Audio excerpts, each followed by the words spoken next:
Chapter 1018.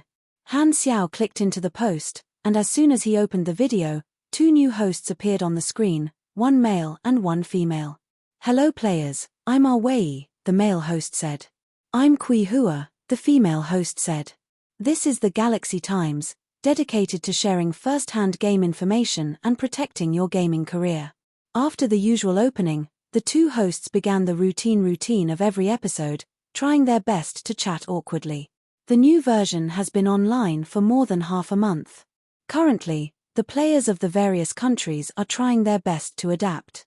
Compared to version 3.0, version 4.0, Flickering World, has a lot of changes. Let me give you a preview in advance. Today's content is very substantial, and we will lead everyone to analyze the gameplay of the new version. Speaking of the new version, I thought of something. I have a friend. Before he finished, Kui Hua interrupted him. "I know, that friend is yourself. Please continue your performance." "That friend of mine, he ran into a ghost recently." "Where did he run into it?" Wei was speechless for a while before continuing. "One day, that friend of mine returned home after working overtime. It was already late at night, and his family was already asleep. He quickly washed up and went to bed hugging his wife. In the middle of the night, in a daze, he heard footsteps outside the door, and he..." Kui Hua suddenly interrupted with a weird expression. "Wait, what does this have to do with the new version?" I'm just looking for an excuse to start a conversation. Don't mind these details. Continue." Kui Hua rolled her eyes. "Only my friend and his wife lived in the house. He thought that a thief had broken into the house, so he quickly got up and turned on the lights. However, he did not find anyone else, and the door was closed properly, so he went back to sleep. However, when he woke up the next morning to go to work, he found that the door was already open with a gap, but nothing was missing in the house.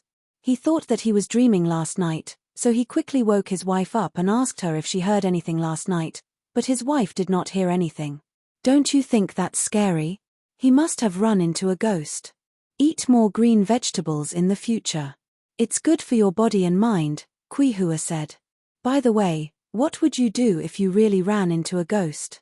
"I'll kill it with a wave of my flag. Do you think my materialistic halo is fake?" After this interaction, the two hosts successfully pulled the players' excitement back to normal levels, and they all turned from elated to sullen expressions. Han Xiao listened to the awkward conversation with an expressionless face. The two hosts finally got to the main topic. Back to the topic, version 4.0, Flickering World, has been released for half a month, Wei said. The specialty of this version has already been revealed. That's right, the world server.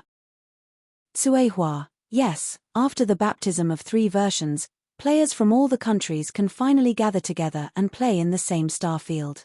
This is a major change in gameplay, and I can foresee that this version will be very lively. It is very likely that there will be a national war, and it will become a fierce battle between players from all the countries. Speaking of foresight, I'm reminded of the prediction made by the Galaxy Times in the last episode of version 3.0. At that time, we speculated that version 4.0 would fully activate the cross-starfield function. Now, more than half of our speculations have come true. The only thing we did not guess was the activation of the world server. Due to the appearance of the world server, the players of the Shattered Star Ring have 2 natural version advantages. The first is geographical location. As the 2 starfields are adjacent to each other, the players of the Shattered Star Ring can come to the world server earlier than the players of the other starfields. The second is that the players of the Shattered Star Ring have a unique faction advantage. Yes, among the factions that the players are qualified to join, the only faction that came into contact with the Flickering World in the previous version was the Black Star Corps, which included most of the players of the Shattered Star Ring. They followed the army to participate in the first exploration phase of the Flickering World and laid the foundation. Not only that, in the new version, the Black Star Corps has become the strongest organization in the Flickering World other than the Dynasty. I still remember that the Black Star Corps was the guiding faction of the Shattered Star Ring in version 2.0. Now that it has developed into such a huge organization, it can provide a huge boost to the players of the Shattered Star Ring in the flickering world and give them an innate advantage. However, I feel that there are two sides to everything. The tallest tree in the forest will be destroyed by the wind. The players of the Shattered Star Ring who have an advantage will very likely become a thorn in the eyes of the players of the other starfields. The two hosts echoed each other and analyzed the situation of the version. Regarding the gameplay of the world server, there are many posts analyzing it. According to our conclusion, the competition in version 4.0 will most likely be dominated by guilds. Normal players will have more freedom and more room to maneuver, but the efficiency of obtaining resources will not be comparable to guilds. And our basis is the system recently announced by the Black Star Corps. Our Wei suddenly paused, hesitated, and said, "Speaking of which, how many times have we predicted the version with the Black Star Corps as the wind vane?" As soon as this was said, the players who were watching the show seriously instantly went berserk, and comments flooded the screen. It's true. Everything originated from the Black Star Corps. Without the army, the Galaxy Times wouldn't even know how to make a show. Our Wei, it's very easy to make a prediction. Just summarize the Black Star Corps movements. Trash show, all thanks to the army, laughing emoji. Official bootlickers, can't be washed away. Black Star, that's right, I'm the most handsome guy in the Shattered Star Ring. To the person above, is there something wrong with the window to the soul? Ocean blue rising battle robes, pork bun on the left, times on the right, Black Star shining, waves of the galaxy tilde here? You're the literary tycoon? Write a book if you know how to talk. The idiotic netizens started to show off again, and Han Xiao was very happy. This wave of bootlickers was very comfortable. It was not in vain that I had been providing benefits and guiding the version. Kui Hua coughed and said, "Back to business, the Black Star Corps movements are an important reference. The new system that they announced a while ago, the core mechanism is to turn guilds into official organizations in the universe, giving the players a chance to be independent. Independence has always been relatively unpopular in the previous versions, mainly because the conditions were not right. However, in version 4.0, the level cap has increased, and the influence of independence has increased. This gameplay may become more important.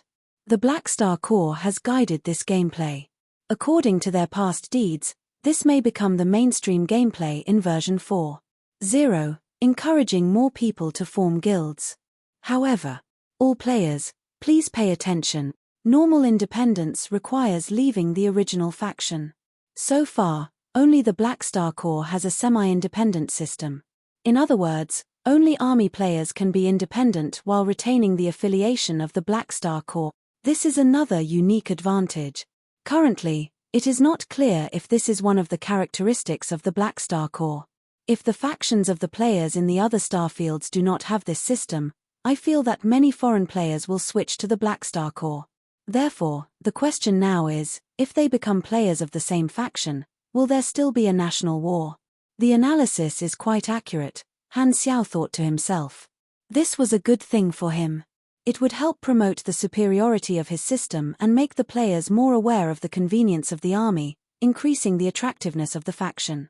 The program then analyzed the possibility of the players in the world server in detail, as well as the movements of the players in the various starfields.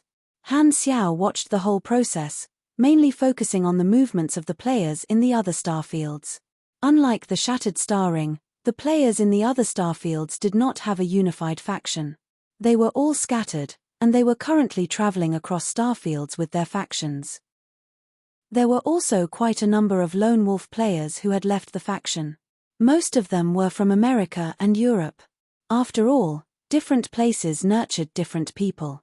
Breathing in the sweet air, the genes of freedom were imperceptibly engraved in their bones. The factions that the players belonged to were worth paying attention to, and most of them were small organizations. Small organizations were nothing to worry about.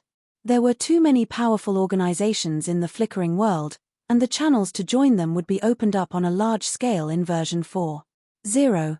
The players would be like being surrounded by countless disheveled vixens. How could they resist this temptation? They would immediately abandon the old and abandon the new. Furthermore, Many people did not like to break up peacefully. They would directly cheat and become scumbags who betrayed their old faction in exchange for contribution points. Han Xiao remembered many cases. There were even players who purposely used the name of a small organization to provoke a big crocodile, leading to a wave of betrayal and attracting a strong enemy for the small organization.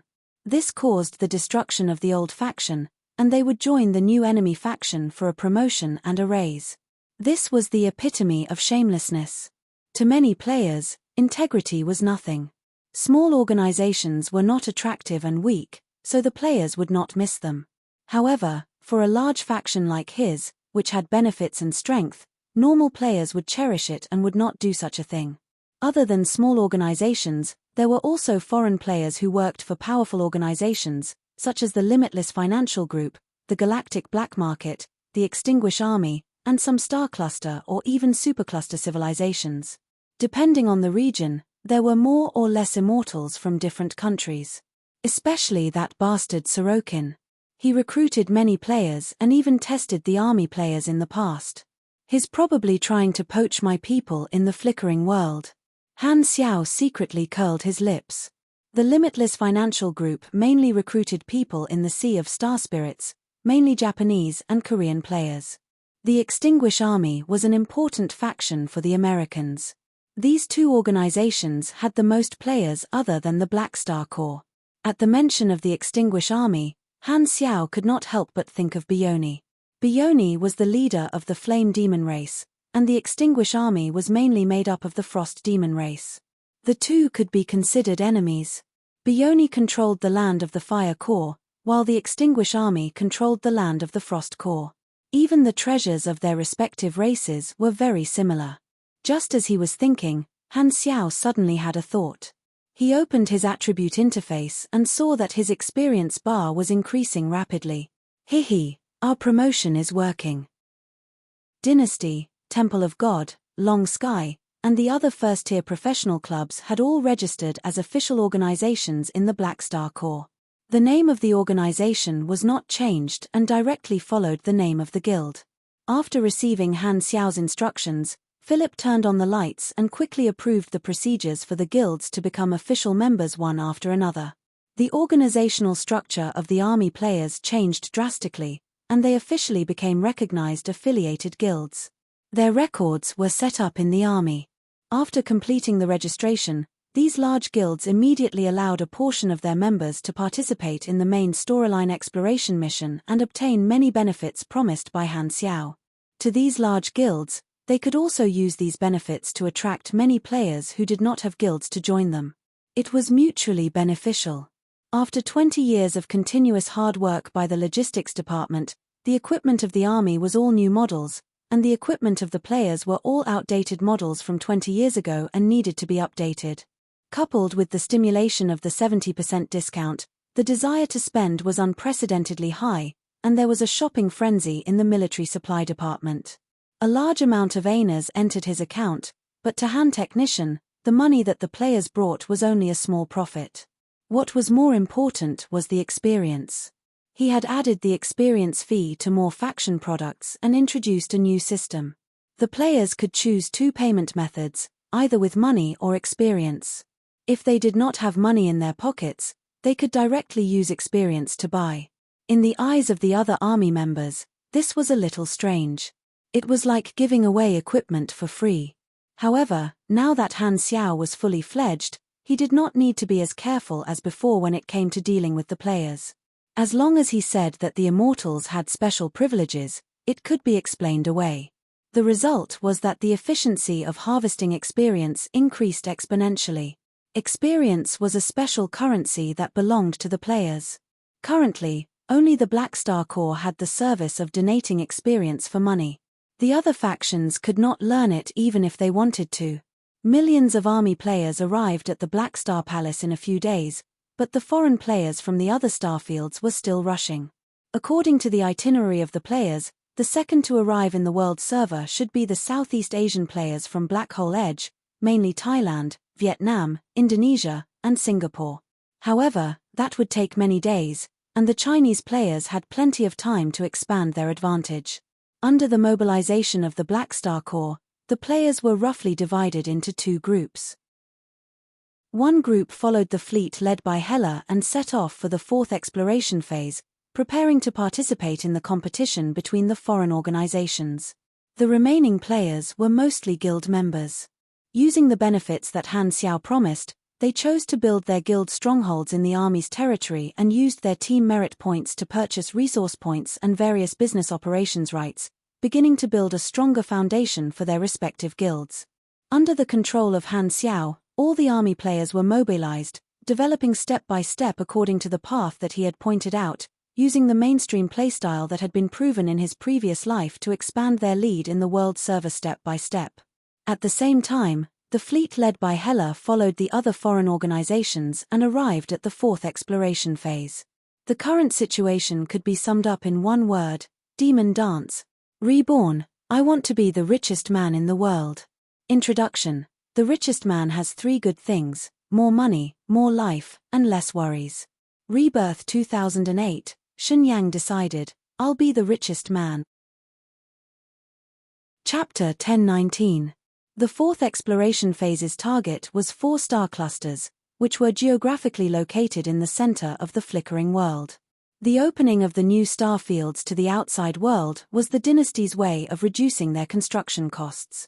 The first 3 phases' territories were divided properly, and they were considered high-security zones.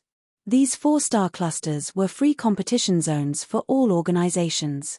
The dynasty did not restrict external organizations from fighting for territory, so they were considered low-security zones. The external organizations would choose one or a few star clusters to explore and fight for territory while opening up the map. In the early stages of the exploration, the various organizations mainly focused on occupying land. Their goal was basically the same, which was to occupy a bridgehead before slowly exploring the unknown areas. At this moment, countless foreign forces had just arrived in the fourth phase, and the exploration area was still limited to the edge of the 4-star clusters. However, the situation was already showing signs of complexity. If the territories of the various forces were to be carefully divided on the star map, it would definitely be the most complicated map in the entire universe. Most of the organizations had already foreseen the intensity of the competition and had formed groups of varying degrees. Generally speaking, the main factions active in the free competition zone could be divided into a few categories. The first was the local tyrants, which referred to the dynasty and their allies. They had occupied a territory at the edge of the 4-star fields and had a rather high status. After all, most of the external organizations did not want to fight with the local tyrants head-on, and the organizations under the dynasty did not put in much effort to explore and did not participate in the fierce competition. The second was the alliance of different civilizations. The Supercluster Alliance was the leader among them, and the rest were the Star Cluster Civilization Alliances divided by star fields. They explored and expanded without restraint and occupied bridgeheads. The territories of the allies were adjacent to each other, and they appeared on the map of the organizations. This type of organization was the mainstream in the free competition zone. The third was the financial group forces, which were mainly mercenaries under them. They mainly sought wealth, and the territories they occupied were more scattered. The fourth was the external beyond Grade A organizations, which were also very competitive but were few in number. The fifth was the civilian organizations, which had the most complicated composition and the most scattered territories. In Han Xiao's previous life, they often changed hands and were the main areas where conflicts broke out. As for Radiance and Ethereal, they kept a low profile and did not have any intention of expanding. They only allowed their allies to freely participate in the competition. The 3 universal civilizations had a tacit understanding and were clearly giving up the stage for the other organizations to compete with. However, for now, although there were occasional conflicts in the free competition zones of the 4-star clusters, there had yet to be a large-scale conflict. The exploration had just begun, and there were still many unknown territories. Everyone was at the edge of the star cluster, and the power structure was far from being saturated. Currently, these organizations were mainly wary of the dynasty's attitude, but fighting was only a matter of time. With the Black Star Corps firing the first shot in the flickering world, this process would be greatly accelerated. in one of the fourth phase's free competition zones, in the Emerald Star Cluster. The enormous Black Star Corps exploration fleet sailed out of the dynasty's military stargate and arrived at the star cluster border. In the command room, Hela stood in front of the console expressionlessly, carefully looking at the holographic virtual star map in front of her. She had changed into a battle suit made from nanomaterials that Han Xiao had specially made for her. It was a double-breasted black uniform, the style of which was the luxurious version of the Army's officer uniform. It hugged her skin tightly, outlining her charming figure. There was the Army's logo on the collar. At the same time, she had a large high-collared cape on her back. The surface of the cape was black and gold with gorgeous patterns. The inner side of the cape was red. This outfit matched her unique temperament and made Hela look even more imposing. The model of the battlesuit was Crimson Snake, first generation, a beyond Grade A equipment that contained a large amount of cutting-edge technology. In daily mode, it looked like ordinary clothes, but in combat mode, it would display the power of a beyond grade A mechanical suit. This battle suit was not made at the last minute. Before Hela returned, Han Xiao had already made this equipment. When Hela received this gift, although she did not say anything on the surface, she had been wearing it the entire time. Clearly, she liked it very much. Deputy Army Commander, where are we going now? The female adjutant beside her asked. Hela stretched out her finger and tapped on the holographic star map, zooming in on an area. This was a planet at the edge of the Emerald Star Cluster called Planet Fury. Its location was a little off and had not been occupied by anyone yet. Let's go there and build a bridgehead, Hela said. She was now the commander of the exploration fleet. Han Xiao had given her extremely high decision-making power and only limited the Army's exploration target to the Emerald Star Cluster. As for the specific operation, Hela would be in charge of it. The reason he chose the Emerald Star Cluster was that it was also the home of the Modo civilization's exploration. At the same time, it was also a rather prosperous area in his previous life. He remembered that there were still some hidden elements here. The remains of an old civilization were unearthed in this star cluster. The civilization level was very high, and it kept a lot of technological information. It had caused countless organizations to fight over it in his previous life, but the specific location was unknown. Most importantly, the Emerald Star Cluster was one of the coordinates where the primal chaos mysterious energy would be born. In Esgod's legacy, there were quite a few coordinates that predicted the birth of the primal chaos mysterious energy. Han Xiao could not determine which one was real. Because Esgod did not die in his previous life, the information was not leaked. Therefore, Esgod secretly took care of the primal chaos mysterious energy without attracting much attention from the outside world. The players also did not know about this. However, Han Xiao had been secretly monitoring Evan's whereabouts. In his previous life, this host of the primal chaos mysterious energy had found a job after he was released from prison. He became a normal ground crew member of an exploration fleet of a financial group, responsible for cleaning and repairing spaceships. The fleet he was in had come to the Emerald Star Cluster.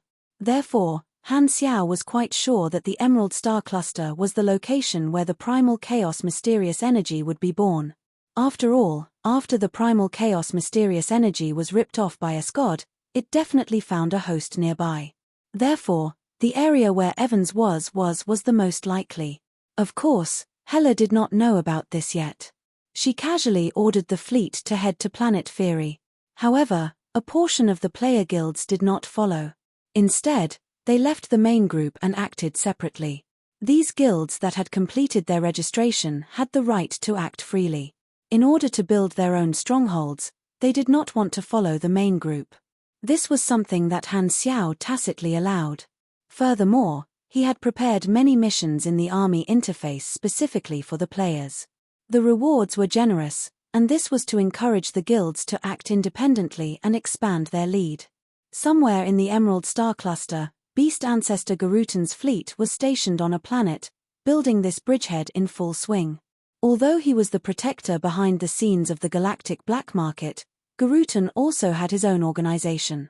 If there was anything special about it, it would be that most of the members were his descendants. Garutan stood on a towering peak, looking down at the ground that was gradually being covered by metal. Above his head was the dark and deep starry sky, and the aurora brought about by the ionisation of the atmosphere flowed in the sky. He was naked, and his majestic and mighty body was exposed between the heavens and the earth.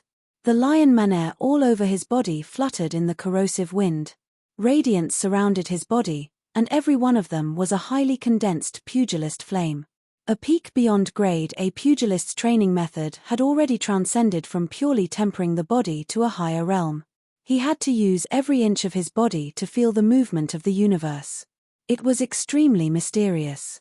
Like Heber's training method of bathing in a star, Garutan had stopped doing it a long time ago. At this moment, meteors flew from the sky and landed behind Garutan. They were all calamity grade officers, and there were more than 40 of them. Father. Everyone lowered their heads and spoke in unison with a respectful tone. These officers were all the descendants of beast ancestor. Furthermore, they all had different appearances, as though they belonged to different species. Garutan was worthy of the ancestor in his nickname. He also had a civilian nickname, Space Cedar.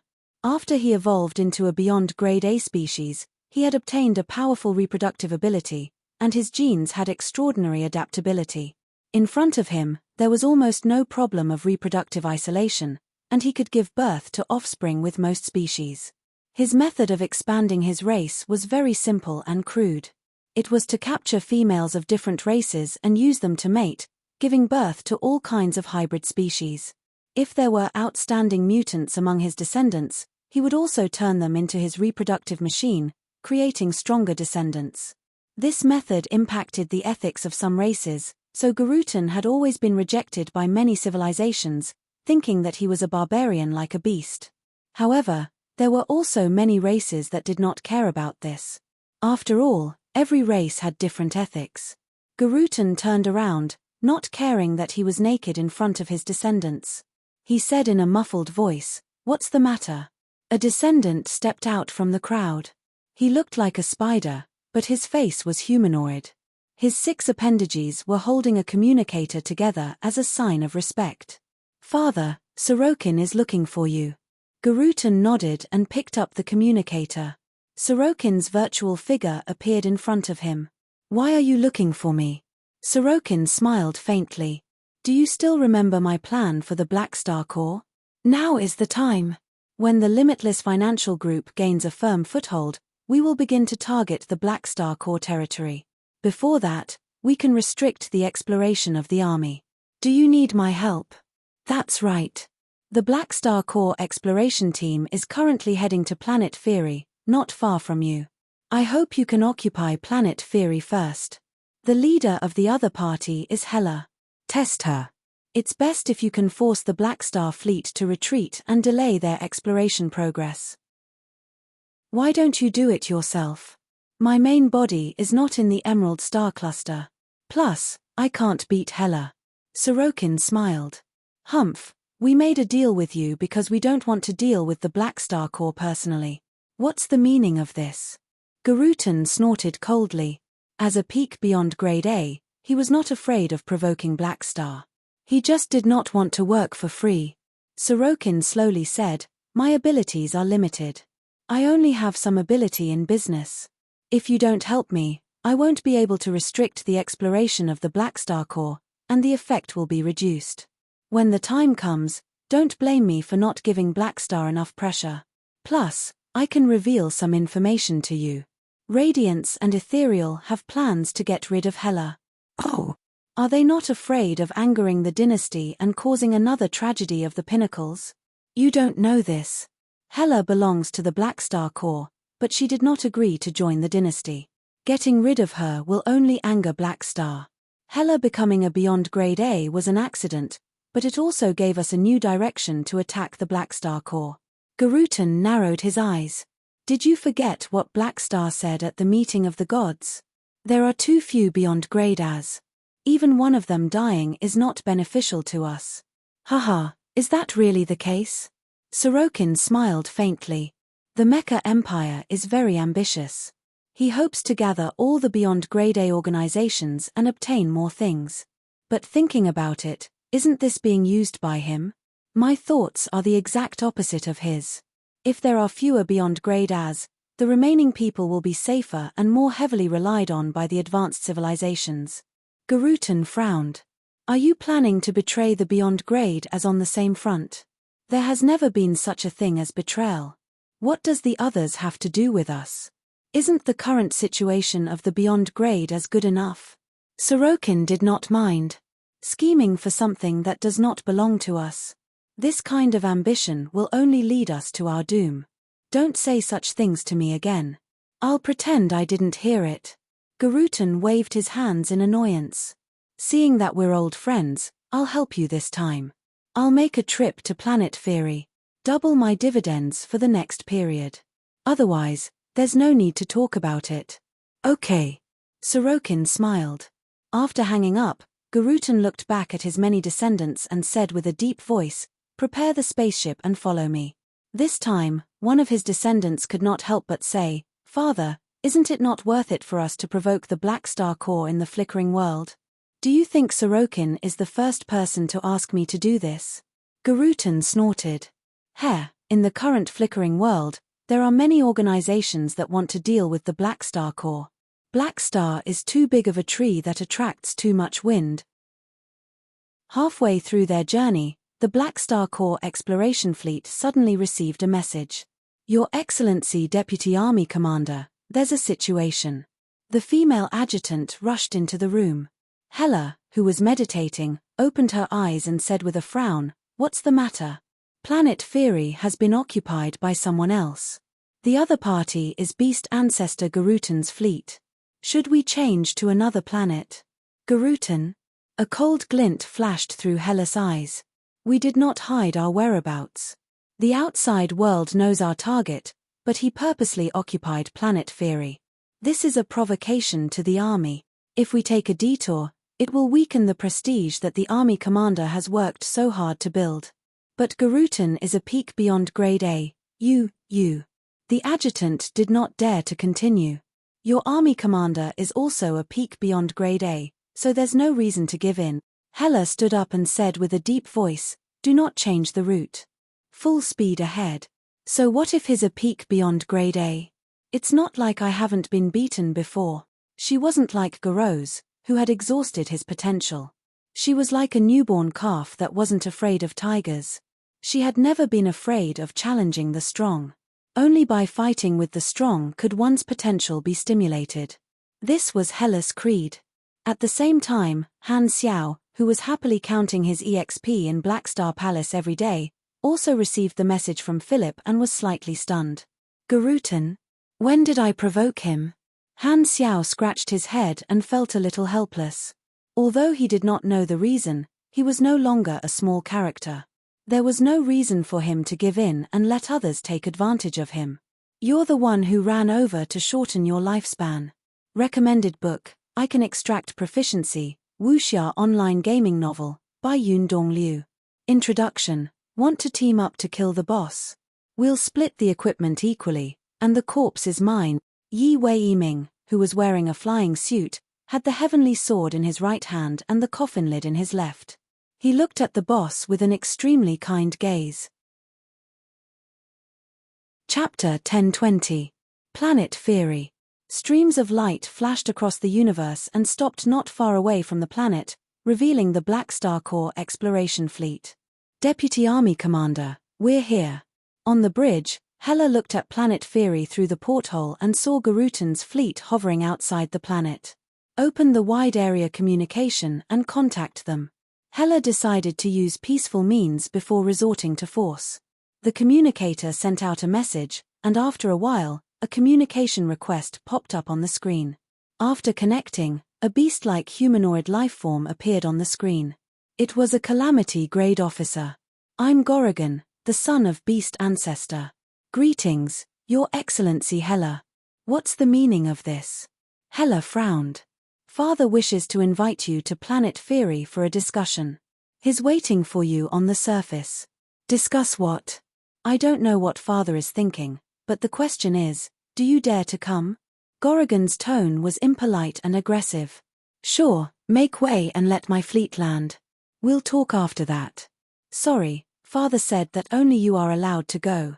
The fleet cannot follow. Then tell him to scram. Hela turned around and said decisively, all ships, listen to my order.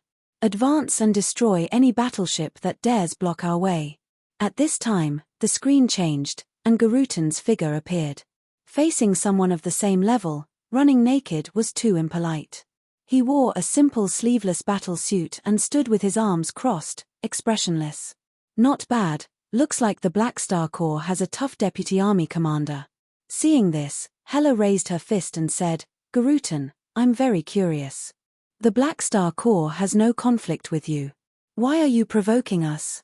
Garutan said in a muffled voice, you want to know the reason? I'll tell you when we meet. Let's see if you have the guts. I'll wait for you on the planet's surface. Both you and I will have our fleets stay away from planet Feri. With that said, Garutan's fleet was the first to leave planet Feri, facing off against Blackstar's fleet from afar. Coincidentally, the planet was right in the middle between the two fleets, leaving Garutan alone on planet Feri. Hela pondered for a moment, then turned to the adjutant and said, fully explore planet Feri and the surrounding environment, see if there are any hidden life signals or energy sources, and prevent the enemy from setting traps. The adjutant nodded and gave the order. After a while, he received a report. The surroundings are very clean. There is indeed only one life signal from Garutan. How is it, should we open fire? Before his superior said anything, the adjutant wanted to take the opportunity to attack Garutan. Since he's sincere, I'll listen to what he has to say. You guys stay here and wait for orders. Keep the weapon system activated and be vigilant of the surroundings. Once the enemy fleet makes any abnormal movements, open fire immediately. Even if the fleet took the opportunity to attack Garutan, it would not be much of a threat to him. Since he dared to do so, he naturally had nothing to fear. Hela was unsure of Garutan's intentions, so she simply agreed to meet him. Perhaps Garutan was planning to create a one-on-one environment to attack her, but she did not panic. This was exactly what she wanted.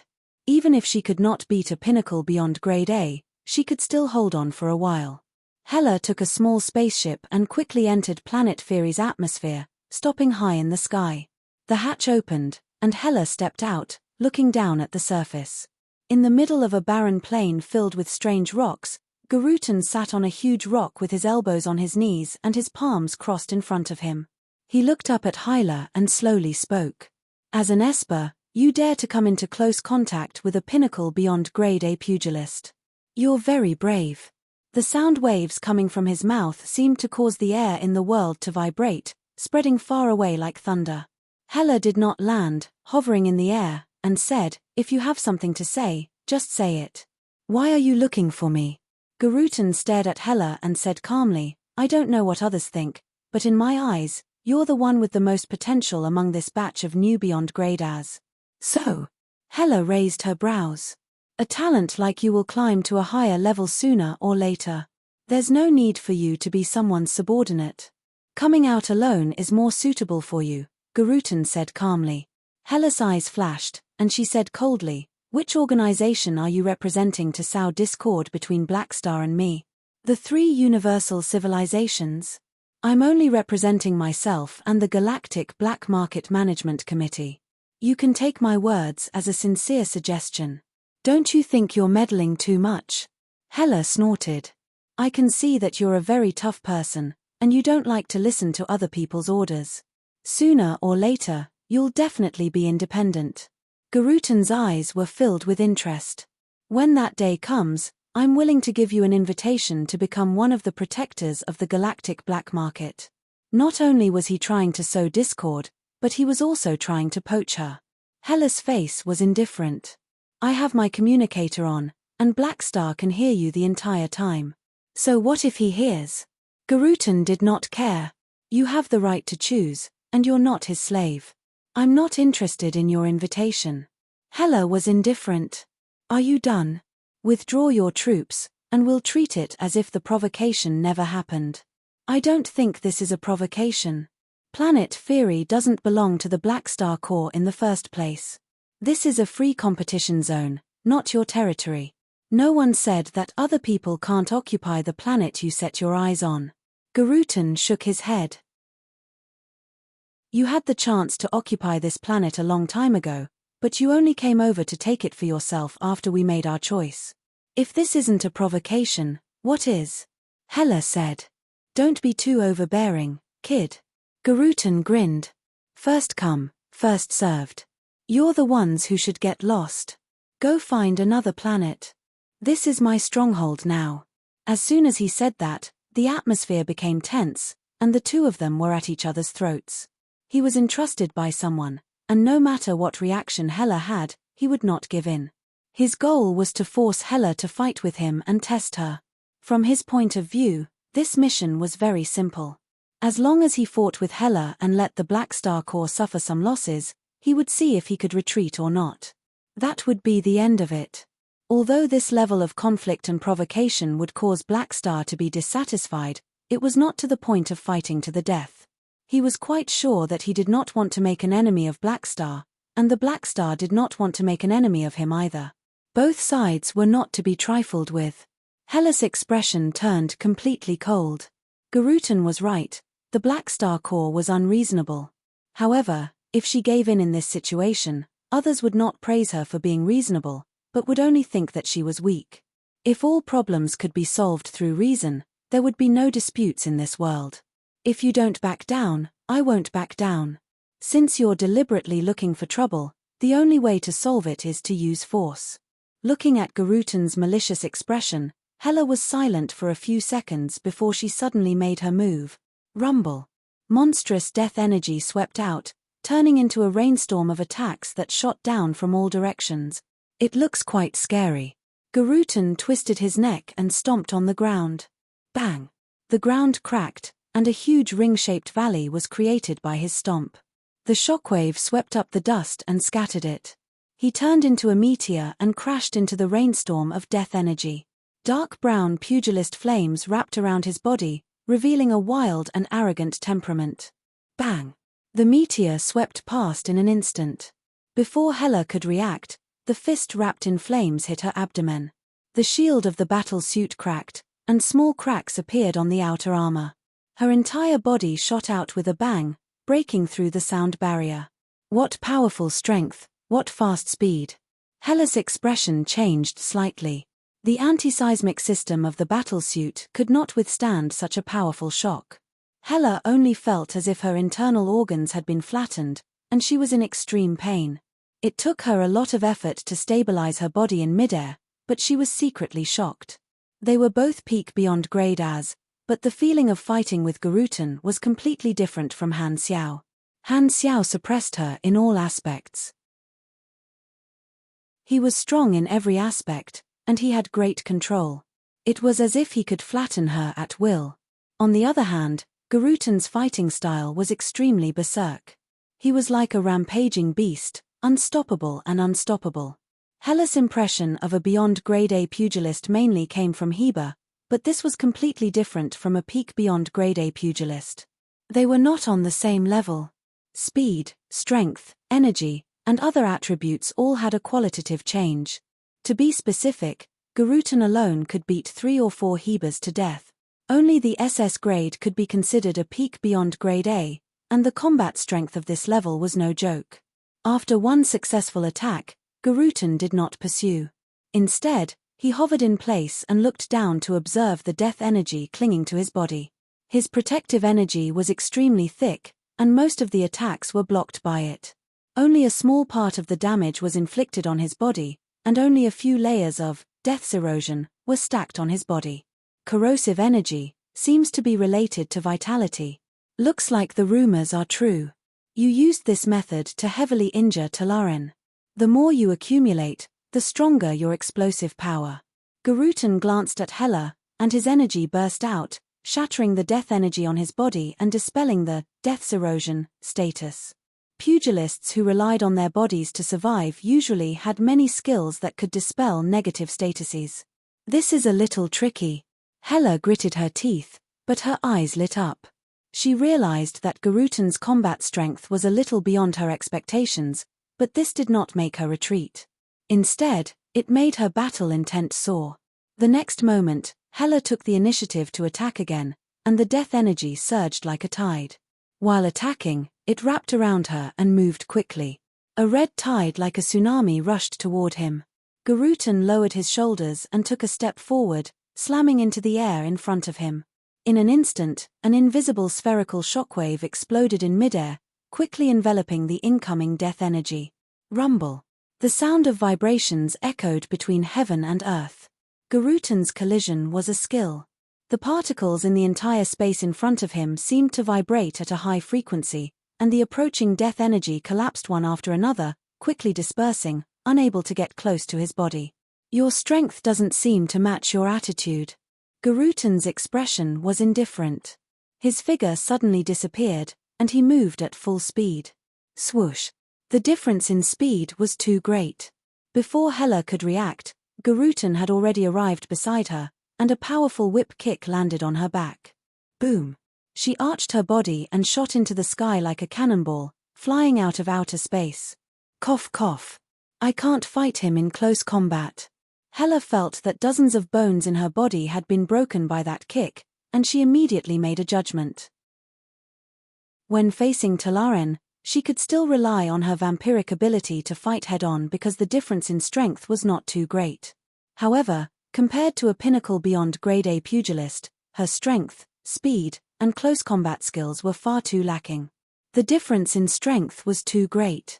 Although they were both beyond grade As, she could not even see the other party's figure clearly. In the field of close combat, pinnacle beyond grade A pugilists were almost invincible. Fighting head-on would be courting death.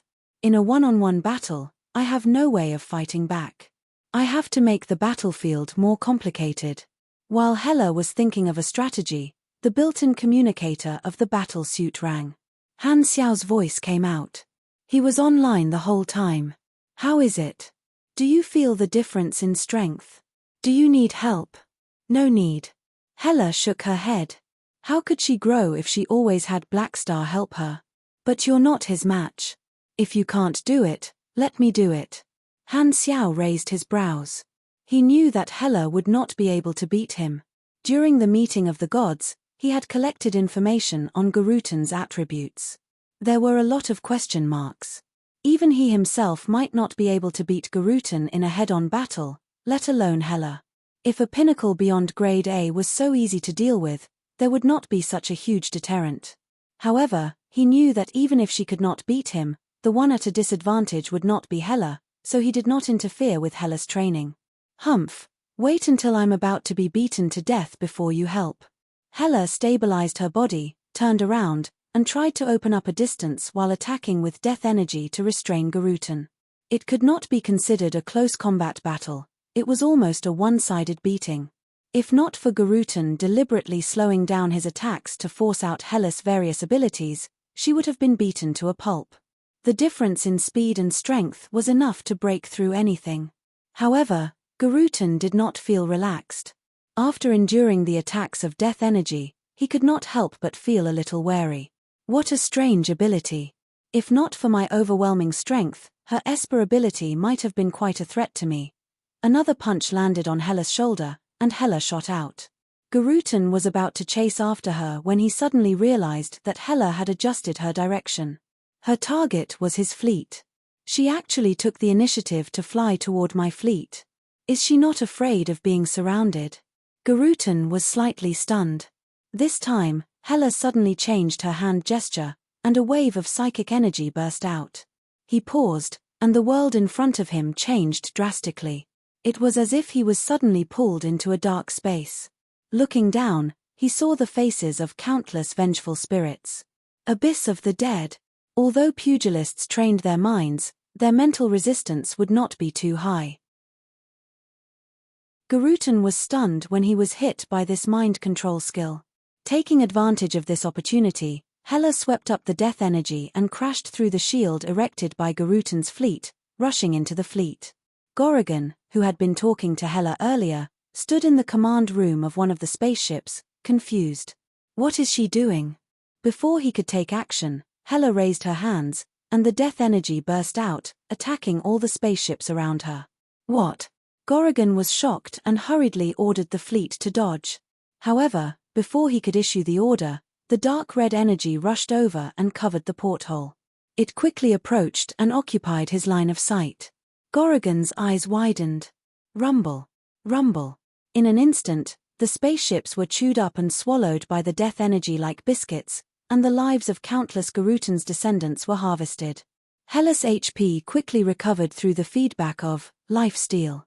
After the previous exchange, Hela was very clear that she was far from being a match for Garutan in a one-on-one fight. With her HP, she would not be able to last long. The only way to increase her endurance was to turn the battle into a group fight, allowing herself to absorb more HP. Her combat strength in a large-scale battle was far higher than in a one-on-one fight. Fighting in groups was her home field. Hela rampaged through the fleet, killing everything in her path. Her status quickly recovered, and countless screams were drowned out by the explosions. At this time, Garutan finally got rid of the mind control of Abyss of the Dead. As soon as he came back to his senses, he saw Hela had left him and was wantonly slaughtering his descendants. His expression changed drastically, and he was furious. In his opinion, Hela was slaughtering his descendants to vent her anger. Many of them were elites that he had carefully cultivated. You dare! Chapter 1021. The death energy wreaked havoc on the fleet, corroding and penetrating the shields, tearing apart the outer armor. Hela's figure shuttled back and forth in the universe. Countless of Garutan's subordinates were killed by the combination of physical and mental damage. The death energy took away their life force and replenished Hela's health. At the same time, it absorbed the soul fragments of the dead to strengthen Hela's Esper ability. Being attacked, the fleet panicked for a moment and hurriedly counterattacked. The cannons on the ships fired, but some of them were dodged or blocked by the death energy shield. Only a small portion of them caused damage to Hela. However, in front of Hela's high blood-sucking efficiency, these injuries were healed in the blink of an eye. Garutan's eyes looked like they were about to spit fire, and he was extremely furious. His speed suddenly increased, and he almost instantly passed through the surging death energy around Hyla, closing in on her body. This time, he did not hold back, and his punches and kicks filled with killing intent left countless afterimages as they landed on her body like a storm. Bang bang bang! Rings of flames exploded, and the punches continued to shatter Hela's organs and bones. The power of a peak beyond grade A pugilist almost turned her into a pile of meat paste. However, Hela, who had received a large amount of blood-sucking feedback, increased her endurance by a few levels. Her health dropped and rose again, and she barely managed to hold on. Hela kept dodging and defending, but she did not forget to counterattack time and time again. She even exchanged injuries for injuries. You're really looking for death. Garutan was furious. While beating Hela, he looked back at the Black Star Corps fleet not far away with eyes filled with killing intent. Hela actually dared to kill his subordinates to vent her anger. He could also return the favor to the Black Star Corps. However, at this time, Garutan's pupils constricted. He saw a mech legion fly out from the Black Star Corps fleet and block in front of the fleet. The leader was emitting shocking energy waves. It was Black Star's Lord's avatar. Han Xiao's mechanical army was on standby and did not plan to rescue Hela. Garutan knew that if he attacked the fleet, he would be in a 1 versus 2 situation. I'm only one person, and I won't be able to split myself. If I attack the Black Star Corps fleet, I'll face Black Star, and Hela will be free to slaughter my subordinates. As this thought flashed through his mind, Garutan could only give up the idea of attacking the fleet, and he was even more furious. He was a peak beyond grade A beyond grade A beyond grade A. Black Star, you really think I won't kill your officers? Fine. If you don't interfere, I'll beat your deputy army commander to death right in front of you. Ever since Hela slaughtered his subordinates, the level of conflict had escalated. Garutan no longer had the thought of testing the waters but wanted to kill. Black Star is not to be trifled with. So what? We're both peak beyond grade as. You really think I'm afraid of you? I have a temper too. Garutan increased the intensity of his attacks, turning his anger into lethality and blasting it all on the opponent in front of him. Attacking wildly meant that openings would be easily exposed. Hela was covered in blood, but she ignored the pain and kept her calm. She stared at the death energy on Garutan's body that was getting denser and denser, and her eyes flashed. All of a sudden, Garutan's fist was wrapped in violent flames, and he punched out. He had used a skill, and the space around him seemed to be distorted. Swoosh! His fist passed through Hela's chest as though he had punched through her. The fist energy shot out and separated the red sea of death energy. However, Garutan's eyes narrowed, and he did not feel like he had hit anything. The next moment, Hela's body suddenly turned into a cluster of death energy and wrapped around Garutan's arm. In the sea of death energy far away, a cluster of human-shaped energy rose up and quickly transformed into Hela's original body. Dead Sea Stealth. Hela could turn her body into half energy and teleport in the area covered by death energy. The cooldown was not short, and this was one of her few movement skills. Garutan frowned. After beating Hela up for so long, he thought that Hela did not have any dodging abilities. Just as he was about to give chase, Garutan felt his fist sink. The energy slough that Hela left behind when she teleported wrapped around his hand and released a huge suction force, dragging his arm down as though it was trying to suck him into the sea of death energy. At the same time, the death's erosion on Garutan's body suddenly soared from 10 to 15 layers. Dead transfer. Hela's method of stacking, death's erosion, was not just a normal attack. She had the ability to stack multiple layers of marks in an instant, and this was one of them. It was a semi-control skill, and as long as it was effective, she could give the target 5 layers of death's erosion. She had been hiding this skill all along, and she wanted to launch a surprise attack to stack all the marks on Garutan's body and detonate the 15 layers of Death's Harvest before he could dispel the debuffs. Attacking Garutan's fleet was to suck blood and choose a battlefield that was beneficial to her to increase her endurance. Secondly, it was to attract aggro. From her point of view, she could only use herself as bait to provoke Garutan's anger. Only then would he have a chance to reveal his weakness. As long as he strengthened his attacks, he would have less energy to defend. Hela's eyes were calm. The moment the skill took effect, she did not give Garutan any time to react. She seamlessly connected Death's Harvest and detonated the 15 layers of marks. Boom! Garutan's body exploded with a dazzling red light. Hela took the opportunity to retreat and widen the distance between them. However, in the next moment, a dark brown pugilist body separation wave shot out from the red light, evaporating the death energy that blocked its path and directly hitting Hela, pushing her straight toward Planet Fury. The brown ray pierced through Planet Fury like a toothpick piercing through an orange. However, in the next second, holes appeared on both sides of the planet and began to expand rapidly, releasing the red light of the planet's core. Buzz! In an instant, everyone's eyes were filled with white, and they subconsciously closed their eyes.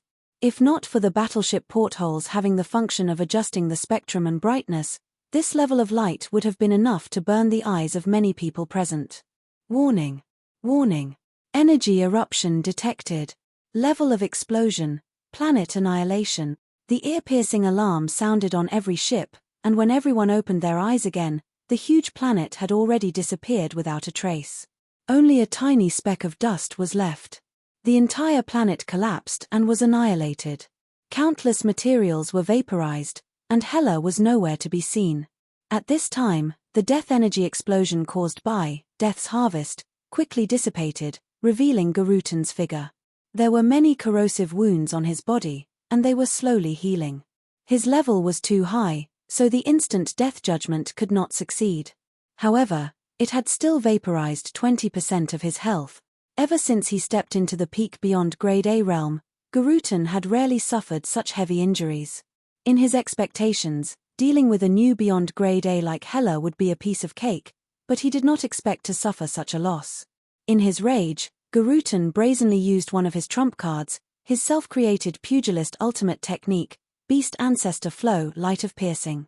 This was not just a pure pugilist fluctuation but also contained the laws of the universe that he had comprehended with his body. It looked like a pugilist flame ray, but in reality, it swept up the energy of the universe along the way, bringing with it a terrifying radiation energy. Its power multiplied, and when it hit the planet's core, it would cause a chain collapse and complete the destruction of the planet. Its lethality toward life forms was also terrifying. Hela's health was not full to begin with, and with this attack, it was as if she had been vaporized and killed instantly. Garutan's murderous gaze turned to Blackstar in the distance, and the aura around his body gradually rose. He did not think that Blackstar would be indifferent to killing the other party's deputy army commander in front of Blackstar. He was already prepared to deal with a strong enemy. However, out of his expectations, Han Xiao's mechanical army did not rush over to take revenge as he had imagined but instead turned around and went to the area of the planet wreckage. Just as he was confused, a grey light lit up in the wreckage of Planet Fury. Wisps of grey energy gathered and formed a whirlwind. Hela's spiritual body was faintly discernible in it, attracting Garutan's attention. The next moment, Hela's body reassembled in the whirlwind. The death energy draped over her body like a robe, covering her body, only revealing her face, which was slightly pale. A mechanical soldier tossed out an army insignia. Hela casually caught it and activated it. Countless nanoparticles flowed out from it and turned into a new Crimson Snake first-generation combat suit that automatically wore on her body. Immediately after, the Aurora potion inside the combat suit was injected into her body. Hela's depressed state that had returned from the brink of death quickly soared. Her face became rosy again, and her health and mana recovered to more than half. Not dead. Garutan's eyes narrowed, and his face instantly darkened. It would have been fine if he did not want to kill Hela, but he had already tried to kill her, and Hela was still alive. This gave Garutan a completely different feeling, and he was immediately unhappy. However, Blackstar had already intervened, so it was useless to chase after her now. Garutan frowned and ordered the fleet to regroup while he waited for orders to recover. The way he saw it, since Hela was not dead, Blackstar would definitely have to give him an explanation. On the other side, Hela flew back to the Lord's avatar. Han Xiao glanced at her and said with a smile that was not a smile, "How was it? Do you still want to get beaten up?" "I can't beat him, but I did deal some damage to him." Hela shook her head and felt that she had gained quite a lot. She had accumulated more experience fighting against beyond grade as, and at the same time, she had killed quite a few of the enemy's troops. Her Esper ability strength had increased slightly. This was especially so since a few Calamity grade officers had died in her hands, which gave her a considerable bonus. It was much better than when she had slaughtered wild beasts during her training.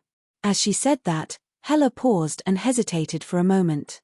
"This time, I've caused you some trouble, right?" In order to turn the situation around, she had attacked the enemy's fleet. This kind of combat method made it too easy to make enemies. She had probably formed a deeper grudge with Garutan. Of course, Hela did not feel sorry for Garutan at all. As long as she entered battle mode, the lives of her enemies were just walking blood bags in her eyes.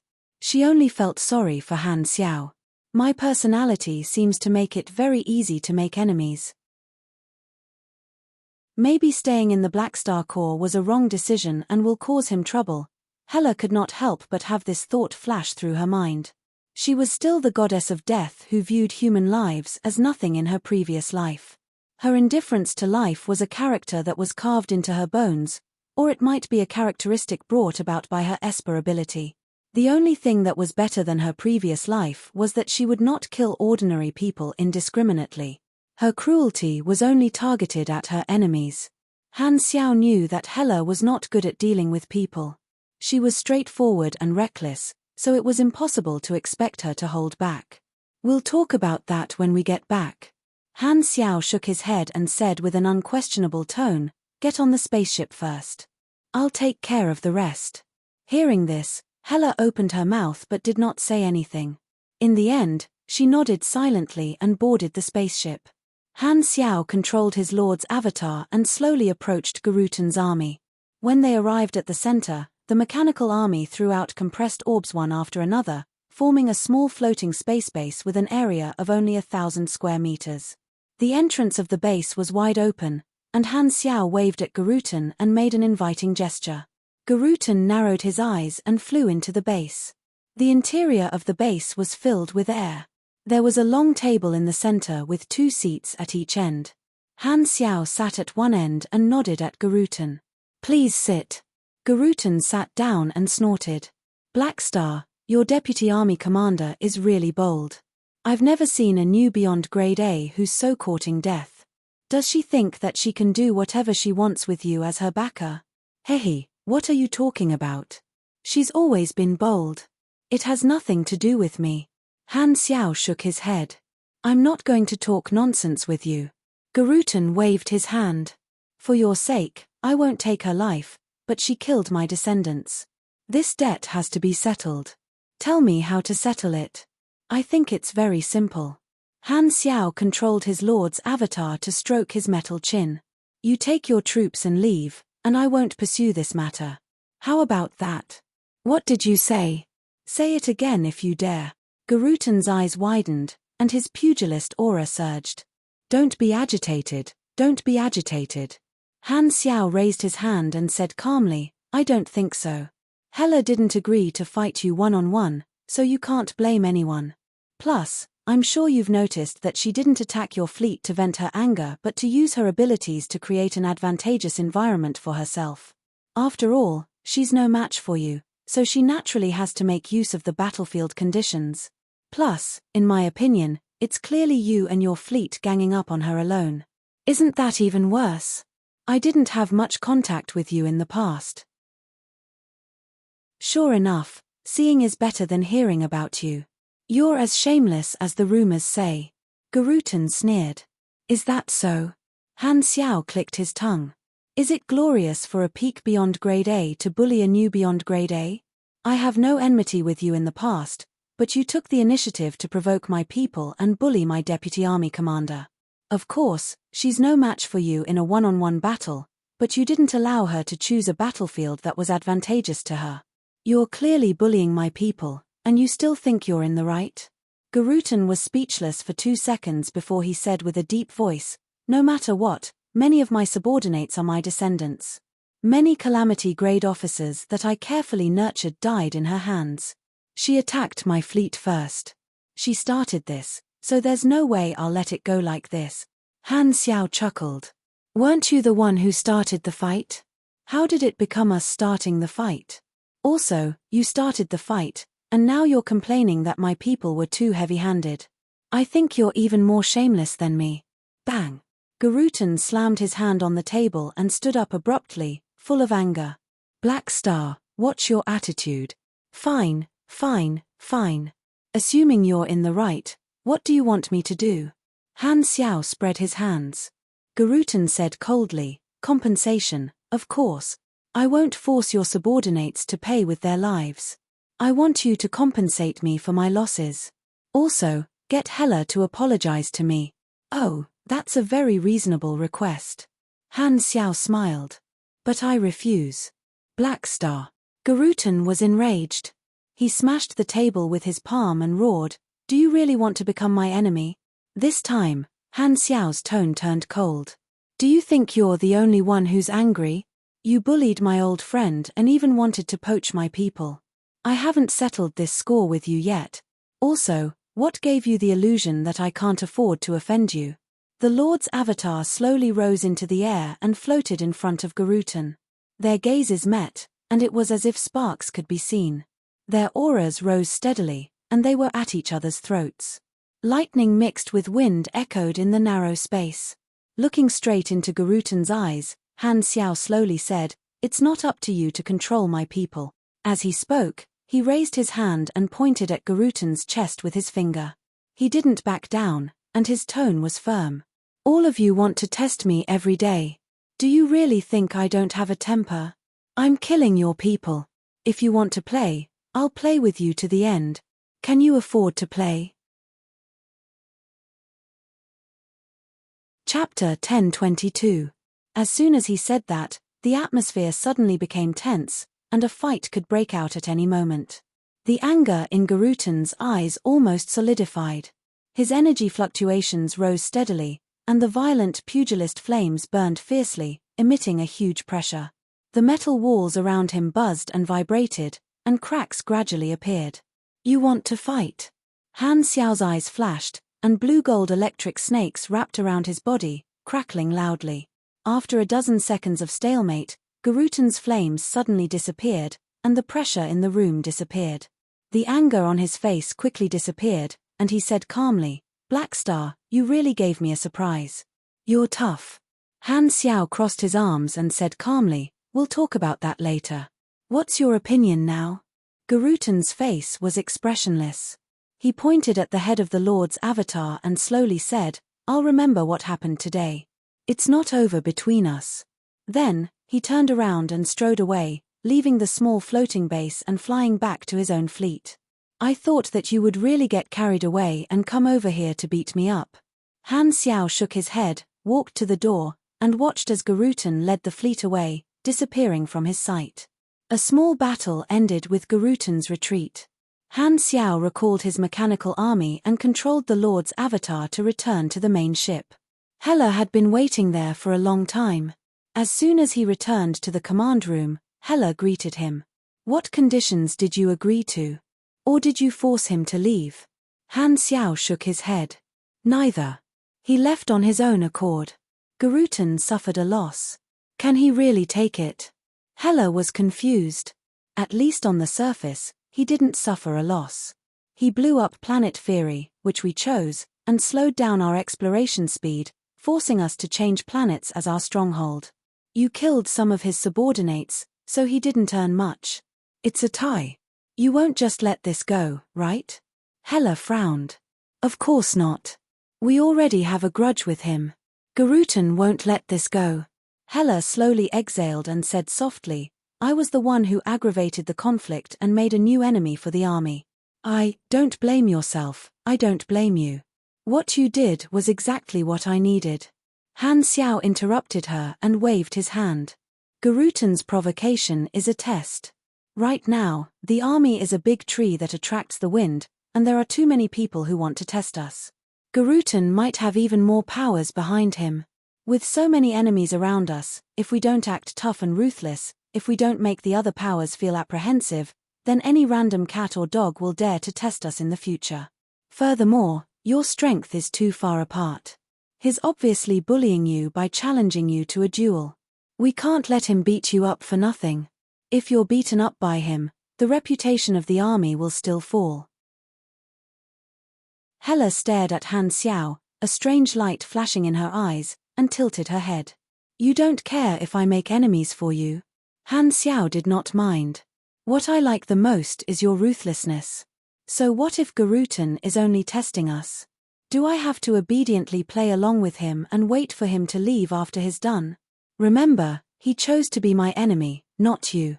If you aren't ruthless, you won't be able to stand firm. I didn't ask you to lead the team through the competition zone to be a coward. If anyone dares to stand in your way, don't be courteous. Don't make yourself suffer."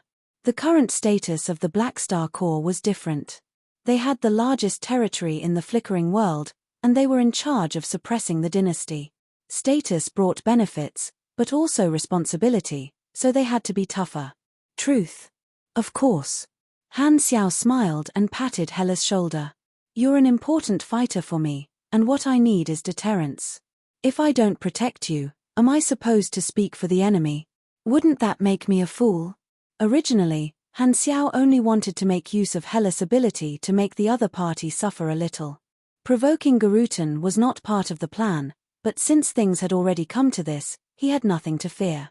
Since the other party had taken the initiative to provoke him, he deserved to be beaten up. Hearing Han Xiao say this, Hela's tense face relaxed a little. After a pause, she asked, "What did you say to him just now?" "I was just trying to reason with him." Han Xiao briefly recounted his conversation with Garutan. After hearing that, Hyla's lips could not help but curl into a smile. "You're so tough, and he actually did not fight with you? I'm a peak beyond grade A after all." Han Xiao smiled. "Also, you're part of the reason why he didn't make a move." "Me? We have 2 beyond grade as on our side, so the situation isn't in his favor. Furthermore, Garutan isn't in his peak condition, so he won't have much of an advantage if he makes a move," Han Xiao said. If it were an ordinary beyond grade A, Garutan might not have cared, but Hela had used Death God's Harvest to heavily injure him not long ago. The deterrence was very strong, so Garutan's health was not full, and his maximum health was reduced by about 10%.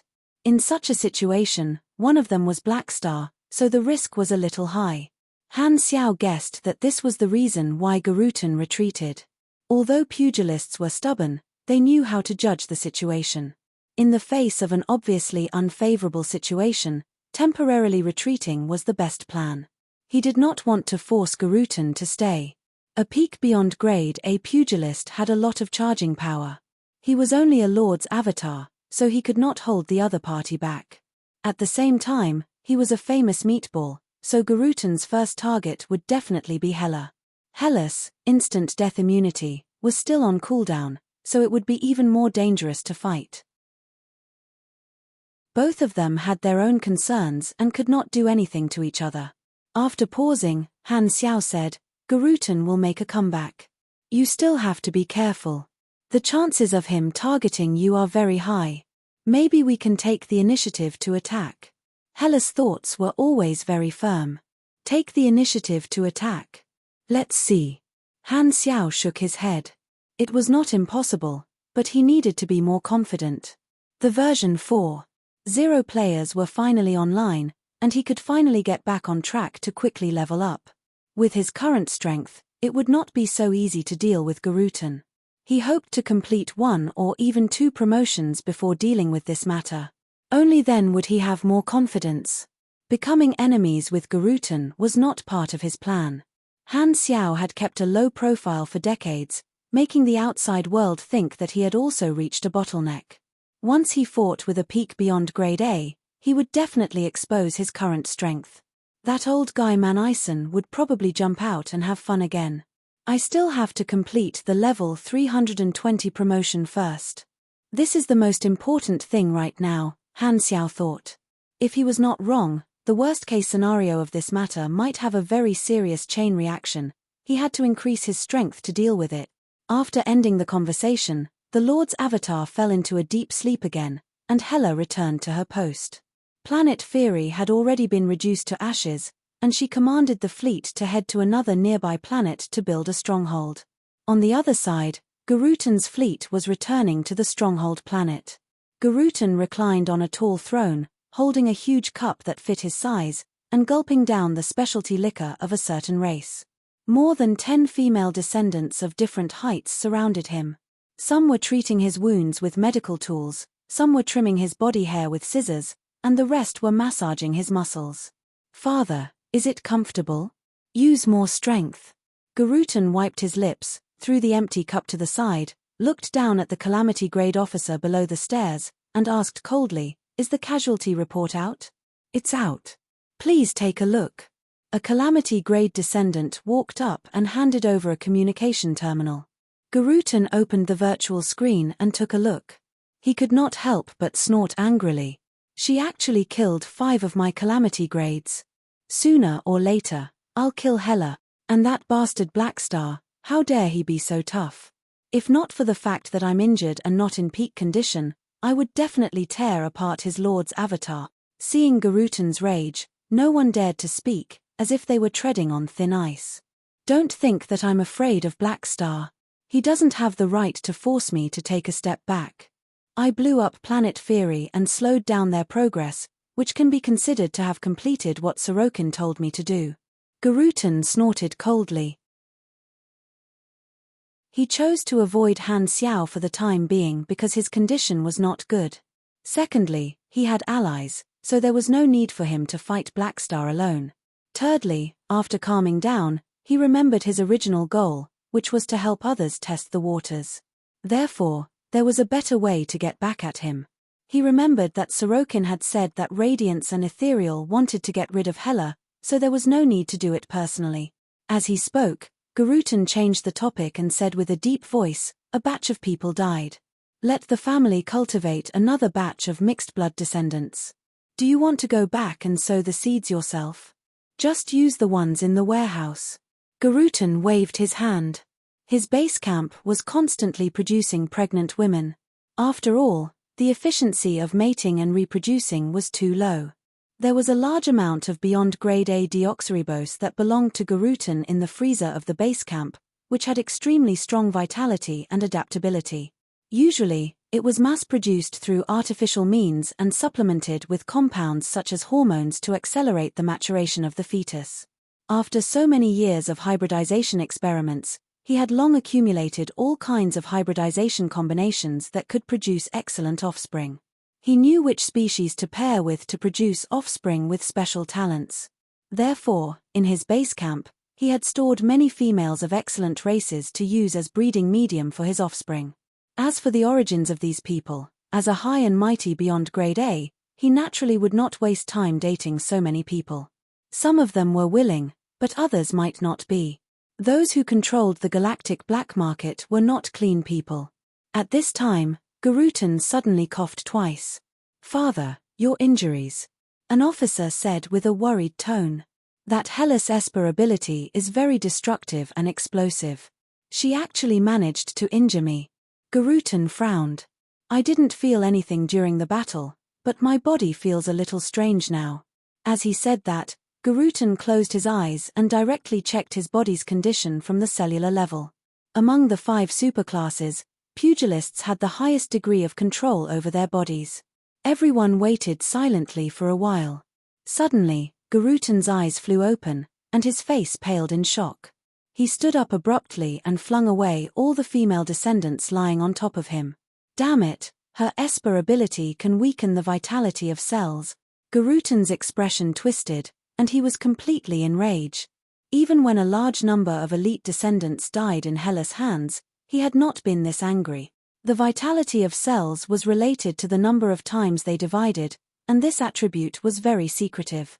Even a beyond grade A would not be able to detect it easily. Only now did he realize that his lifespan had been shortened. Not only was his lifespan affected, but his fertility was also closely related to the vitality of cells. His own fertility was very likely affected as well. The decrease in the vitality of deoxyribose would cause the quality of his offspring to decrease. Boom! In his rage, his aura suddenly erupted, and the pressure made all his descendants lie on the ground, trembling. Such an insidious Esper ability. Veins popped on Garutan's forehead, and his killing intent toward Hela was like a flood. He had never thought that this operation would actually reduce his lifespan. What a huge loss. Garutan's chest heaved up and down violently, and his breathing was extremely heavy. He almost had the urge to turn around and kill. Father, this time, a few descendants who were not strong enough were slammed onto the wall by the pugilist aura and hurriedly called for help. Seeing this, Garutan barely suppressed his anger and calmed down the violent pugilist aura. "Get out." The many officers present heard this and hurriedly left the room. Everyone knew that they could not appear in front of their father when he was furious.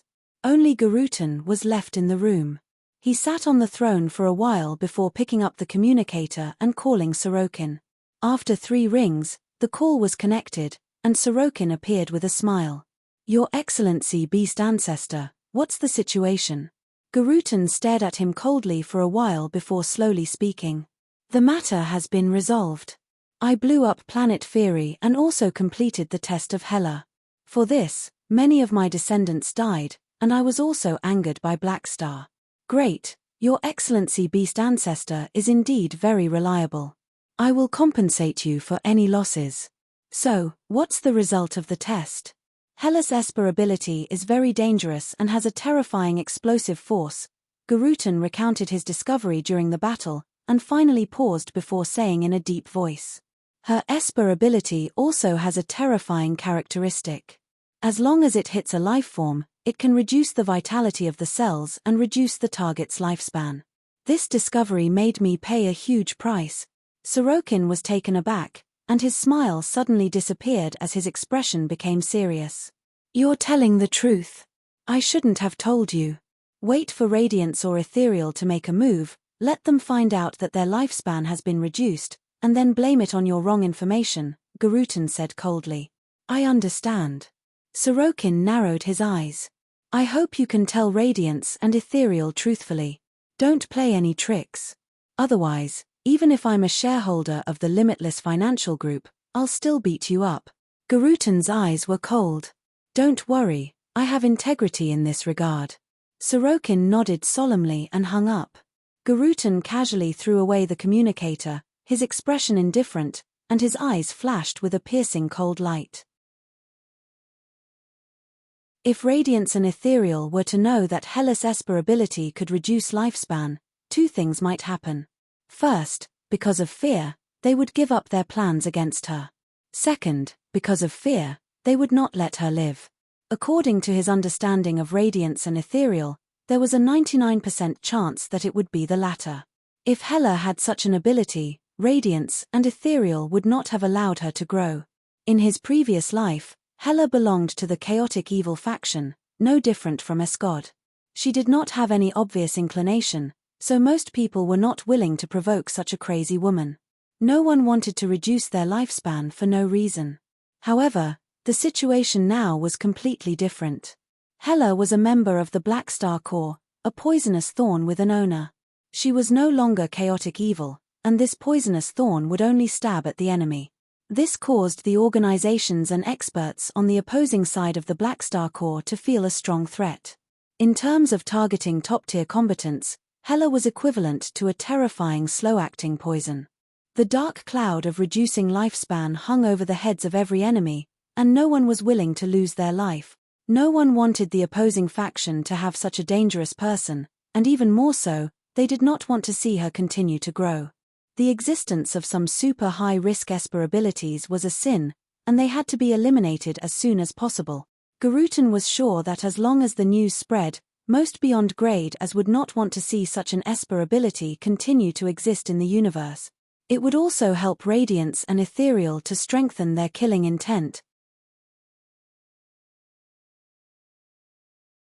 Chapter 1023. Everyone had their own way of survival. In the eyes of the various organizations, Sorokin was a miraculous existence. He was clearly someone who was jointly hired by Radiance, Ethereal, and the Galactic Black Market, but he slowly became the middleman for the information of several organizations. Under his operation, the results of Garutan testing Hela soon reached the hands of Radiance and Ethereal, which immediately attracted the attention of the upper echelons. They gathered their allies for a meeting. The main stronghold of the Arcane Church in the Free Competition Zone was located in another star cluster. At this time, the projections of most of the Beyond Grade A allies were gathered, and there were also a few important officials who represented the official attitude. After reading the information about Hela, everyone's expression changed. Hela's Esper ability can shorten the lifespan of a Beyond Grade A? Talaran suddenly stood up, his face green. He was not a pugilist, so he had never been able to see the microscopic changes in his cells. Only now did he know what he had encountered. He had fought with Hyla, and not only had he been defeated, he had also lost many years of his lifespan. He had even lost his underwear. Talaran regretted it so much that his intestines turned green. How could he be so unlucky to have met such an opponent? Fighting and shortening lifespan, who could stand that? Even the most belligerent maniac would be terrified. If he had known, he would not have agreed to fight with Hela. No, if he had known, he would not have gone to the Dragon Emperor. I'm so depressed. Everyone looked at him sympathetically and mourned for him for 3 seconds. Then, they ignored him and began discussing among themselves. I did not expect this new Beyond Grade A to have such a strange Esper ability. It's a bit like the power of death on the super high-risk Esper abilities list. Sun Hunter, this pocket-sized guy, sat on the table casually, giving off an imposing aura. I remember this is the ability of a certain primordial one. It actually appeared again. Yeah, I remember this information too. What's it called again?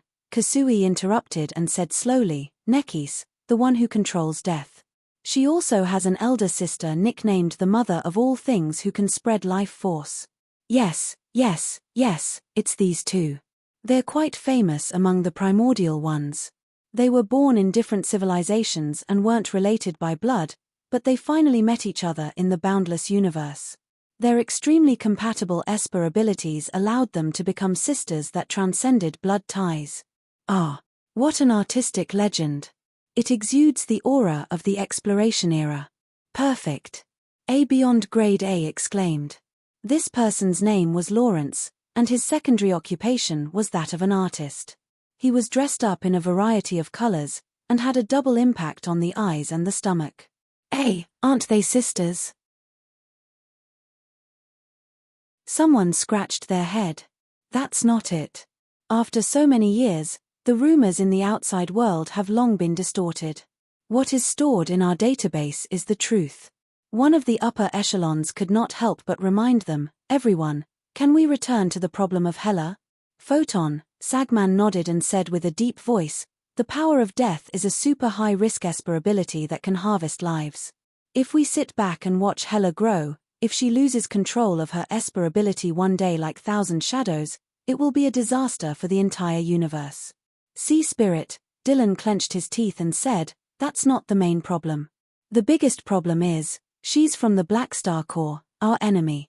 This ability is very dangerous. If we don't deal with it, when Hela grows up, we'll have to worry about this special threat when dealing with the Black Star Corps, Sectorgate, Taylor said. These beyond grade as had participated in the Battle of Planet Lighthouse and suffered at the hands of Han Xiao, so they were the most hostile toward the Black Star Corps. They always wanted to ride on Black Star's head.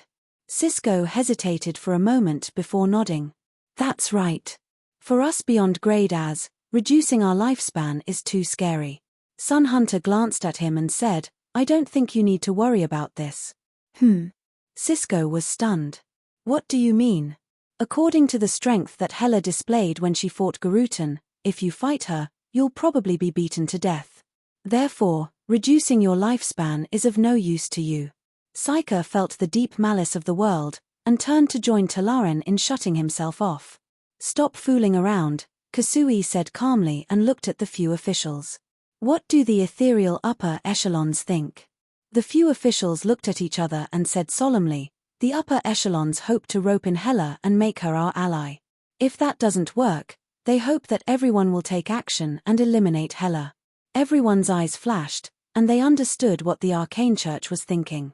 Ordinary people would be killed by Hela in one hit, so reducing their lifespan was of no use to lifeforms below the Calamity grade. She was a killing weapon that was completely targeted at peak beyond grade as. Not only would it affect the current threat, but it would also affect the situation of roping in allies in the future. If Hela was in the enemy faction, even if she did not do anything, the new beyond grade as would have concerns when they joined the faction and would not be willing to face Hela, so it would not be good for them to recruit new allies. Although Hela was a member of the Black Star Corps, she had not joined an advanced civilization yet. The Arcane Church hoped to use her for themselves and control this killing weapon. This was something that Garutan did not expect. If they could not take her for themselves, Ethereal would destroy Hela. Not only that, all the beyond grade as present thought deeper. Hela's deterrence was only targeted at beyond grade as. Did the Arcane Church also want to use her to deter the entire beyond grade as? If it were any other time, no one would have such thoughts. However, everyone present had coincidentally participated in Han Xiao's meeting of the gods, and they could not help but think in that direction. Everyone suddenly fell silent, and many people felt conflicted. Kasui's expression did not change. He glanced at everyone and said, I feel that roping in Hela can be done immediately. As for eradicating her, we need to think about it slowly. Although we're all in the flickering world and it's convenient to mobilize, our movements will attract more attention. Furthermore, killing Hela will also provoke Black Star. It's best to wait and see what the Radiant Federation does. Don't forget, they also have this information and will definitely take action. I understand. The upper echelon nodded. The debt with Ninja has not been settled yet. This time, we do not wish to cooperate with the Radiant Federation. We do need to wait and see. However, when we decide to take action, I hope everyone will respond positively. No problem. Other than Cisco, the unlucky fellows from the Battle of Planet Lighthouse all expressed their opinions. They had wanted to take revenge on the Black Star Corps for a long time, and the opportunity was finally here. Kasui did not speak, but his eyes flickered.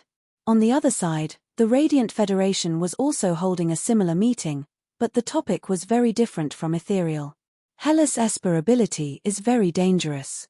This is true, but dealing with her will definitely anger the Black Star Corps. It's not worth it, Hades said. One of the elders frowned. In the long run, Hela's threat is clearly greater. Angering the Black Star Corps is worth it. Are you sure? Hades asked. Have you forgotten about the 10,000 deity scepter? As soon as this was said, the elders of the Radiant Federation were stunned and fell into deep thought.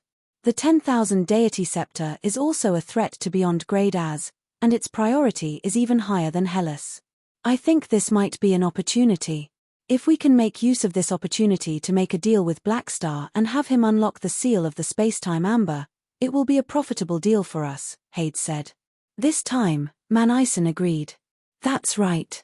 I think we need to consider Blackstar's attitude. The 10,000 deity scepter is very important. Everyone could not help but look at him. Some were surprised, while others understood. Many beyond grade knew that Manison's attitude was from the perspective of the 10,000 deity scepter on the surface, but in reality, it was largely due to the influence of the meeting of the gods. Manison was the leader of pushing the beyond grade to be on the same front, and he valued Han Xiao's influence in the flickering world more than Han Xiao, hoping that he could build an information exchange platform for the same front. Thus, he did not want to anger him and cause him to quit. Speaking of which, if not for Han Xiao holding the meeting of the gods and talking about the situation of the beyond grade the beyond grade A allies of the Radiant Federation probably would not have hesitated at all. This could not be part of Blackstar's plan, right? After thinking for a while, the chief elder tapped his walking stick and said, Indeed, if we can unlock the seal of the 10,000 deity scepter, we can temporarily put aside the problem of Hela, but it's almost impossible to succeed. After pausing for a while, he slowly added, the Arcane Church will definitely try to rope us in before getting rid of us. We can remind Blackstar, but this bargaining chip is not enough. Blackstar has the dynasty behind him, so he doesn't need our help in terms of military strength. Furthermore, he's a member of the dynasty, so he'll definitely be worried that we'll use the 10,000 deity scepter to deal with him after he releases it. After considering everything, he won't agree to a deal with us. Hearing this, everyone nodded in agreement. If they were in Blackstar's shoes, they would also not agree to help the enemy. The most important thing was that the bargaining chip Radiant had taken out was not enough. In fact, Radiant had always wanted to build a good relationship with Han Xiao and unlock the seal of the 10,000 deity scepter so that it could get rid of the state where it could only be seen but not touched. However, the evolutionary totem was related to the future of the civilization and was countless times more important than the 10,000 deity scepter. Thus, Radiant could only temporarily put aside the issue of the scepter and target the Red Empire and the Black Star Corps first. Now, Hela's problem made Radiant see an opportunity to make a deal with Blackstar. That's why we need a bigger bargaining chip. Hades' eyes flashed. For example, Hela herself. Everyone's heart skipped a beat. What you're saying is that we should capture Hela alive and use her to make a deal with Blackstar in exchange for unlocking the seal of the 10,000 deity scepter. The chief elder pondered for a while and felt that it was a good idea. This way, they would not kill anyone, would not offend Blackstar, and would be able to unlock the seal of the 10,000 deity scepter. The success rate would be much higher than making a normal deal. This method was very flexible, and it seemed like a good idea. If they succeeded, Radiant would be the most profitable. They would finally be able to take off the 10,000 deity scepter and turn it into their own shape. On the other hand, Ethereal would be miserable. It seemed like Ethereal's loss had nothing to do with them. It was better to die than to die. After understanding this, everyone could not help but look at Hades, who had made the suggestion. You're such a slut. The chief elder coughed and said, Hela is good at dealing with life forms, so the best person to deal with her is a mechanic. Your Excellency, the Mecha Empire, I'm not interested in bullying a new beyond grade A, Manison interrupted. As a mechanic with countless aliases, he was of course not afraid of having his lifespan shortened by Hela. However, he was not willing to bully a new beyond grade A super. Old Manison could not wait for more new beyond grade to appear. Alright, someone else will do it. The chief elder shook his head helplessly. They could not command Manison. This time, a beyond grade A could not help but shake his head. With so many beyond grade as targeting one person, the last one to receive such treatment was Escod, right? A new beyond grade A super is being targeted like this. Blame it on her bad luck. The free competition zone was currently in a state of chaos. The movements of local tyrants like the Black Star Corps attracted a lot of attention from the outside organizations. Very soon, the news of the armed conflict between the Black Star Corps and Garutan spread. The planet Fury chosen by the Black Star Corps was blown up, so they could only take a detour and choose a new stronghold. Garutan did not have an easy time either, losing many of his subordinates. Both parties retreated in the end, so it could be considered a draw. The result of the battle between Hela and Garutan was normal. She was not a match for a pinnacle beyond grade A, but it was said that Garutan also suffered some injuries. This was not something an ordinary new beyond grade A could do. Many organizations secretly raised Hela's combat strength in their files, thinking that among all the new beyond grade as in this batch, Hela might be the strongest. The information about Hela's ability was only circulated among the 3 universal civilizations and a very small number of high-level organizations. The outside world did not know about it, and most people did not know that the upper echelons were already in turmoil. With the Black Star Corps and Garutan taking the lead, the outside organizations that had conflicts with each other no longer restrained themselves and started fighting one another for resources. They no longer had to worry about the dynasty's attitude. The chain reaction caused by this battle was that the number of armed conflicts in the free competition zone increased rapidly, and the security situation declined like an avalanche. However, overall, there were still countless empty areas in the 4th phase, and there was still a lot of space to explore. Thus, the level of conflict was not too intense, far from the peak in his previous life. The army player guilds that left the main force also began to display their subjective initiative, participating in the competition in the free competition zone as official organization. Somewhere in the border star system of the Emerald Star Cluster, a small fleet was slowly moving forward. The outer armor was engraved with the emblems of different organizations, which were the guild emblems. After the army was registered, they could customize their organization name and logo. These guilds could then openly use their own emblems. This fleet included the official guilds of Long Sky, Rivervale, Thunderstorm, and many other well-known clubs. In the current version, the efficiency of the players earning money was much higher. It was not a problem for them to grit their teeth and save up enough money to buy a normal spaceship. The guild funds of the first-tier clubs were even more abundant. Together with the 30% price that Han Xiao offered, many guild organizations bought small fleets. At this time, the core members of the various guilds were gathered on the battleships of Long Sky for a meeting. There were also many pro players in the room. "We're not far from planet Harker. We'll arrive in about half an hour. Let's discuss our plan," the guild leader of Sky Territory, Jade Greensky, said casually. Twinkle Fried Rice took out the memo and read it aloud. Planet Harker has plenty of resources, and it's currently occupied by 7 small organizations. 3 financial groups, 2 private armed forces, and 2 star system civilization gathering teams are unable to chase each other away. They can only fight for rich resource locations. Our goal is to enter Planet Harker, make friends with the financial groups, and build a resource stronghold on this planet. The most important thing is how to negotiate with these financial groups, Sleepy Winter said. "Leave this to me," Maple Moon volunteered.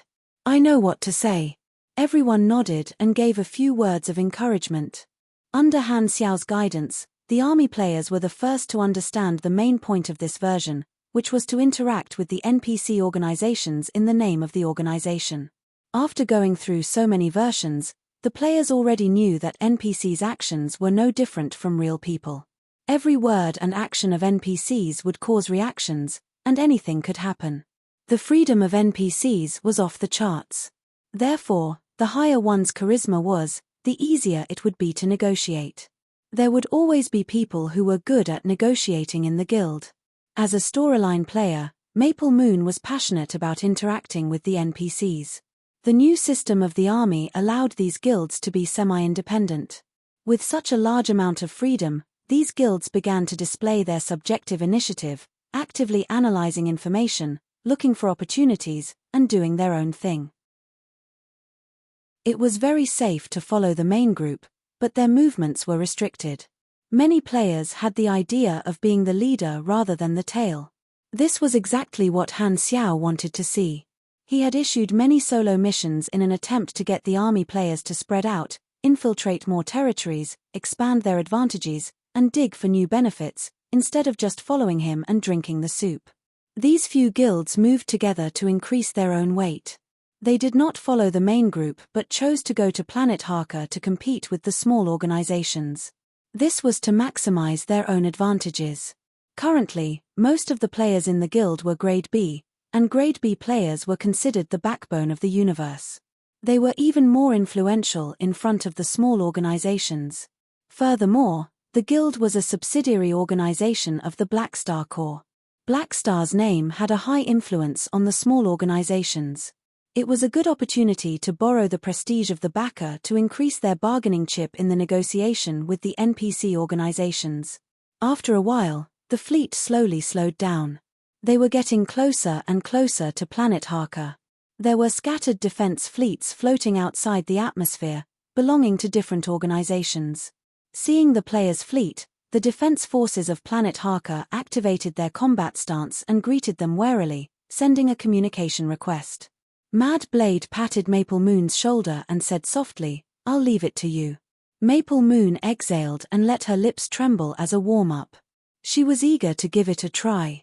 Fang Sen, watch me trick them. P.S. Weibo has finally been verified. Those who are interested can search for Chidian Chi Pei Jiao and follow Weibo.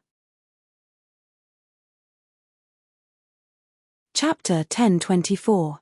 Maple Moon picked up the call, and a mercenary appeared on the screen. His eyes were filled with caution and curiosity. "This is the armed guard fleet of the New Moon Financial Group. I'm the commander, Feldman. Who are you?" Hearing this, Maple Moon was overjoyed. The players of Long Sky, Rivervale, and Storm had investigated the situation on Planet Harker beforehand. The 7 organizations had occupied this planet and were competing with each other. They guarded the planet from different directions and forced the other organizations to retreat. They did not want more people to share the resources. If they encountered an armed organization or a star system civilization, the difficulty of negotiation would increase. If they encountered a financial group directly, things would go smoothly. Of course, with the players' current abilities, they could not investigate this situation on their own. The source of the information was naturally the Black Star Corps, which allowed the players to check real-time information about the flickering world. This was the privilege of being an army player. Maple Moon calmed herself down and said, "This is the joint armed force of the Sky Territory, Storm Guild, Rivervale Guild, and other organizations." Feldman was puzzled.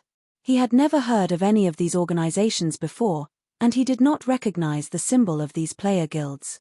Who knew where this small organization popped out from? Feldman shook his head and said with a deep voice, "Planet Harker does not welcome any foreign organizations. Please leave immediately, or we will take necessary measures." "You've misunderstood. We're not here to enter Planet Harker. You can treat us as mercenaries." Maple Moon took out the speech she had prepared. "Didn't you post a recruitment notice in the Flickering World regional channel? We plan to work with your financial group and accept armed employment." Feldman was stunned and a little surprised. The thing that the Flickering World did not lack the most was jobs. Almost all organizations were recruiting soldiers, and the attraction of high-level organizations was the strongest. For a small financial group like them, the probability of recruiting people in the free competition zone was too low. He did not expect that this group of people were actually mercenaries. However, why didn't they contact us in advance and come here directly? It should be a small organization that does not know the rules of this industry. Feldman felt that he had guessed correctly and shook his head. He estimated that such an organization would not be very strong, so he did not have much hope. However, the other party was still a force to be reckoned with. After a pause, he asked casually, "Sure, tell us about your organization first. We need to consider if you're worth hiring." Maple Moon clenched her fists excitedly and pretended to be calm. Okay, our joint armed forces have a total of 7,000 espers, of which 5,800 are Grade B members. Wait, what's that? Feldman thought he had heard wrong.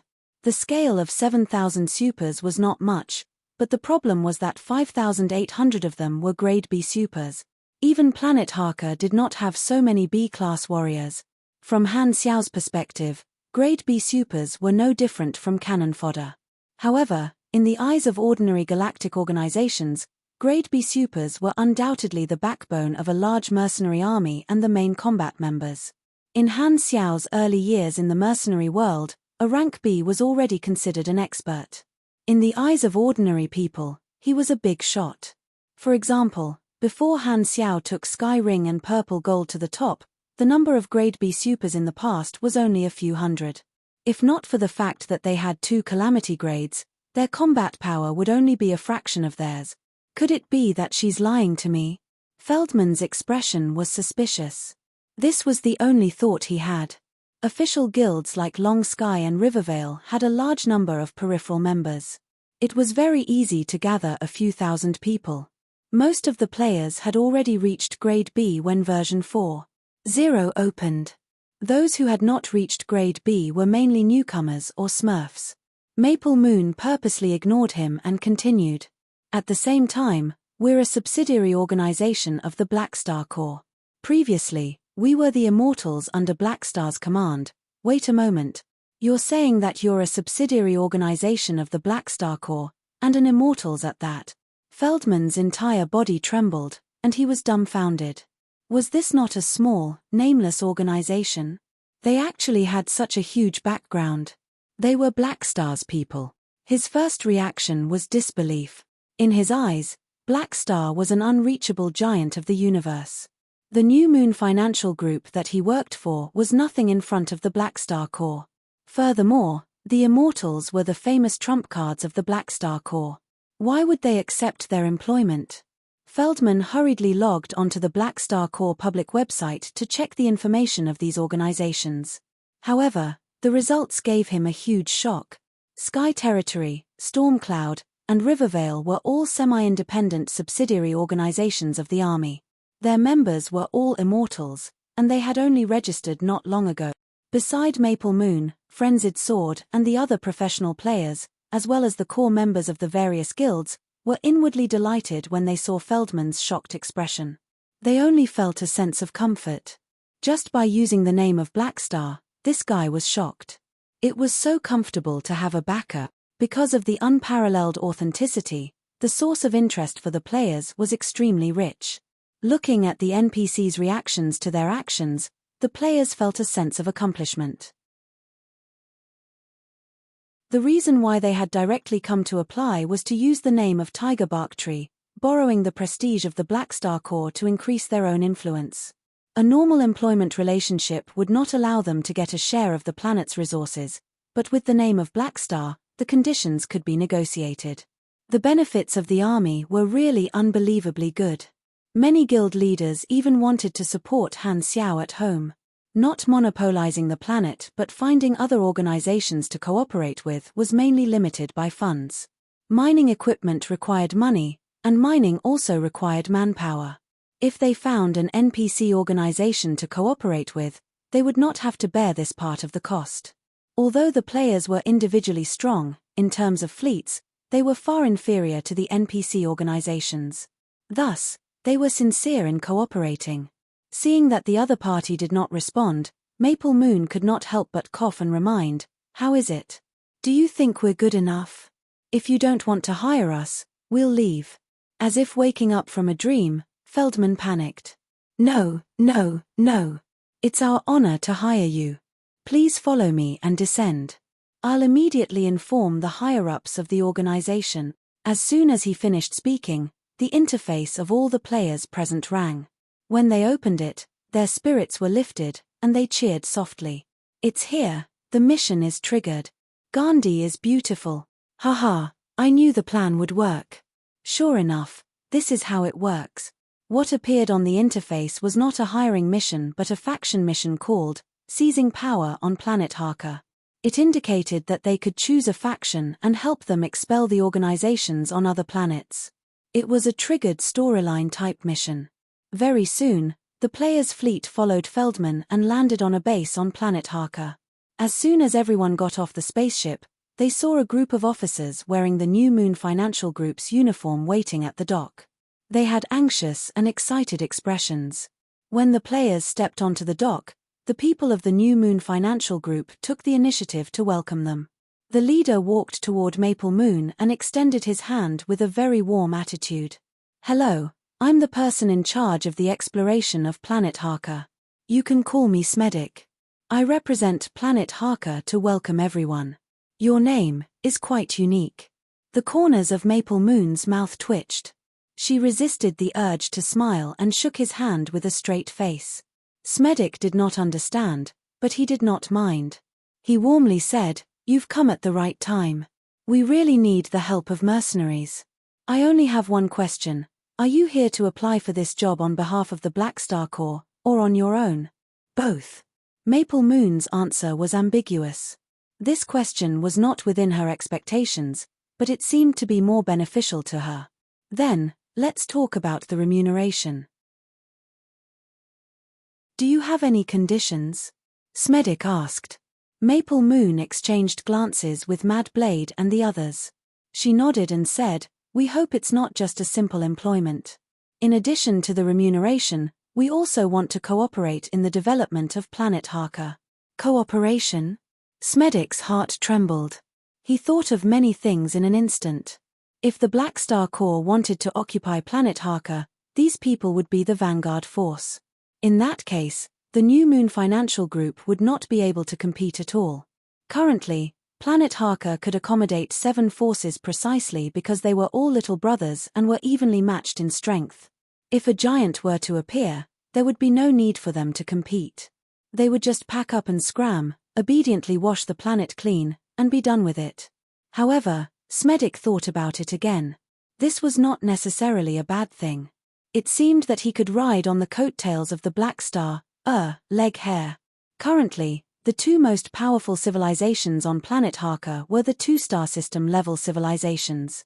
However, the planet only had the other party's collection team, so they could still be in a stalemate. If the other civilization's main force came, the New Moon Financial Group would have no choice but to leave. However, if they could obtain the protection of these immortals, it would be equivalent to borrowing the protection of the Black Star Corps. Furthermore, as the competition became more intense, there might be other organizations coming to planet Harker in the future. Having one more backer seemed to be very beneficial. Thinking of this, Smedic made a decision and nodded heavily. "No problem. We'll draft the specific terms and conditions. Once it's done, I'll show it to you. Is that okay?" "Okay." Maple Moon nodded. She was only in charge of negotiations, so she did not understand the terms and conditions. However, it did not matter. The official guild of the professional clubs had talents in this area. The guild president was considered a mid-level manager of the club, so he still had some knowledge. It was not a problem to look at the terms and conditions. At the very least, they could search for a template in the quantum network for comparison.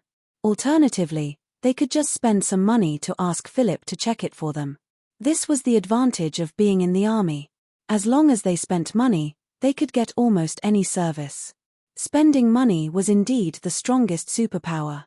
The New Moon Financial Group cleared out an area for Long Sky, Rivervale, and the other guilds to rest and reorganize. The next day, the 2 sides reached a consensus and signed a formal cooperation agreement. After signing the agreement, the players immediately triggered the corresponding employment missions. Currently, there were a lot of missions related to planet Harker in their mission list. Some were triggered by themselves, some were issued by the New Moon Financial Group, and some were issued by Han Xiao. For example, find a planet to build a resource collection point. This was to encourage the players to spread out like dandelions. There were so many missions for the same thing. If they completed all of them, they would receive extremely generous rewards. After signing the agreement, Maple Moon and the others found Smedic and took the initiative to make a suggestion. We're partners now. You haven't announced our origins, so the other forces don't know about our strength and identity. This is our advantage, so I hope to take action immediately. We'll carry out an armed raid to seize the resource base. Smedic thought for a while and nodded. You're right. Where do you want to attack? Maple Moon opened the holographic map of Planet Harker and pointed at a few locations. They were the large resource bases of the other organizations on Planet Harker. You want to snatch so many resource bases at the same time? Smedic stuttered. Don't worry, we're confident, Hao Tian interrupted. In the galactic battlefield, fleets were very important. Snatching resource bases was the ground battlefield, and the supers were the focus. They had more Grade B supers than the entire Planet Harker combined. Fighting on multiple fronts was not a problem at all. Then we'll do as you say. My troops will do their best to cooperate.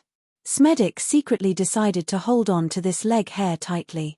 The Ursa civilization was a star system civilization in the Black Hole Edge. They participated in the free competition in the Flickering World. One of their collection teams was one of the 7 organizations on Planet Harker. They were the strongest and had built a few resource bases on the planet.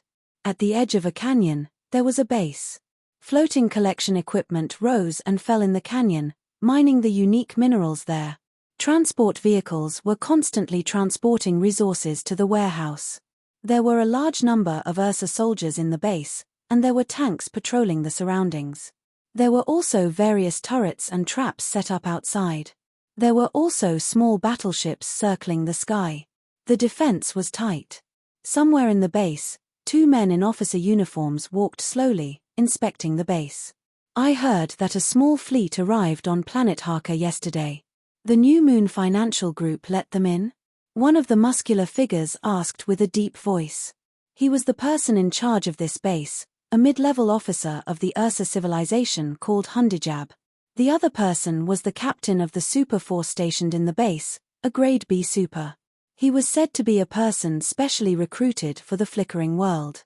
Hearing this, he curled his lips and casually said, "It should be the reinforcements recruited by the New Moon Financial Group." The defense fleet took a picture of their fleet mark. I've checked, and there are no files on those organizations in the Mercenary Alliance. They're probably just some small fries. The Player Guild was a subsidiary organization of the army. Han Xiao did not register them in the Mercenary Alliance with the intention of turning the army into a platform similar to the Mercenary Alliance. Thus, they could only check the army's files on the army's website. The Player Guild was not well known at the moment, and the Ursa Civilization's collection team did not know their origins. Naturally, they did not know the correct way to check. Hundijab coldly said, "The New Moon Financial Group has reinforcements. They'll probably make a move. Do you think their target will be us?" "Impossible," Hundijab said decisively. "The New Moon Financial Group doesn't have the guts." "Are you sure?" Hundijab's face was full of confidence. "Of course. This is the most heavily guarded base. Not only do we have a large number of defensive measures, but we also have more than 70 Grade B supers stationed here. If the New Moon Financial Group has a brain, they won't dare to attack my base." Boom. Before he could finish his sentence, an explosion sounded outside the base. The ground shook, and the 2 of them staggered a step back. "What's going on?" Hundijab was shocked. He hurriedly boarded a floating vehicle and rose into the air to observe the direction of the explosion. At this moment, a large number of anti-gravity ground vehicles bearing the New Moon Financial Group's insignia were rapidly approaching. These vehicles were equipped with shields and electromagnetic weapons. As they charged towards the entrance of the base, they repeatedly exchanged fire with the turrets outside the base. The sound of cannons ringing out continuously filled the air. Enemy attack. Everyone, return to your post. The base's alarm immediately sounded. Hundijab was both shocked and furious, his face ashen. "The New Moon Financial Group dares to attack me?" He had just made a judgment a second ago, and the enemy had arrived the next second.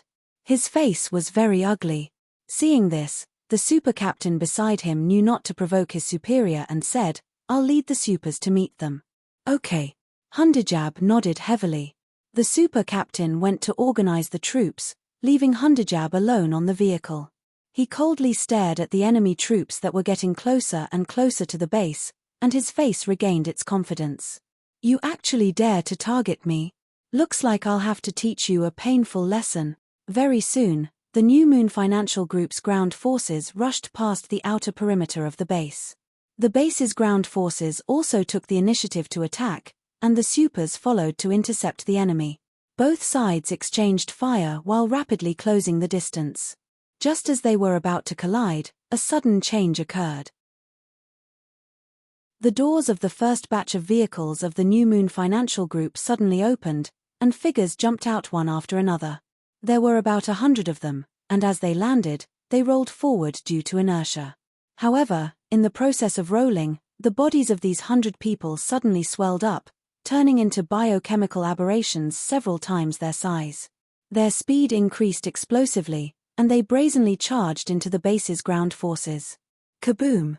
These biochemical aberrations braved the cannon fire and charged forward. Their skin was thick, and their strength was boundless. Their huge palms constantly swept out, sending all the vehicles in their way flying. The Black Star Core Badge Evolution, which was modified from the Overton Badge, was also given a 30% discount. The guild bought it in bulk and distributed it to the players. 100 players who had entered the Extreme Evolution Aberration state were a sharp weapon, and they instantly tore apart the base's ground forces. Hundajab's face sank, and he immediately ordered, "Have the supers attack and get rid of these monsters." After the order was issued, the super captain led thousands of supers into the battlefield. Most of them were grade C or D, and at the front were dozens of grade B supers, acting as the arrowheads. On the other side, over 1,000 players of the New Moon Financial Group also appeared, and they also charged. A medium-sized supers battle was about to break out. Seeing that the players were at a disadvantage in terms of numbers, Hundajab smiled. "The number of supers is only a quarter of ours. There are only 1,000 of them. They're finished." Just as this thought flashed through his mind, the supers of both sides brazenly clashed. However, the result was completely different from what he had expected. He was so shocked that his eyeballs almost popped out of their sockets, and his face was filled with disbelief. Every one of the thousands of players unleashed their B-class combat power. In an instant, they gained the absolute upper hand and slaughtered the enemies who were several times their number. Seeing this scene, Hundajab's face changed greatly, and he was shocked. How can there be so many grade B supers?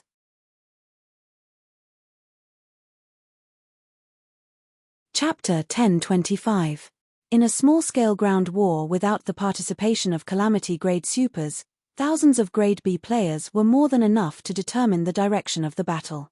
Although the resource base of the Ursa civilization had 4 to 5 times the number of supers and a large number of defensive measures, in front of the self-destructing players, these were nothing more than sacrifices to the art. They would all walk toward the end of their physical and spiritual lives in the dazzling light and heat, finally fusing together into one. Extreme distortion and self-destruct tactics were the two greatest killing moves of the players. In the eyes of these players, life was nothing more than a momentary burst of brilliance. It was as if they had transformed into matchsticks, burning themselves and warming the masses, referring to the explosion. It was so great that it made people cry, referring to the enemy. With the overwhelming number of B-rank combatants and the help of the New Moon Financial Group's troops, there was no suspense in the battle. The resource base was quickly captured by the players, and Hundajab and a portion of the officers left behind in the base were captured alive. At this time, the base was filled with traces of explosions, and the ground and buildings were charred black. Some of the players from the New Moon Financial Group and the guilds were cleaning up the battlefield and counting the spoils of war. In the square of the base, Hundajab and the other captives were squatting there with their hands on their heads, their faces ashen as they were surrounded by a group of players. The vice-captain of the Rivervale team, Evil Sword, turned around and looked at Mad Blade, eager to give it a try. "How is it? Do you want to get rid of all these people?" Mad Blade pondered. "Let me think about it." The joint forces of these few guilds had split up to attack different resource bases, and this side was led by Mad Blade's Rivervale team. During the battle, There was no time to care about taking heads, but now that the enemies were dealt with, it was the pro players' turn to eat the experience. Providing resources for the pro players was one of the missions of the guilds. Maple Moon glanced at Hundajab and the others, blinking her eyes. "Why don't you ask for their names first and let me see if I can trigger a mission?" Hearing this, Mad Blade and the other pro players did not have any objections. Seeing this, Maple Moon walked up to the group of captives and asked, "Who is the officer here?" The crowd was in an uproar, and many of them were hesitant about whether to betray their superior. However, Hundajab took the initiative to speak, gritting his teeth. "I am the person in charge of this base." "Hundajab, are you mercenaries of the New Moon Financial Group? Where did he come from?" Even now, the shock in his heart had yet to subside. This was more than 1,000 grade B supers. Where did it come from? How could he possibly be a nobody in the mercenary world? How could he possibly be an unknown person? Maple Moon smiled in her heart and pretended to be expressionless. "We are the Guild of Rivervale. Previously, we were the Immortals of the Black Star Corps. Currently, we are an affiliated armed organization under the army." Catcher. This news was like a bolt from the blue. Hundajab was dumbfounded, his face full of disbelief. He had never expected to hear the name Black Star from these people. The New Moon Financial Group actually got in touch with the Black Star Corps? Hundajabu's face was full of shock and his mind was in chaos. The anger in his heart dissipated at this moment, leaving behind only panic. His first reaction was also disbelief, but when he thought of the abnormal situation on the battlefield just now, he suddenly understood. No wonder it seemed that some enemies had clearly died but reappeared. He did not understand at first, but now he understood. It turned out that they were the famous Black Star Corps Immortals. This meant that the origin of this group of people was real. You guys, facing Black Star's forces, Hundajabu could not get up. The confidence that a star system civilization gave him was all gone. Even he had such a listless appearance, and the other captives were even trembling from head to toe. They were shocked to the extreme. Maple Moon thought about it and felt that she had to take the initiative to trigger the mission. She asked, "Do you have anything you want us to do?" Hearing this, everyone was stunned and immediately fell into despair. "It's over. She's asking us if we have any last wishes." Sensing the atmosphere full of fear, Hundajabu gritted his teeth, turned around, and shouted, "No one is allowed to beg for mercy. As soldiers, dying in battle is our glory." When he was defeated, he was already mentally prepared to sacrifice himself, and now, he had recovered. Maple Moon scratched her head and sincerely said, "Beg me. Maybe we'll let you go if you beg. Dream on. Even if I die, I won't let you play with me." "Ah. You really don't want to fight for it. Maybe we can succeed." Demon, you're delusional." A scene that stunned the people of the New Moon Financial Group appeared on the battlefield. They saw the captives begging for death with incomparable firmness, while the captives were trying to persuade them. However, at this moment, the people of the New Moon Financial Group saw the strong hesitation and struggle on the faces of many of the captives. They suddenly trembled, thinking that they had guessed the intentions of this group of immortals. "I understand, they're trying to divide the enemy. What a terrifying group of people." Not everyone was as unyielding as Hundajabu. Soon, someone stood up and took the initiative to beg for mercy under Hundajabu's angry gaze. Maple Moon looked at the interface and saw that a mission had indeed popped up. The format was XX's plea for mercy, and the condition was that they would receive a small amount of experience if they let them go. She turned to Mad Blade and asked, "Do you want to do this mission? Although the experience is a little low, a mosquito is still meat. Let's do it." Mad Blade nodded. Hearing this, Maple Moon had the people begging for mercy kneel to the side. Seeing that someone had taken the lead, many of the hesitant captives also rushed to beg for mercy. Some could trigger the mission, while others could not. The players picked and chose the captives as if they were buying groceries in the market, dividing them into two groups.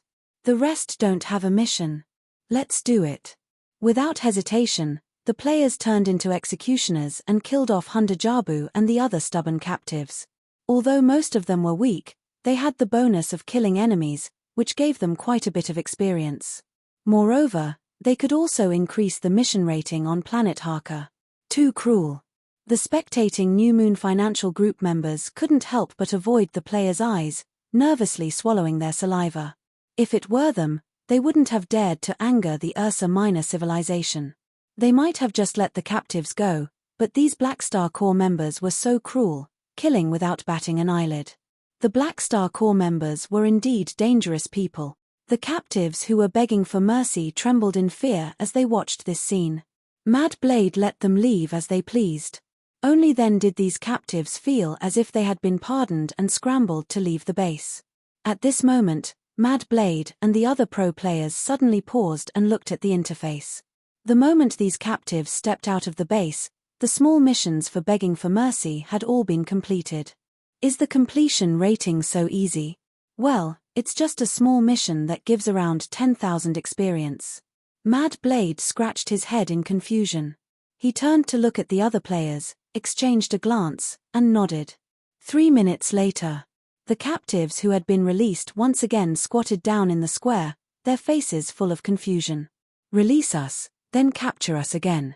What's the meaning of this? Let's try again. Maple Moon coughed. Anyone else wants to beg for mercy?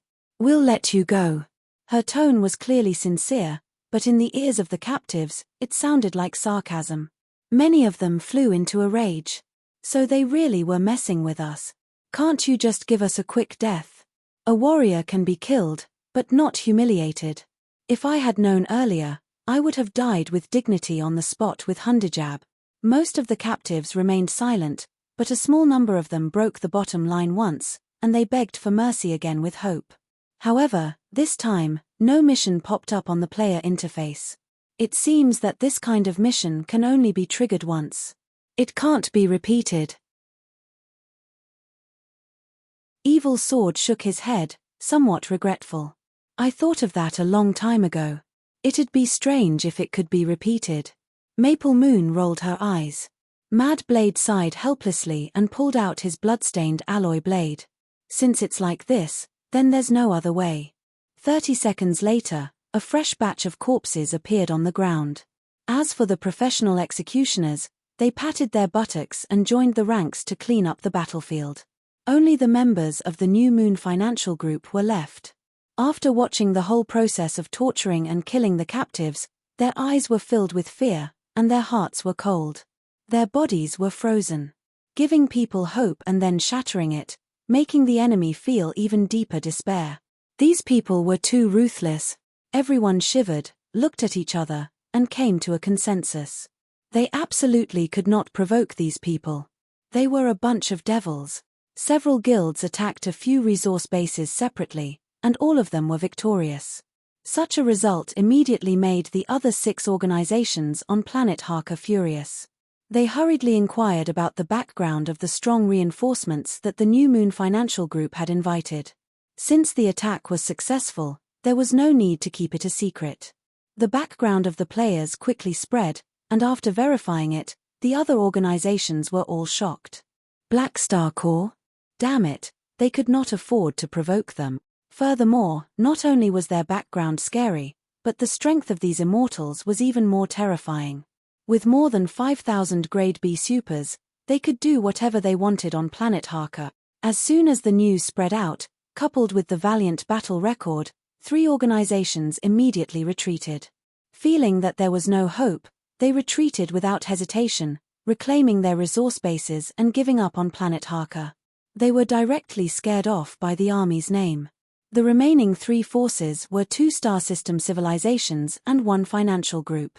They were unwilling to give up on Planet Harker and quickly responded. They reduced their bases, retracted their forces, and prepared for the upcoming battle as if they were facing a great enemy. However, the players did not immediately take action. Instead, with the help of the New Moon Financial Group, they occupied a few resource bases and resumed their harvesting work. In the largest base, the backbone of Long Sky, Rivervale, Storm, and the other guilds stood in front of the warehouse, watching batch after batch of resources being sent in by transport vehicles. Everyone's eyes turned into Aina's symbols. This is an endless gold mine. Jade Greensky's face was filled with joy. Our guild has another stable source of income. Our financial situation is even better now. Looks like this is the right way to play. Hao Tian nodded and calculated in his heart how much combat equipment and items could be exchanged for in one day. Everyone was overjoyed. Most of the army players were very passionate about making money. There was nothing he could do about it. Although the items in the army were cheap and good, the subsequent costs were also high. Weapons needed to be strengthened, mechanical suits needed to be repaired, ammunition needed to be replenished, evolution badges needed to be recharged, spaceships needed to be bought, and equipment needed to be replaced. Just like that, it was all white Ainas. Their wallets were all sucked dry by this B*TCH from the Black Star Army Logistics Department. The army players lacked nothing but money. Now that the guilds had chosen a location to build their headquarters in the army's territory, these core members came from the competition zone to build a bridgehead while doing missions to grow and earn money. In the eyes of the guild players, a bright future seemed to be waving at them. Long Sky and the other guilds built a stronghold on planet Harker, and the guilds of the other army players also found different opportunities and started to expand in the Emerald Star Cluster.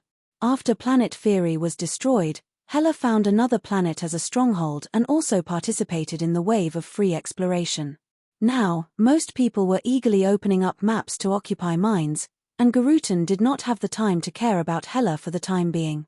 The forces of the affiliated player guilds of the army slowly spread in the Emerald Star Cluster. Now that the Black Star Corps actions had attracted a lot of attention, this movement was also noticed by many organizations. Many organizations were curious about the situation of the Immortals turning into semi-independent affiliated organizations. They did not know what Black Star was thinking and just watched silently. As the various Chinese guilds gradually built their strongholds in the free competition zone, the first batch of foreign players finally came to the Flickering World after a long journey. They were the Black Hole Edge players from Southeast Asia. I was delayed by the match today, so it was a little short. Lian, it was not easy. Tears flowed down.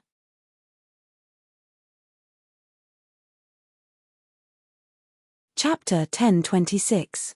In the Dawn Star Cluster, spaceships flew out of the Stargate one after another and stepped into the territory of the Flickering World. The various large organizations had already started exploring the Flickering World freely. Now, only tourists, unknown small organizations, and reinforcements from the various organizations had arrived in the Flickering World. This fleet was the reinforcements that many organizations in the Black Hole Edge had sent from their headquarters. The composition was complicated. There were armies from Star Cluster and Star System civilizations, armed mercenary organizations, financial groups, and so on. These organizations all had players more or less. In the entire universe, only the Shattered Star Rings player faction was an exception. They were all members of the Black Star Corps.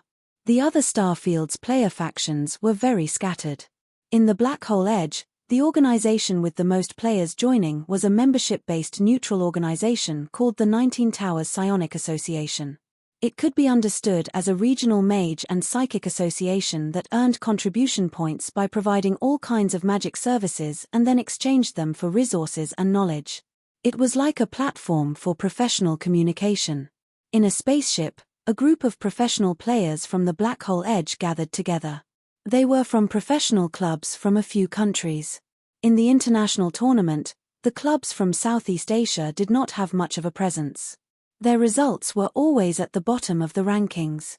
The only thing that left a deep impression on the audience was that they were not very good at tactical operations. They tended to be reckless, and their fighting style was extremely fierce. Relatively speaking, the more famous professional teams in Southeast Asia were Vietnam's Red Bay Club, Thailand's Titan Club, and Indonesia's Archipelago Club.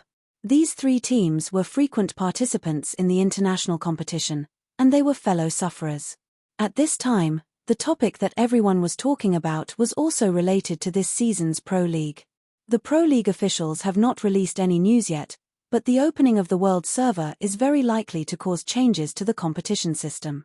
They might even cancel the division system, Red Bay's captain, Viper, said with a deep voice.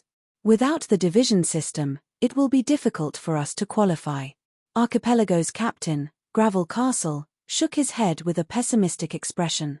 The reason they qualified every year was because of the division system. In the Black Hole Edge, they were all noobs. Without this system, it would be difficult for them to qualify for the international tournament. Therefore, people from the same starfield have to work together and seize the opportunity when the world server opens, Viper said. It's difficult. China's faction advantage in the world server is too big. We can't win by ourselves. We can only see if the clubs from other countries will form an alliance. It's a pity that we've invested too many resources into our current faction. It's impossible for us to jump ship. Even if we join the Black Star Corps, we won't be able to compete with the local tyrants of China. We have to find a way to create an advantage. This time, Viper narrowed his eyes and said confidently, although we can't jump ship, we can still make use of the benefits of the Black Star Corps. It's best if we let some guild members join the Black Star Corps and gain some experience. Then, we can pay them to buy a large amount of resources with a discount. At the same time, we can also find out about the movements of the army players, which is beneficial for us. Spies. Everyone looked at each other. This is indeed a good idea, but will the Black Star Corps target us? What does our business have to do with him? Viper didn't care. The ones who should pay attention to are the Chinese players. Be careful that they don't rob us of our goods. All right, let's do it. Everyone settled on a strategy and buried their heads in discussion. The Lee Sykes Group was a large private mercenary organization in the Black Hole Edge, but it had an official background. It was a secret mercenary group of the Ursa civilization. The name of the organization was named after the leader, and the captain was called Lee Sykes. He personally led the reinforcements and had just arrived in the flickering world. Everyone, accelerate and increase warp speed. Get to the free competition zone as soon as possible. In the command room, Lee Sykes shouted loudly with a hint of excitement in his tone. There were many secret mercenary groups under the Ursa civilization, and there were many existences like him. The civilization rarely gave him missions, so he could only pretend to be a normal mercenary. Therefore, he valued the opportunity to perform meritorious deeds. Originally, he had only sent the vanguard troops while he stayed in the main camp to maintain the normal operation of the mercenary group. However, when the flickering world was officially opened, the players who had disappeared for 20 years in the Black Hole Edge reappeared. In every starfield, the deeds of the players were different, leaving a different impression on the local organizations. Because of the scattered factions, the players of the Black Hole Edge were like a sheet of loose sand. Their exposure in the universe was far less than the army players, so their threat was relatively low. However, there were also a large number of local organizations that noticed the special existence of the players and thought that they might be the same species as the immortals of the Black Star Corps and had the ability to revive. However, the problem was that because the players were scattered, the local organizations did not know how many immortals there were. Before the players showed this trait, they could act like ordinary NPCs and be difficult to distinguish. Plus, they had disappeared for 20 years, so it was even harder to find them. However, Lee Sykes noticed the reappearance of the players and had a deep impression of this group of fearless fighters. Therefore, he took the initiative to recruit more people. Coincidentally, the goal of many Black Hole Edge players was also the flickering world.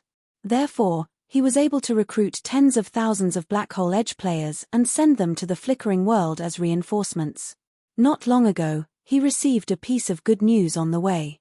The Ursa Minor civilization happened to be in trouble at the front line. One of their gathering teams was wiped out by the immortals of the Black Star Corps. Just when they needed reinforcements, Lee Sykes realized that he had suddenly become a timely help and could not help but be overjoyed. The reinforcements I recruited can help the civilization fight against the Black Star Corps. Not only that, when fighting with other organizations, I can also use these immortals to gain an advantage. I've made a great contribution this time. Lee Sykes was secretly excited. At the same time, in his fleet, groups of Black Hole Edge players stood in front of the porthole, admiring the scenery of the flickering world while whispering to each other. "We're finally here. Let's go to the free competition zone. I'm bored out of my mind. Let's see what missions this mercenary group has in the flickering world. Idiot, why are you still following this mercenary group? There are so many advanced organizations in the flickering world. Are you stupid to stick to this small organization? That makes sense. When we reach the free competition zone, we can kick this mercenary group away." Many of them had the same thought. Now that the advanced organizations in the flickering world had gathered, how could they still be interested in a regional mercenary group like Lee Sykes? Only by switching to an advanced organization could they satisfy their increasing needs, especially in terms of class knowledge. Lee Sykes, who was filled with longing, did not know that he had been treated as a tool by these players from the beginning. The consequences of betraying an advanced organization were more serious, but for such a small organization, the players did not panic at all. So what if they betrayed? They could not wait to jump ship. The first choice of the ordinary players in the Black Hole Edge was the 3 universal civilizations and the local supercluster or beyond Grade A organizations, followed by the Black Star Core.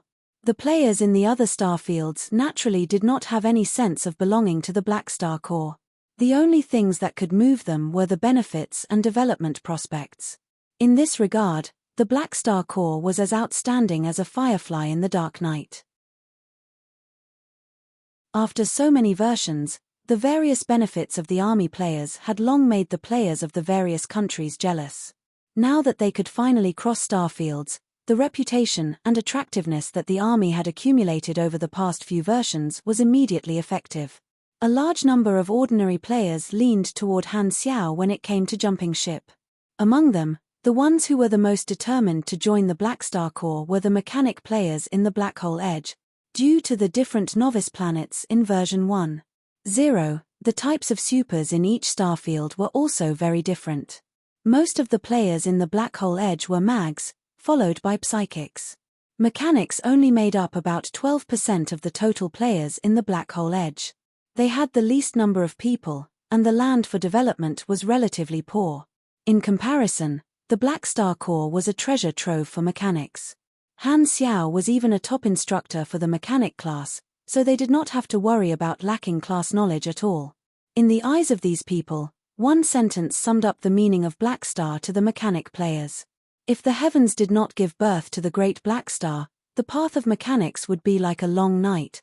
As for the Mecha Empire, although they heard that it was very strong, the players were not familiar with it and instead liked Han Xiao more. After all, with the Chinese players leading the way, at least they knew that Han Xiao was a reliable person. Everyone chatted, and at the edge of the crowd, a player with the ID of Mutai Warning looked out the window alone, his eyes flickering. That hidden mission told me that the Lesasak army is actually a subsidiary force of the Ursa Minor civilization. I heard from a friend that their Long Sky just happened to be fighting with the Ursa Minor civilization for resources recently, so this group of people might be the reinforcements of the civilization. The friend he was talking about was an outer member of the Long Sky Guild. They had once argued on the forums, and they were evenly matched. In the end, they appreciated each other and added each other as friends. Thinking of this, a bold idea quickly formed in Mutai Warning's mind, and the soul of a traitor burned fiercely. If I want to jump ship, I have to give a GIF. At the same time, somewhere in the Emerald Star Cluster, the exploration fleet of a small financial group was docked at a temporary transit station built by an advanced civilization to rest. The normal crew members went to relax, and only the logistics personnel stayed on the ship. They all got busy cleaning and repairing the equipment, as well as doing manual checks. ZZZ. In the maintenance tunnel inside the spaceship, 2 ground crew members wearing protective suits were holding maintenance tools and working in front of a complex mechanical assembly. Electric sparks were flying everywhere. After a while, Evans took off his helmet and wiped his sweat. He opened the logistical mission list on his wrist, took a look, and opened the communication channel to report to his superior. Ground Crew 005 has completed the mission. The hidden trouble of engine component T1018 has been eliminated. Heading to Area C0080 for cleaning. Roger that. Continue working. You still have 3 missions to complete. Understood. After reporting, Evans turned off the communication channel and patted his companion's shoulder. Let's go to the next place. His companion waved his hand impatiently. We just finished one. What's the rush? Rest for a while first. Evans advised, the mission is very tight. Try to finish it before you get off work today. It's best not to rest during working hours. It's against the rules, and you might not be able to finish today's mission. Then postpone it until tomorrow. It's not like we're only stopping here for a day. His companion sat down and said unhappily, you go first. I'm going to rest for a while anyway. Evans frowned and shook his head. He did not care about others. Anyway, he had to do what he was supposed to do. He walked along the maintenance channel and headed to the cleaning location. His companion's figure quickly disappeared from his sight, leaving him alone. The maintenance channel was dim, and there were only light sources at intervals. After walking for a while, Evans suddenly saw a flash of red light in front of him, causing him to stop in his tracks. The light disappeared. Did I see wrongly? Evans found it strange. He looked at the environment detector, but there was no change. Thinking that he was seeing things, he took a few more steps forward. Buzz. At this moment, a flash of red light suddenly lit up in his peripheral vision. The light source was right beside him, less than a meter away. Evans was shocked and hurriedly reacted. He jumped to the side and rolled on the ground. He held the welding torch in his hand and stood up to face the light source, looking alert. Soon, he saw a strange scene. A red ball of light that came out of nowhere was floating in the air, moving back and forth in small movements like a lively little elf. The ball of light was surrounded by ribbon-like veils of light, giving it a misty beauty. What's this? Evans was alert.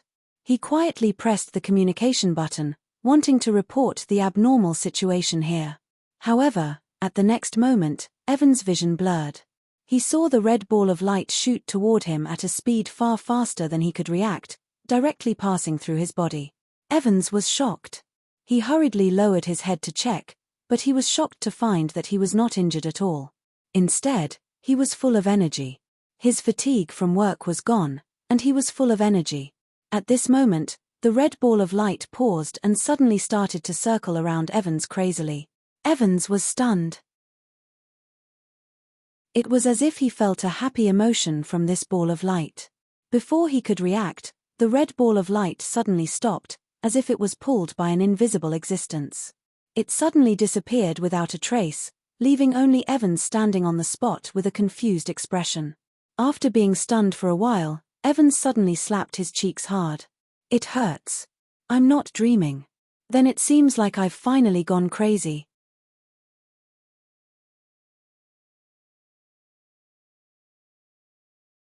Chapter 1027. As the fleet passed through the territory of the Black Star Corps, Lee Sykes, who was full of confidence, was quickly dealt a heavy blow. When they arrived at Planet Blackgate, the immortals that he had recruited with great difficulty in the Black Hole Edge suddenly rebelled. Not only did these players leave the faction, but they also stole the spaceships that carried them. The players of any region were used to maximizing their benefits. Since they had decided to leave, they had to take some benefits. Furthermore, it was not convenient to run away without stealing the spaceships. Many players seized control of the spaceships that carried them, leaving the route of the fleet and heading toward the territory of the Black Star Corps. Some players who did not intend to jump ship were also forced to join. They were all on the same ship. If they fought and blew up the spaceships, no one would have a good ending. With so many players on each spaceship, it was impossible to determine who the spaceship belonged to. Most of them could only follow the spaceships to the transit station before moving on their own. This was the disadvantage of not having a large faction. Due to the large number of players fleeing, the size of the players in Lee Sykes' corps shrank by about half. Coupled with the spaceships and the resources on them, it was a huge loss. This made Lee Sykes' heart bleed. Crazy.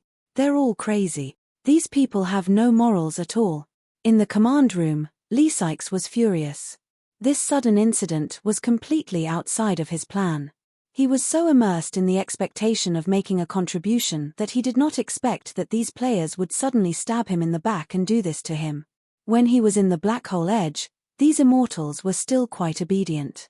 Why did they become so violent the moment they arrived in the flickering world? He only found it hard to understand and subconsciously felt that there was some conspiracy behind this. He thought that it must be some organization that was secretly bewitching them. He did not think about it at all. After all, Lee Sykes did not understand the players at all. The way he saw it, there was definitely someone behind this. Otherwise, there would be no reason for so many people to riot together. The spaceships that were taken away scattered and disappeared from the radar. Lee Sykes gave up after a symbolic chase. The strength of so many immortals made him very wary. Plus, the spaceships were about the same speed, so it was very difficult to catch up to them. This was the territory of the Black Star Corps, so he had his concerns. A bunch of B** stars. Lee Sykes was furious. He angrily left a record in the files of this group of traitorous players, lowering their credit rating. After doing this, he was still angry. Seeing that half of the immortals remained, he calmed down a little and rejoiced. There's still half of us left. Even if we don't contribute as much, it's still a contribution. At least we didn't come here in vain. Lysiak did not dare relax his watch over the players anymore. He ordered, divide and manage the remaining immortals and strengthen the defense of every transport ship. After this experience, he became even more wary of players. However, no matter how vigilant he was, when he arrived at the free competition zone, a large number of job harpers erupted once again. The players were the biggest force that the Lesasak army was transporting this time. No matter how hard the rest of them tried to defend themselves, they were nothing in front of these players. These players had stayed until now just to hitch a ride to the free competition zone. Less than a tenth of the players he had brought from Black Hole Edge were still alive. Lysiak was infuriated. This was great. He had come all the way to the flickering world in person, hoping to contribute, but now it was all for naught. New bad news came one after another. Lysiak soon received intelligence from the rear and realized that even though he had recorded the negative resumes of the first batch of traitorous players, there were still high-level factions that accepted all these immortals, and one of them was the Black Star Corps. Lysiak felt extremely uncomfortable. He felt like he had been bullied, and his heart was filled with grievances. Damn it, why? It's too hard for me. What he did not know was that among the remaining players, there was also a spy like Mu Tai Warning, who had been secretly communicating with the army members and betraying the movements of the Lysiak army. In terms of faction attractiveness, the gap between him and the Black Star Corps was too huge. Even if he temporarily obtained the players' bodies, he could not retain the hearts of the players at all.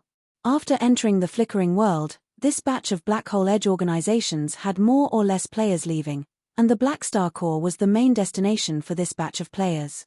The faction attractiveness that had accumulated over several versions had caused the number of players in the army to skyrocket. Han Xiao did not even have to do anything, and the leek harvesting had already evolved from manual labor to fully automated harvesting. In Black Star Palace, Han Xiao looked at the EXP on his interface, and his eyes sparkled. This wave of EXP is really ferocious.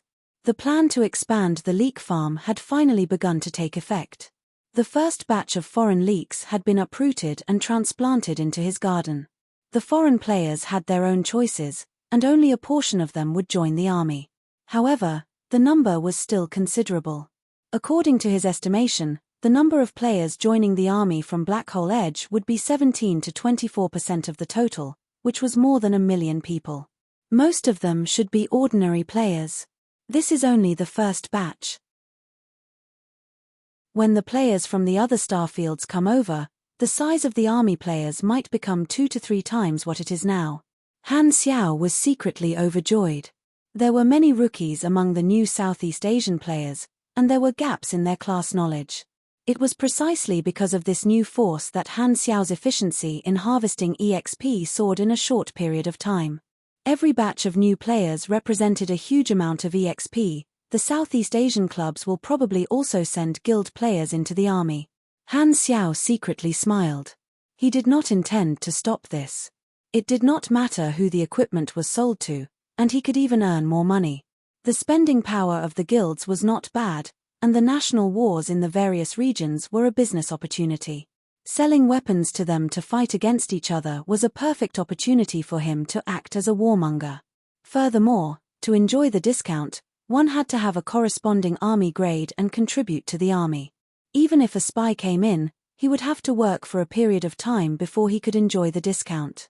At this rate, a few more batches of players will be able to quickly accumulate enough EXP to reach level 320. Han Xiaoxin was excited. This was much faster than he had expected. As for the large-scale job hopping of the Black Hole Edge players, it was already within his expectations. It had happened in his previous life as well. The continuous decline of the player's reputation was an important process in establishing the title of the Cancer of the Universe. This was never a good reputation, and it included the fear and vigilance of the outside world. One of the important signs of players stepping onto the stage of the universe was that players from all over the world gathered in the world server. Their presence would increase greatly, and they would receive the attention of many organizations and be seen as one group. In his previous life, as the players spread chaos, it caused the overall reputation of the player group to decline. Some small organizations did not dare to recruit players, and the result was that the players gathered toward the high-level organizations, completing the upgrade of the faction. This was something that Han Xiao had witnessed before. He knew very well that he could not force the players at this stage to become obedient through faction benefits. As they became stronger, they would have more thoughts, and it would be harder to control them. Players would only have feelings for people they were familiar with. For personal development and an advantage in the national war, they had to obtain benefits and create massacres. As their strength grew, chaos would inevitably sprout. Han Xiao had always been working hard to develop his organization, and one of his main goals was to deal with this situation. He also knew that because the army was an important target for players to join, this situation would also be discovered by the various organizations that were paying attention to him, and it was enough to lead to all kinds of speculations. For the time being, this did not affect him much. Firstly, his position was high enough, and he was strong enough. Secondly, many players had joined other organizations, so the situation was not too exaggerated.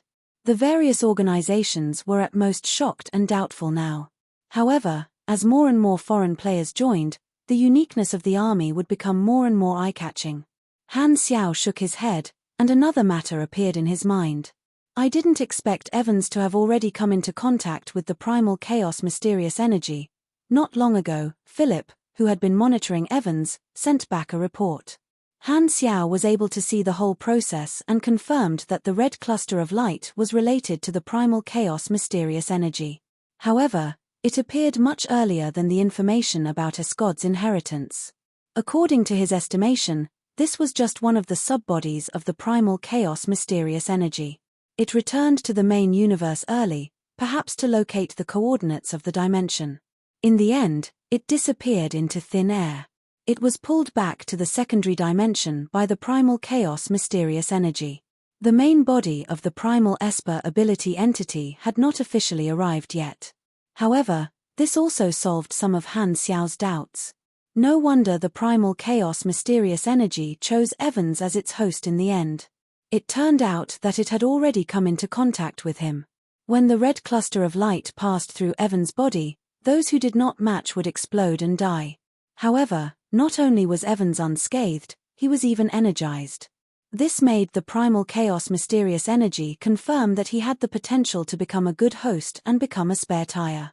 The date of the primal chaos mysterious energy's birth is getting closer and closer. With the current efficiency of gaining experience, I should be able to reach level 320 before it's born. Han Xiao calculated in his mind. My friend Xiao Mu is not Xiao Mu's LOL book. I don't want to have a 50-50 chance. The results are not bad, and the writing is quite interesting. A certain streamer has been reborn to redeem his regrets. It has already reached 800,000 words. Those interested can take a look.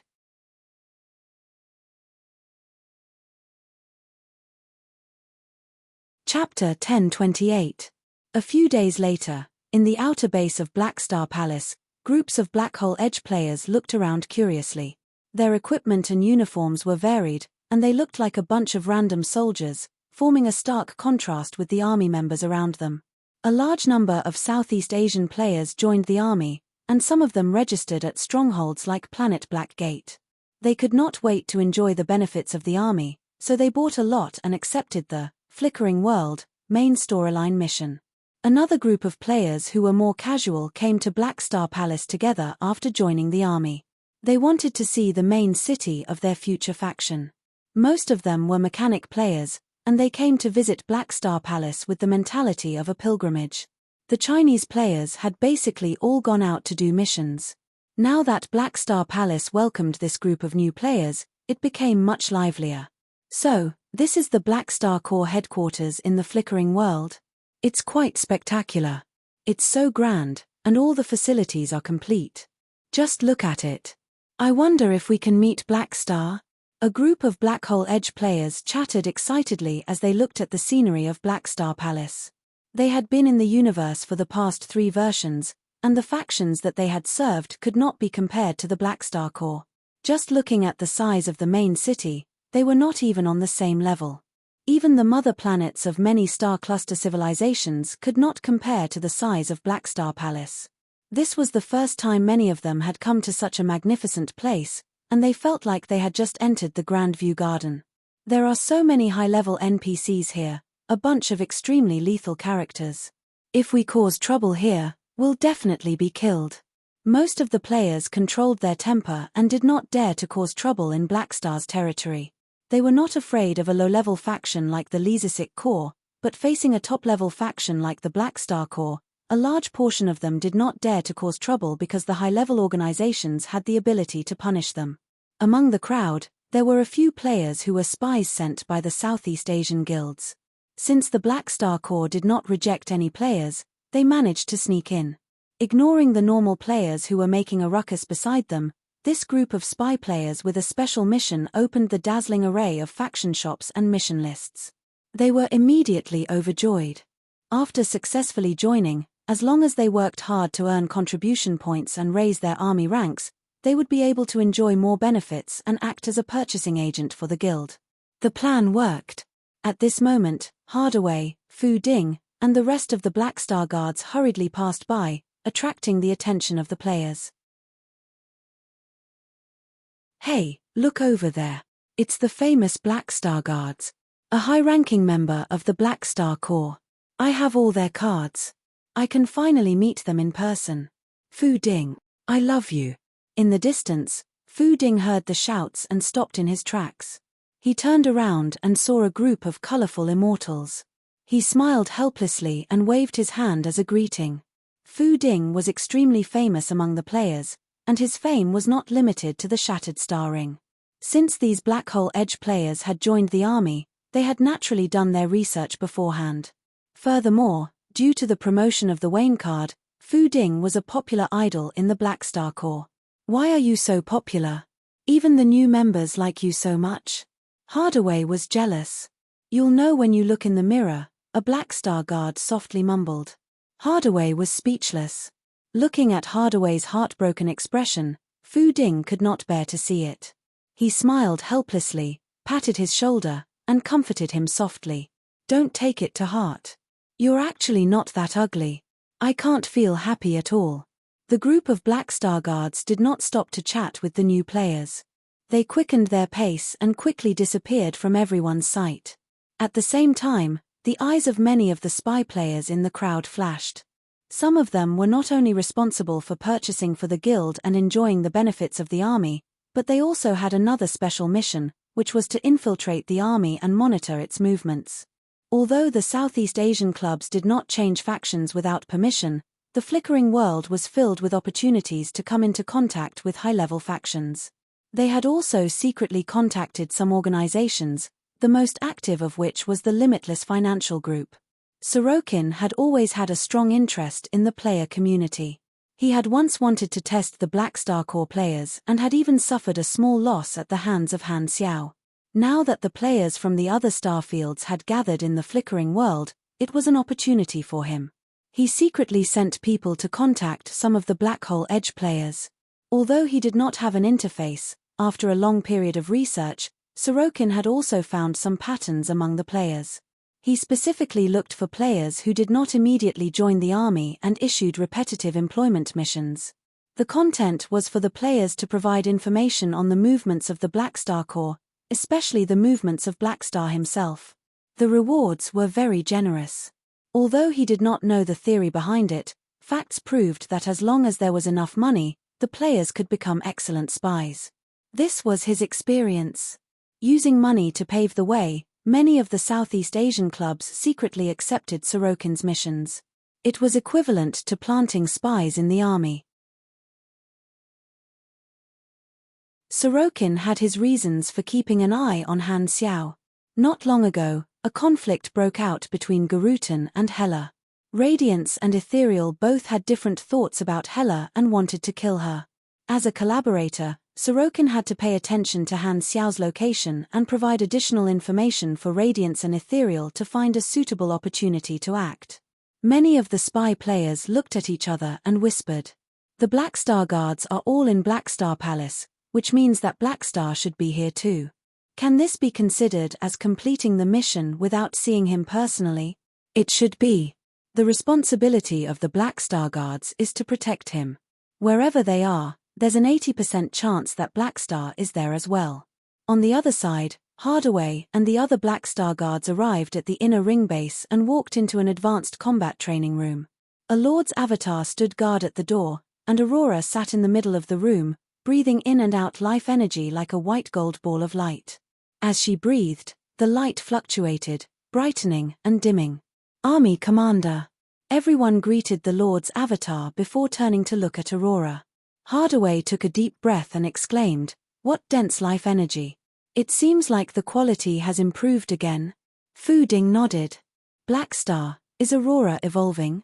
Han Xiao controlled the Lord's avatar to nod. The life energy she has accumulated has finally broken through the critical point, bringing her a qualitative change.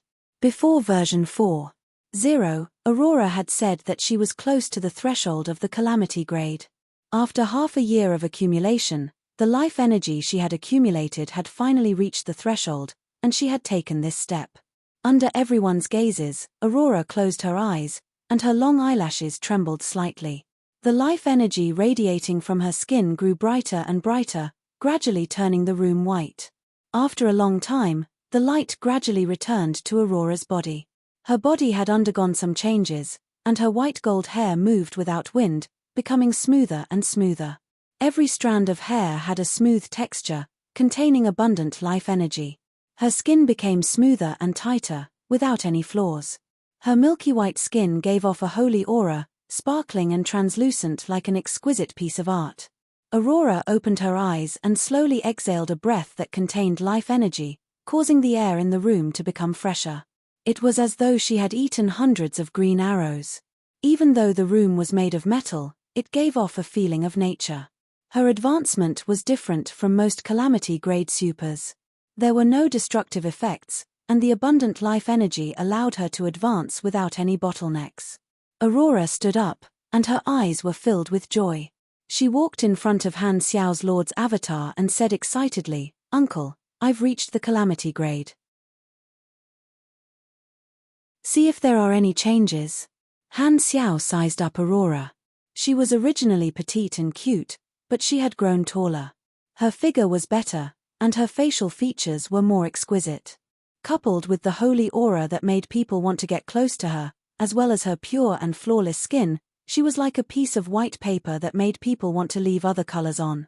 Compared to Hela's sharp coldness, this was a completely different style. "You've become prettier," Han Xiao joked. "Other grade as are calamity grade supers, but for you, no matter how you look at it, you have nothing to do with the word calamity." "Very good. I'm very proud of you." Aurora blinked and was overjoyed by the praise. However, she thought of something and could not help but pout. "Humph, you said it so nicely, but you still went to look for my sister. You didn't even come to see me advance to the calamity grade." Han Xiao was helpless. He had just left Black Star Palace a few days ago and secretly went to the Emerald Star Cluster. He knew very well that with a large wave of new players entering the army, it was inevitable that spies would monitor his movements. Therefore, he left the Black Star Guards behind as a simple distraction. His main body went to the Emerald Star Cluster mainly for two reasons. One was to fight for the primal chaos mysterious energy that would appear in the future, and the other was to reduce the risk that Hela might be in and protect her in secret. The strength that the Lord's avatar could bring out was naturally not as good as his main body. However, this meant that he missed out on Aurora's promotion. Han Xiao coughed and gave Fu Ding a look. Fu Ding was very familiar with emotional intelligence. Even though the mechanical body did not have eyes, he still understood what Han Xiao meant. He took the initiative to change the topic and asked, after the calamity grade, "How much has your ability changed?" Hearing this, Aurora rolled her eyes at Han Xiao before turning to look at Fu Ding. She carefully sensed the changes in her body. She raised her hand and flicked out a cluster of life energy. Its texture was more solid than when she was grade B. My life energy accumulation efficiency is many times higher than when I was grade B+, my healing effect is stronger. Now, the same amount of life energy should be 3 to 4 times the amount of life energy before the promotion. Hearing this, Han Xiao felt that it was a pity that his main body was not here. Otherwise, he would have been able to test how much Aurora's healing ability had improved. Hardaway could not wait. "Let me test your Esper ability." Aurora glanced at him and released a cluster of life energy into his body. The next moment, Hardaway's eyes widened. He raised his head and moaned in pleasure. Han Xiao trembled and almost wanted to switch to silent mode. F***CK, what a wild cry. When I first met you, you were still a battle maniac with a bit of class. How did you become this cheap? Did I damage your brain all these years? Heartbreaking, too heartbreaking. What are you crying for? Everyone felt a chill. Hardaway hurriedly covered his mouth. After a few seconds, he returned to normal and said in surprise, "It feels good. I feel much more relaxed, as if a heavy burden has been taken off my shoulders." Seeing his exaggerated performance, everyone was a little skeptical. However, after receiving Aurora's energy, they all believed him. They looked at Hela as if they were looking at a national treasure. Aurora was embarrassed by their stares. She whispered, after the advancement, "My Esper ability seems to have a few new functions. While accelerating the recovery of injuries, it can also stimulate the target's potential and improve their condition." "Indeed." Fu Ding nodded. "I feel that my spirit is sharper, and my energy is more active. Not only that, her life energy seems to have an additional soothing power. My emotions have become much calmer." Han Xiao was quite surprised. Because his main body was not here, he could only pat the Black Star Guards around. Looking at their combat attributes, he could see the changes in Aurora's ability. In addition to healing, she could also selectively provide various buffs to the target. The effects included increasing the maximum health, energy, and stamina by 20%, increasing the base recovery rate after the treatment, increasing all resistance by 12%, increasing all attributes by 7 to 11%, increasing ability strength by 10 to 15%, and so on. Every treatment would have one of these buffs, and the range of the buffs would gradually increase as she continued to develop her Esper ability. Not only was she a healer, but she had also become a super buff support. At the same time, her life energy could soothe the target, making the target calm down. It could also dispel any berserk mental state, be it buff or debuff. It could even eliminate the target's hostility toward her and create a desire to protect her. Although her Esper ability was extremely lacking in offensive power, it had a special ability to protect herself. Other than that, the shelf life of the life energy after leaving the body was extended dozens of times. The bloodline connection between Aurora and Hela had been upgraded again. It seemed to be like quantum communication, and she could feel Hela's life signs regardless of distance. Aurora also had a vague feeling that if she continued to develop her Esper ability genetic chain, she would be able to share her life energy with Hela regardless of distance. Currently, she still needed to familiarize herself with the changes in the Calamity Grade ability before she could do so. As expected of an Esper ability with grade S potential. The higher the grade, the more features will be unlocked. Han Xiaoxin was overjoyed. In his previous life, Aurora had gone through puberty too early, and no one knew what Aurora would grow into. Now, she had given him a huge surprise. At this moment, Han Xiao suddenly thought of something. He hurriedly pulled Fu Ding and Aurora to the army's internal biochemical laboratory and got the two of them to cooperate with the experiment. He got Aurora to replenish Fu Ding's life energy time after time, and Han Xiao took Fu Ding's cells every time. He collected a large number of samples with different buffs and tested the basic activity of the cells. Not long after, the results of the experiment were out. Han Xiao looked at the experiment report after Philip's calculations and could not help but hold his head and sigh helplessly. Seriously, I should have known. The Esper abilities of the two sisters are completely opposite. Hela can shorten a person's lifespan, and Aurora, of course, can extend a person's lifespan. The experiment report clearly showed that the more samples there was a slight increase in the basic activity of the cells. In other words, as long as one was healed more by Aurora, one's lifespan would be extended. When she was at grade B, this feature had yet to awaken, and she was only a calamity grade now. The effect of extending one's lifespan was still very weak, far inferior to Hela's ability to shorten a person's lifespan. However, if she was allowed to continue growing, wouldn't she be a strengthened version of Tripitaka's meat? It felt like he had gained another PY treasure. I, Yu Zhiqian, will never become an emperor even if I starve to death or die of poverty.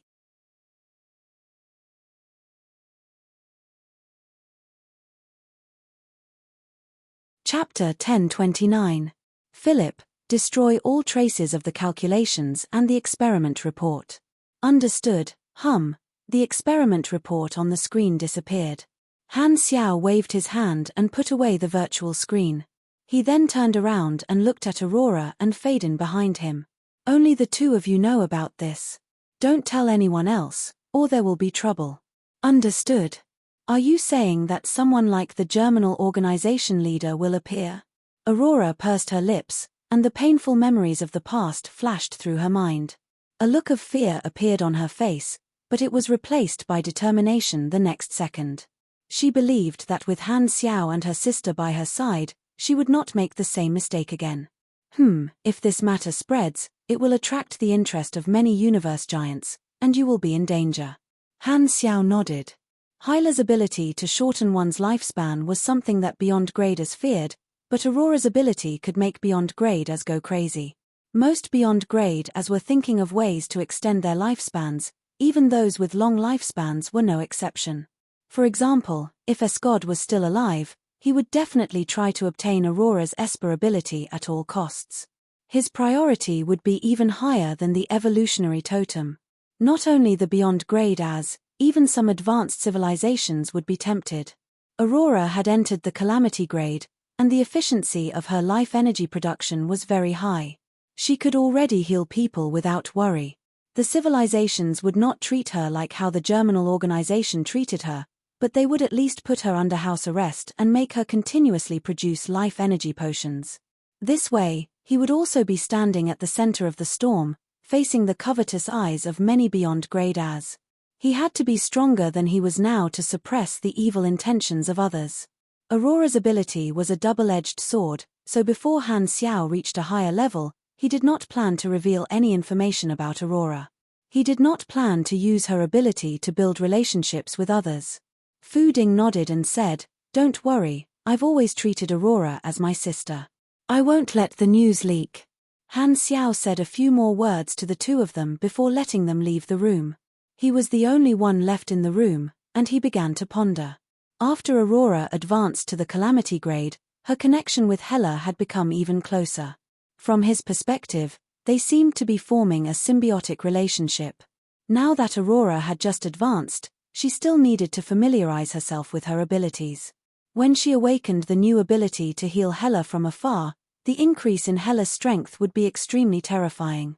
In his previous life, Hela had lost Aurora early on.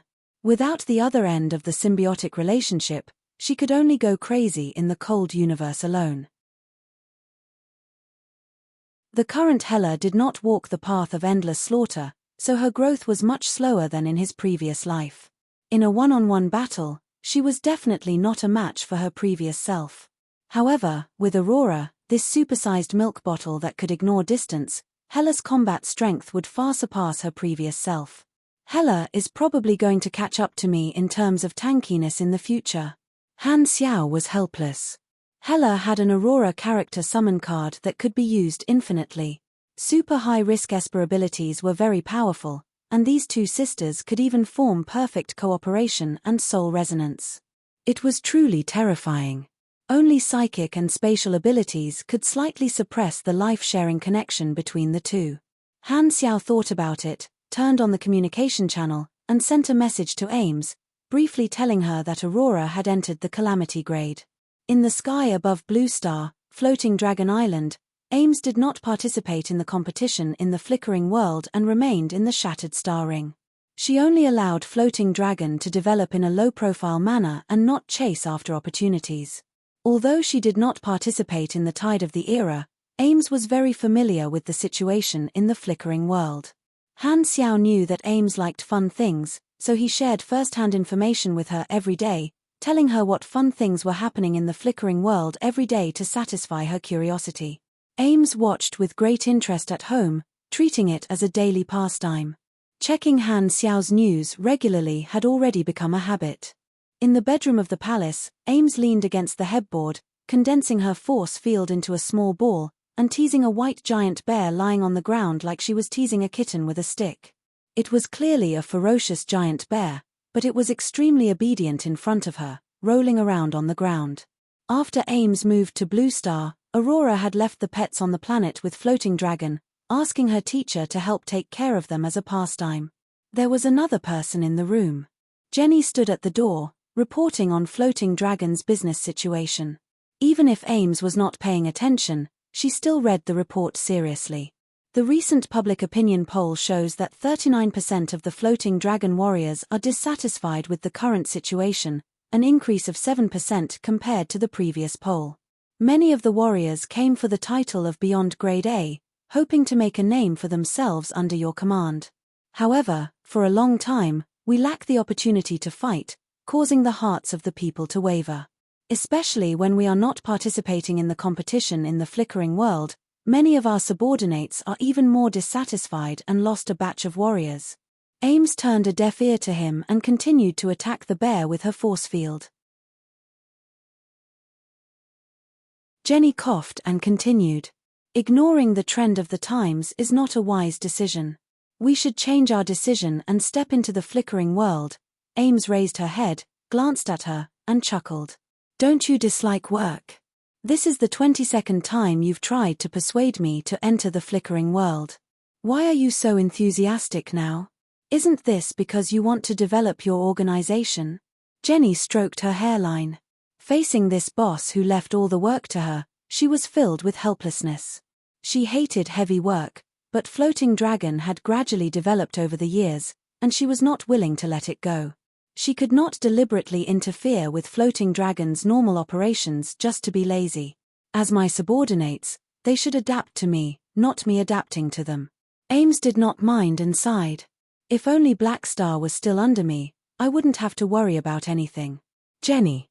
Her heart ached. Ames ignored Jenny's twisted expression, waved, and said, Anyway, you don't have to persuade me anymore. I won't go to the flickering world. I have no interest in that place. Jenny still wanted to say something, but at this time, Ames' communicator rang. She took it out, and her eyes sparkled. Black Star sent me a message again. Jenny, wait outside for a while. Seeing this, Jenny could only swallow her words, turn around, and walk out of the room with a sour heart. I haven't even finished my business, and just because Black Star sent me a daily message, you don't even want to listen to my important report. I was the one who came first. Ames did not care about Jenny and carefully read the message that Han Xiao sent her. Other than the news that he had shared today, there was also a piece of news that made her feel refreshed. Aurora has finally become a calamity. My student is amazing. Ames was very happy. At the end of the letter, Han Xiao also sent an invitation to visit Black Star Palace and meet Aurora. Go to the flickering world, Ames hesitated. If Blackstar invited her, it was not impossible to go to the flickering world. How nice. With that in mind, Ames called Jenny in. Prepare the spaceship. I'm going to the flickering world. You've finally thought it through? I'll organize the troops immediately. Jenny was overjoyed. What troops? I can go alone. Ames waved the communicator and smiled. Blackstar invited me to play. Jenny was instantly expressionless. Oh, I've been talking for so long, but it's useless. You go as soon as Blackstar invites you. So, this is what it feels like to have a change of heart. At this moment, only one song could perfectly describe Jenny's current mood. In the human world, who doesn't feel like a purgatory when they're alive? Flickering world, free competition zone. More than 10 general-purpose spaceships flew slowly in the universe, carrying the guild players of Red Bay, Titan, Archipelago, and a few other famous clubs in Southeast Asia. Everyone, our next move is very important. It concerns whether we can quickly gain a foothold in the flickering world. In the meeting room, the captain of Red Bay, Viper, knocked on the table and said with a serious tone. Snake is right. Red Bay's veteran player, Forest Python, agreed. He was once the captain of Red Bay, but because he was getting old, he took the initiative to give up his position to nurture the newcomers. Viper was the new captain who had replaced him last season. The Chinese players have a huge advantage now. Before the players of the other countries arrive, we should not provoke them and develop in a low-profile manner. Titan's captain, Bangkok Buddha, analyzed. However, the Chinese players are very forward-looking. Maybe we can imitate their playstyle and communicate with the NPC organizations. The Chinese clubs had an unparalleled advantage in the free competition zone, and they had the help of a large number of NPC organizations. This group of Southeast Asian guilds naturally did not dare touch them and only wanted to gain a foothold and develop first. Due to the army system, the Chinese guilds had learned the efficient playstyle of version 4.0 in advance, and the clubs of the other countries would naturally study it. Therefore, these Southeast Asian clubs also wanted to copy this playstyle. But it's not that easy. Someone hesitated. The Chinese players can become a formal subsidiary organization because of the Blackstar core system, but our faction does not have such a system. We don't have the qualifications to be independent, so there's no way for us to become a formal organization. The guilds of these large clubs had not jumped ship and belonged to the factions that they had once worked for in Black Hole Edge. The other factions did not have the army system, so if they wanted to become a formal organization, they could only leave the faction and become independent.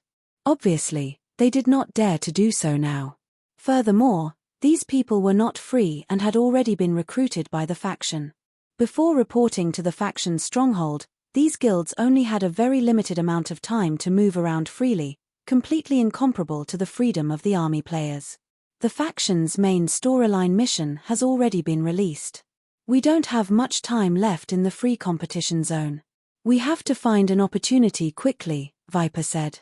They discussed and decided to use the method of casting a wide net. Very soon, they ran into countless obstacles. They were not a formal organization and could only use the name of the faction behind them to pretend that they were a special team. Most of the organizations that they contacted directly rejected them. They were also foreign organizations, not local tyrants like the Blackstar Corps. They were all competitors, and there was no need for them to take the risk. As for the remaining forces, they were willing to listen to their requests on account of their strength. Although the scale of these Southeast Asian guilds was not comparable to large countries like China and America, if they worked together, they would still be able to gather a few thousand people. As for Red Bay and Archipelago, because they were not independent organizations, they did not accept missions. They followed the agreement of the Chinese guilds and made requests for cooperation. Only then could they establish strongholds. Hearing their requests, the organizations that were originally a little interested directly hung up the communication, not even bothering with them. Viper and the others were very surprised and felt that this was different from what they had imagined. The Chinese players were clearly very successful, So why was it so difficult to communicate with the NPC organizations when it was their turn? After studying for a long time, they finally understood what was going on. These organizations were looking down on them because they were not qualified to be partners. The players of Red Bay and Archipelago were at most star cluster level civilizations, but in the current flickering world, there were too many star cluster level civilizations. The reason why the Chinese players were able to communicate with the various small organizations was because they shared the influence of the Black Star Corps.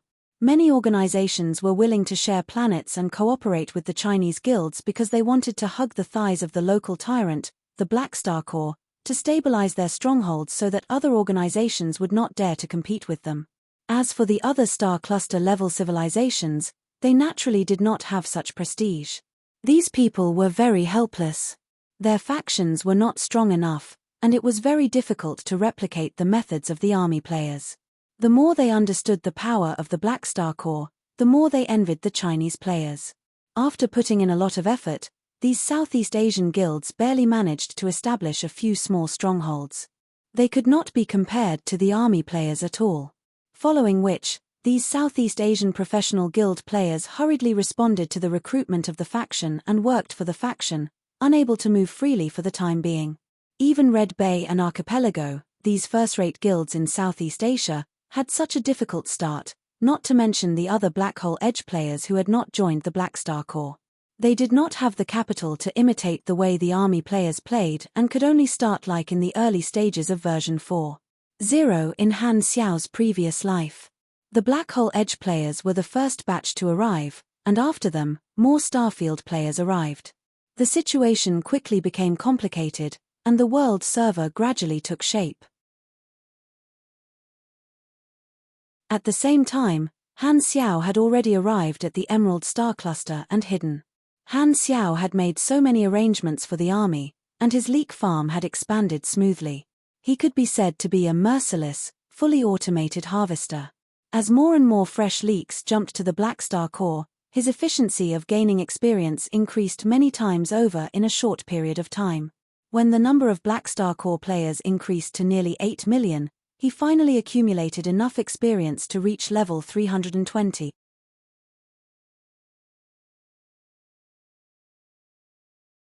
Chapter 1030. In the unexplored area of the Emerald Star Cluster, a high warp speed spaceship was hyperdrive. There was only Han Xiao and a portion of the apostle weapons in the spaceship. He sat in the command room and looked at the star map. The target marked in red was flashing on the screen. The coordinates were somewhere in the middle of the Emerald Star Cluster. This was the location of the birth of the primal chaos mysterious energy that was revealed in Escod's inheritance. The various organizations had not explored this place yet, so he drove the advanced spaceship that he had built and did not need to stop along the way like the other organizations. The birth of the primal chaos mysterious energy was not far away, so he went to wait in the bushes. Because of Evans, only Han Xiao knew that this coordinate was correct. The other organizations that had received information about the primal chaos mysterious energy still needed to try their luck at the coordinates shown in the data. This could reduce some of the competitors, which was very beneficial to him. Han Xiao's main body went out to be safe. If the competitors were not strong, he could just send his lord's avatar to deal with them. This way, he would not have to expose his main body's location. However, at this time, Han Xiao planned to find a place to stay. He finally had enough experience to reach level 320, and his promotion was the top priority. During this time, he had been rushing. The foundation for the development of the Black Star Corps had been set up, so he did not need to worry. As long as he waited for the foreign players to come to the flickering world, the army would automatically attract new players. Currently, the number of players in the army had reached about 8 million, and this was far from the limit. When the remaining Starfield players came to the world server, the number of players in the army would easily break through the 10 million mark. They would continue to replenish new blood and gain a large amount of experience. When all the players gather in the world server, the number of players in the army should reach about 11.5 million. It will temporarily be the largest player faction, second only to the 3 universal civilizations in the later versions of my previous life. Han Xiao thought to himself. Currently, not all the players had come to the flickering world, but the players had already attracted the attention of the various organizations. The situation was developing toward the early stages of version 4.0 that he was familiar with in his previous life. Because of his existence, the tens of millions of players who were supposed to be scattered were now in the Black Star Core.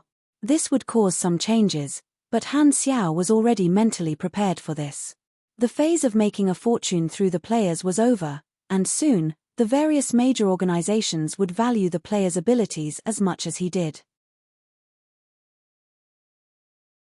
Let's not think about this for now.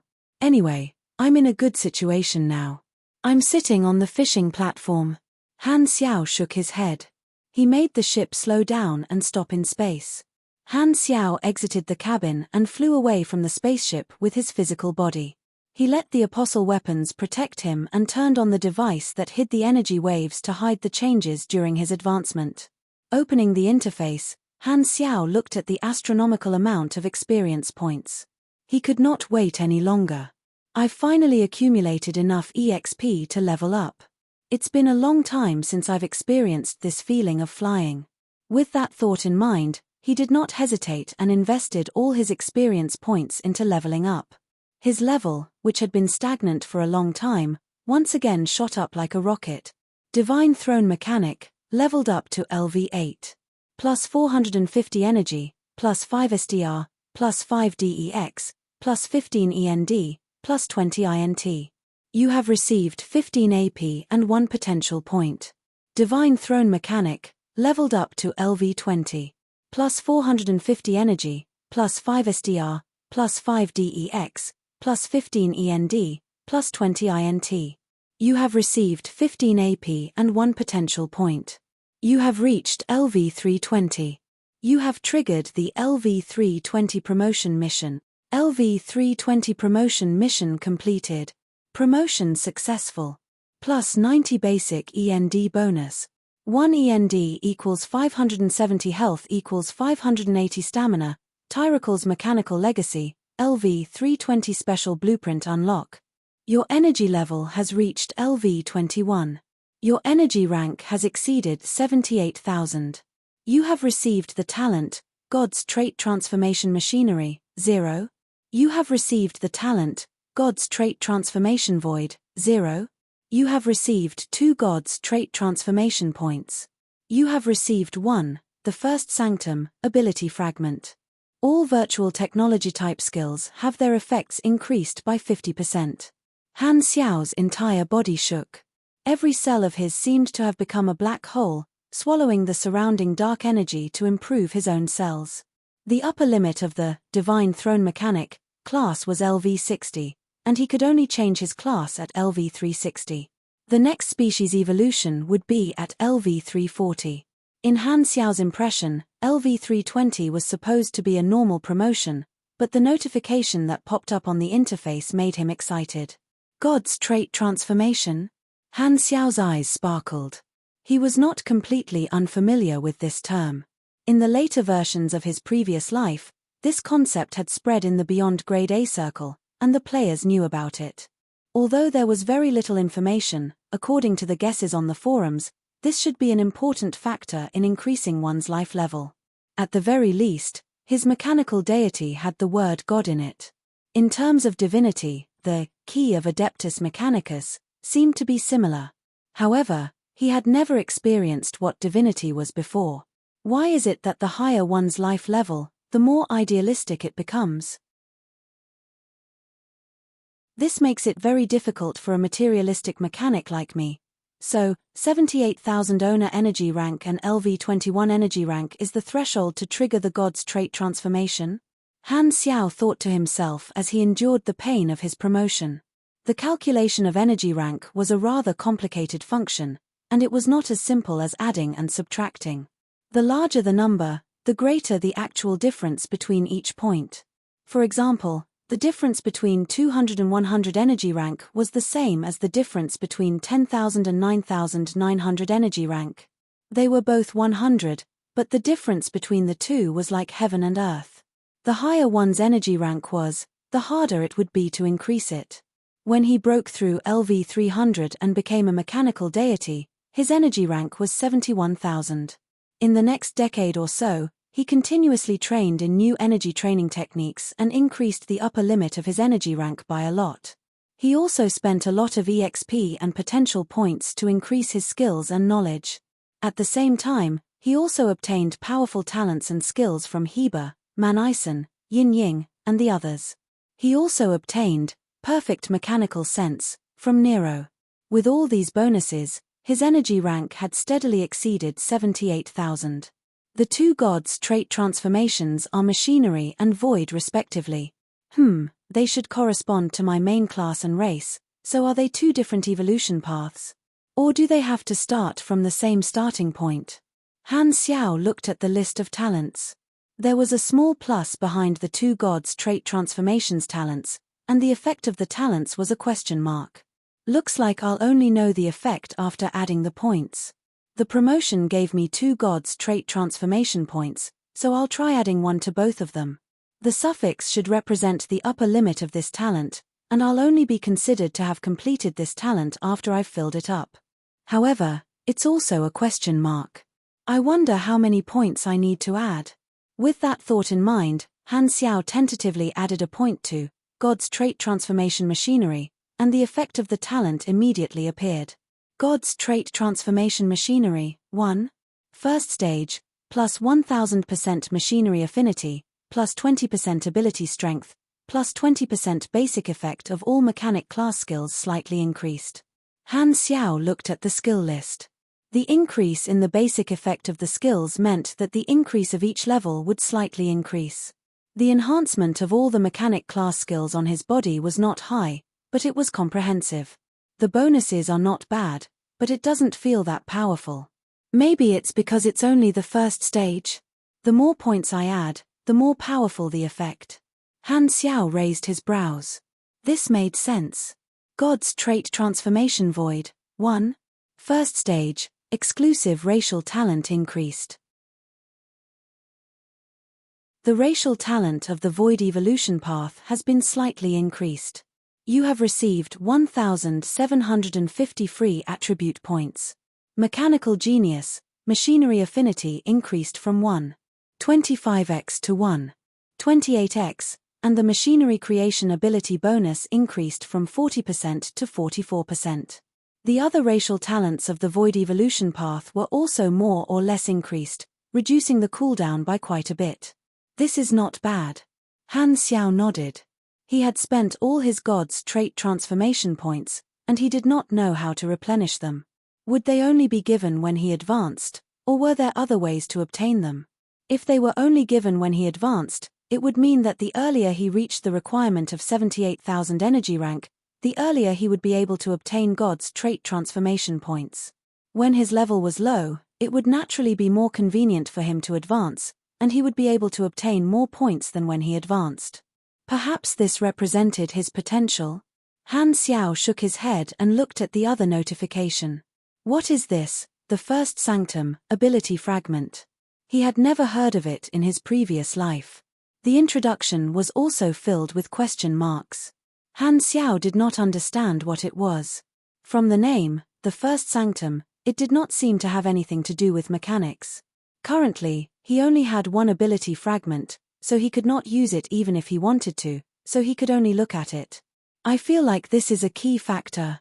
I'll find a chance to ask the dynasty if they have any information on this.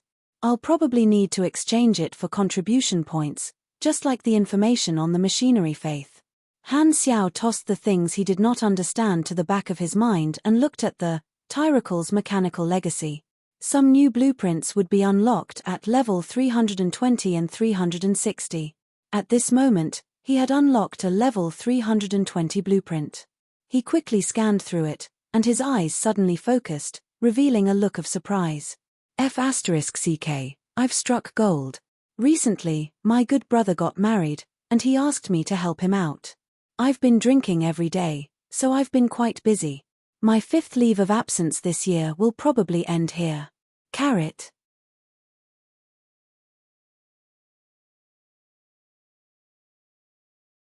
Chapter 1031.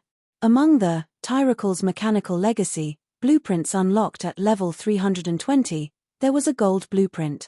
Furthermore, it was not just one but two.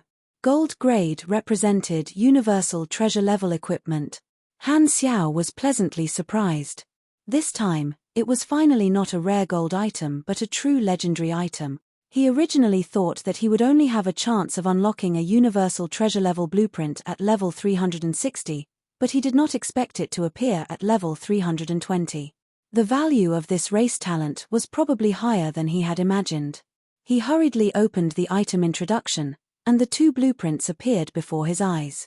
Blueprint, Emperor's Robe. After the Saint Tyracle's race witnessed the greatness of the mechanical deity, they fervently researched this super-mechanical creation. This is a set of special equipment that can only be used by the mechanical deity. Han Xiao looked at the blueprints carefully and browsed through the effects of the two pieces of equipment. The Saint Tyracle's race's attainments in super machinery were very high. The King mechanical suit had reached the level of a universal treasure and incorporated many of the Saint Tyracle's race's advanced technologies. This mechanical suit was specially made for beyond grade A mechanics. The reference parameters of the blueprint showed that the basic performance of the King was at least 30% higher than the mechanical suit he was currently using. One had to know that his current mechanical suit was also a high-level orange equipment and was among the best of his grade. Other than normal combat weapons, the King also had unique functions that were extremely suitable for mechanics. As a piece of equipment specially made for mechanics, the King had additional bonuses for mechanics. It could provide the user with an additional total machinery affinity of 1.075, which was only slightly lower than the divine mechanical throne. At the same time, it could increase the radiation range of the mechanical force bonus by 35% and reduce the energy consumption of the mechanical force bonus. This would strengthen the endurance of the Mech Legion for normal mechanics. Furthermore, the King had a special energy converter that could absorb mechanical force and enter a special strengthening state. There were many stages, which greatly improved the mechanical suit's performance. It strengthened its close combat, instant acceleration, and defensive capabilities, allowing it to get rid of the sudden attacks that normal mechanics were most afraid of. Although this kind of man-made combat equipment was a universal treasure, it did not belong to the category of space wonders. Therefore, its quality was more reflected in its powerful performance. Very few of them had unsolvable abilities like the space-time amber. For example, the universal treasure-level magic equipment made by the godly craftsman Thorn belonged to this category. However, emperors were an exception. What made Han Xiaoxin so happy was the core function of the emperor.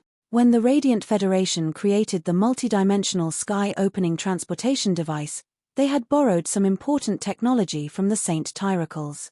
The core function of the King was related to this. The reason why the multidimensional sky-opening transportation device was a strategic weapon of the Radiant Federation was because of its unlimited teleportation ability. Not only was the teleportation distance extremely far, but most importantly, it was immune to all interference from spatial devices. All kinds of interference methods that were effective against normal teleportation were useless against the multidimensional sky-opening transportation device, and the Emperor had a similar effect. The King had a unique accessory called the throne. Both sides resonated, and no matter where the King was, it could bring the user back to the location of the throne instantly. This teleportation ignored external interference, and even if it was targeted by the wormhole countermeasure device or the space stabilization anchor, it would still be effective.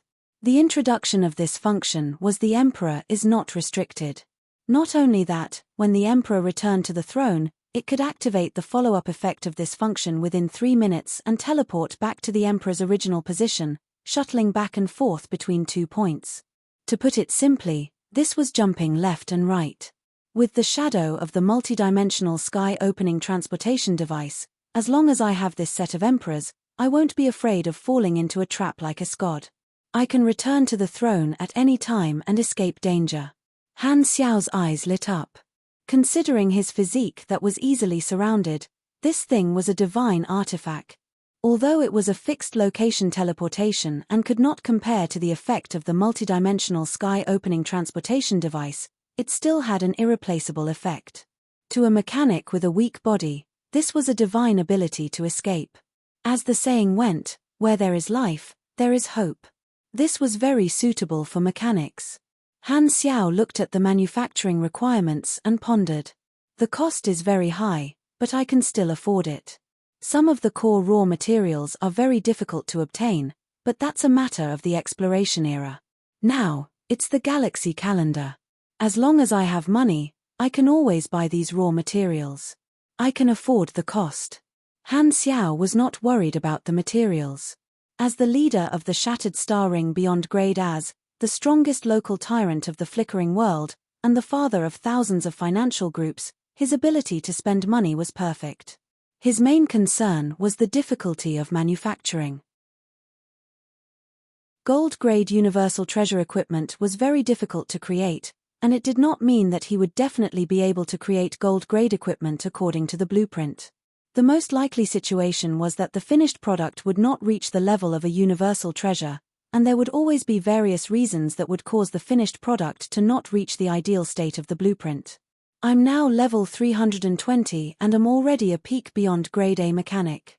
My basic manufacturing ability will definitely pass. Coupled with the talent provided during the Divine Throne mechanic class advancement, the success rate should not be very low, Han Xiao thought. During the class advancement, Han Xiao had obtained a talent called Spirit Instrument. Its effect was to increase the success rate of manufacturing gold-grade blueprints. Now, it finally had a place to use it. The other unlocked blueprint, Emperor's Cape, was a special equipment used by the mechanical deity. Simply put, the king was the mechanical suit used by the mechanic, and the Emperor's Cape was the mechanical suit used by the mechanical deity. It looked like an oversized cape on the outside, and it could reduce the consumption of the Divine Throne mechanic to maintain the mechanical deity, indirectly increasing the combat time of the mechanical deity. Not everyone was as sick as Han Xiao. Normal mechanics did not have much energy to recover, and the Emperor's Cape was equivalent to a delay spray for the mechanic, allowing the mechanical deity to last longer. Other than reducing the consumption, it could also provide additional protection and stabilize the interior of the mechanical deity. Because the mechanical deity was formed from the combination of countless machines, the tightness of the connection affected the defense of the mechanical deity. During the battle with Heba, Tai Tai had rushed into the hands of the mechanical deity, wanting to destroy the mechanical deity from the inside. Although it had failed, it had temporarily shattered the right arm of the mechanical deity. If not for the fact that Han Xiao recovered his energy at a terrifying rate, just the cost of repairing it would have been enough to make a normal mechanic weak. However, with the Emperor's Cape, the interior of the mechanical deity would become extremely tough. Even if a peak beyond grade A pugilist invaded its body, it would be able to last longer. Other than the defensive ability, the Emperor's Cape would also give the mechanical deity a movement bonus. The huge size affected the speed of the mechanical deity, and the Emperor's Cape could increase the agility and attack speed of the mechanical deity. Both of these are gold equipment specially suitable for mechanics. As expected of the Tyracles race, famous for their machinery, Han Xiao was extremely envious of these two pieces of equipment. After rejecting the dynasty's proposal to exchange for the evolution cube, he had thought that he would not have the opportunity to obtain universal treasure combat equipment in the short term. The effects of these two blueprints had given him a pleasant surprise. They were both combat equipment that could immediately increase his combat strength, which was exactly what he was currently lacking. I have to think of a way to create them quickly. Now that many beyond grade as have gathered in the flickering world, the various organizations also know my strength quite well. If something happens, it will definitely be a huge crisis. Han Xiao calmed himself down and looked at his attributes panel after his promotion. Level 320 main class, mechanic race, Black Star race attributes, 8016 SDR, 7945 DEX, 11714 END, 20933 INT, 6430 MS, 1368 CHA, 1 LUK free attribute points, 2050 potential points, 28 health, 13,984 273 stamina, 11,806 980 energy, 182075, LV21, LV.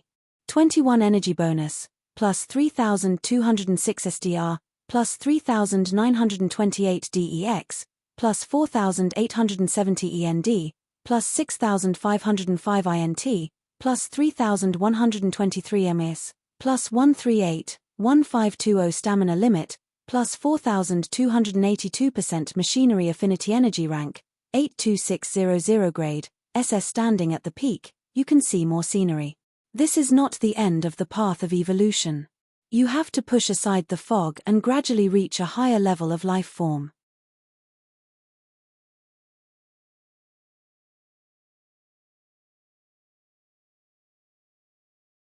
Chapter 1032. Compared to when he was at level 300, the increase in his attributes was very obvious. However, this was mainly due to his level 21 energy bonus, which was what Han Xiao had accumulated during the version update. As one's level increased, the increase in energy bonus would also increase. This was an important component of a super's combat strength. The endurance bonus from the promotion this time was plus 90, which was 20 points more than the previous promotion. It was getting more and more difficult to level up in the later stages of the promotion, and the strength of each promotion would increase accordingly. Furthermore, the sudden increase in energy rank also increased the grade S promotion bonus.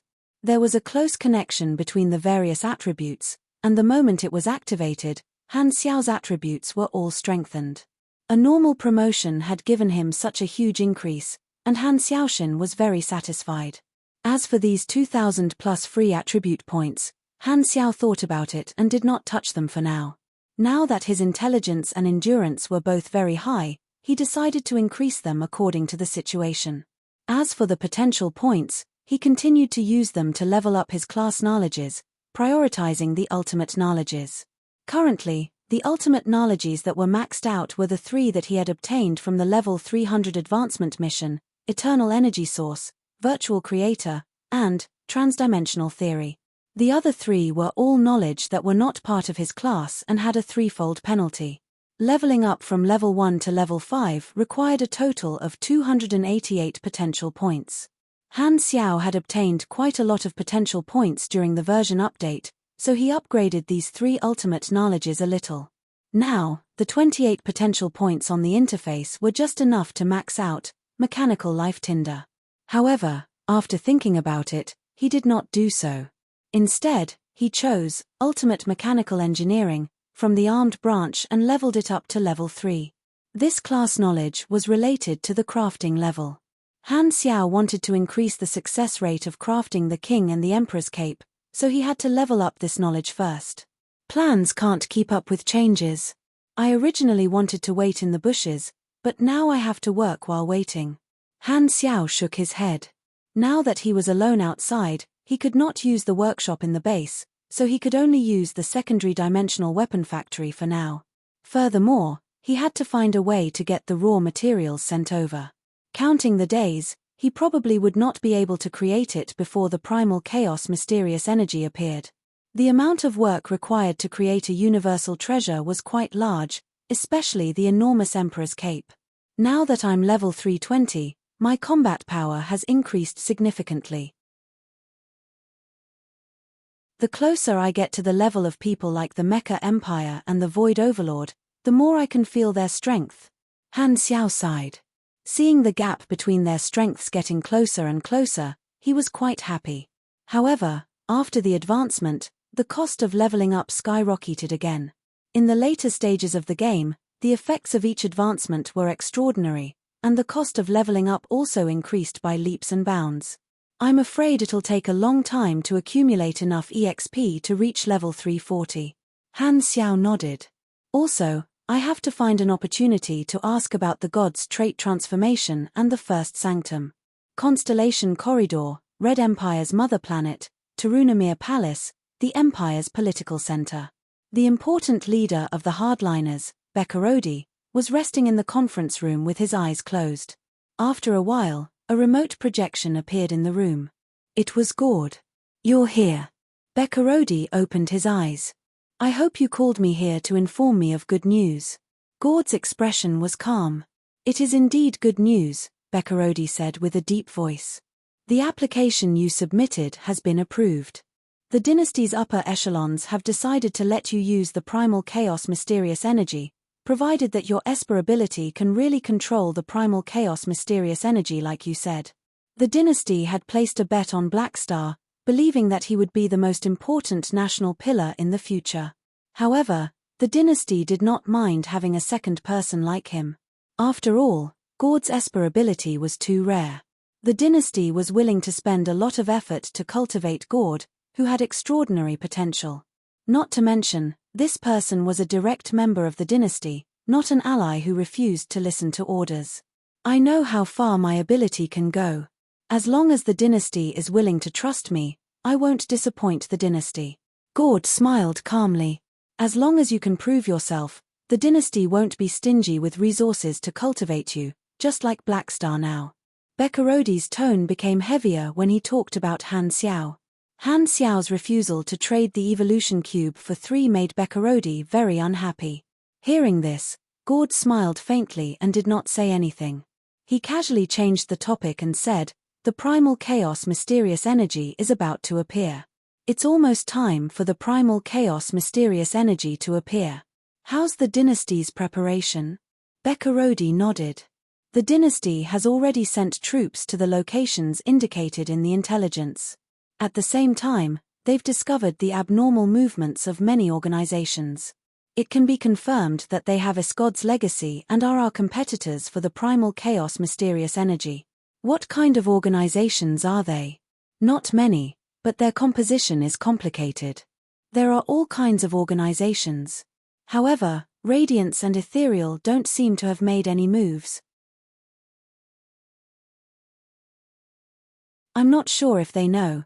Sounds like there are a lot of uncertainties. Can you guarantee that the dynasty will get the primal chaos mysterious energy? The current situation is still unclear. The dynasty's prophet has sensed some vague information and believes that the Emerald Star Cluster is the most likely place for the primal chaos mysterious energy to appear. The flickering world happens to be our territory, so the dynasty has decided to ask some beyond Grade A allies for help, Bekarodi said. Blackstar? He's not a candidate for the dynasty. Bekarodi shook his head. The Blackstar Corps had the largest organization in the flickering world. Logically speaking, asking Blackstar for help should be the most reliable choice. However, the dynasty did not do so, and Bekarodi did not explain why. Gord's heart skipped a beat. He obtained some information from this sentence and smiled in his mind. TSK, it seems like because of the evolution cube, the dynasty and Blackstar are indeed on bad terms. It's probably like a fight between a couple. Gord's eyes sparkled, and he calmly said, "If that's the case, I have a suggestion. It's best to move Blackstar away to avoid unnecessary trouble. I don't have the authority to order Blackstar to do anything." Bekarodi waved his hands. Recently, there was news saying that the Blackstar guards are all in Blackstar Palace, and even Ames from the Shattered Star Ring went to visit. Therefore, Blackstar's main body is most likely still in the base. It seems like he doesn't know anything and won't interfere. After pausing for a while, Bekarodi's expression darkened. However, even if Blackstar interferes, the dynasty can still make an exchange with him. With his current situation, the chances of him rejecting our proposal again are very small. He should know how to make up for his relationship with us. That's good. I don't want any accidents. Gord narrowed his eyes. The dynasty did not want to see a special talent like him face any risks before he grew up, so he was not allowed to interfere. What Gord had to do was to obediently stay at home and wait for the dynasty to hand over the primal chaos mysterious energy to him. With the dynasty helping me, this is too convenient. Gord laughed and shook his head. Many things have happened in the past few days, so I don't have much time. I can only be a little shorter than usual. Everything will return to normal when I get home on the 18th.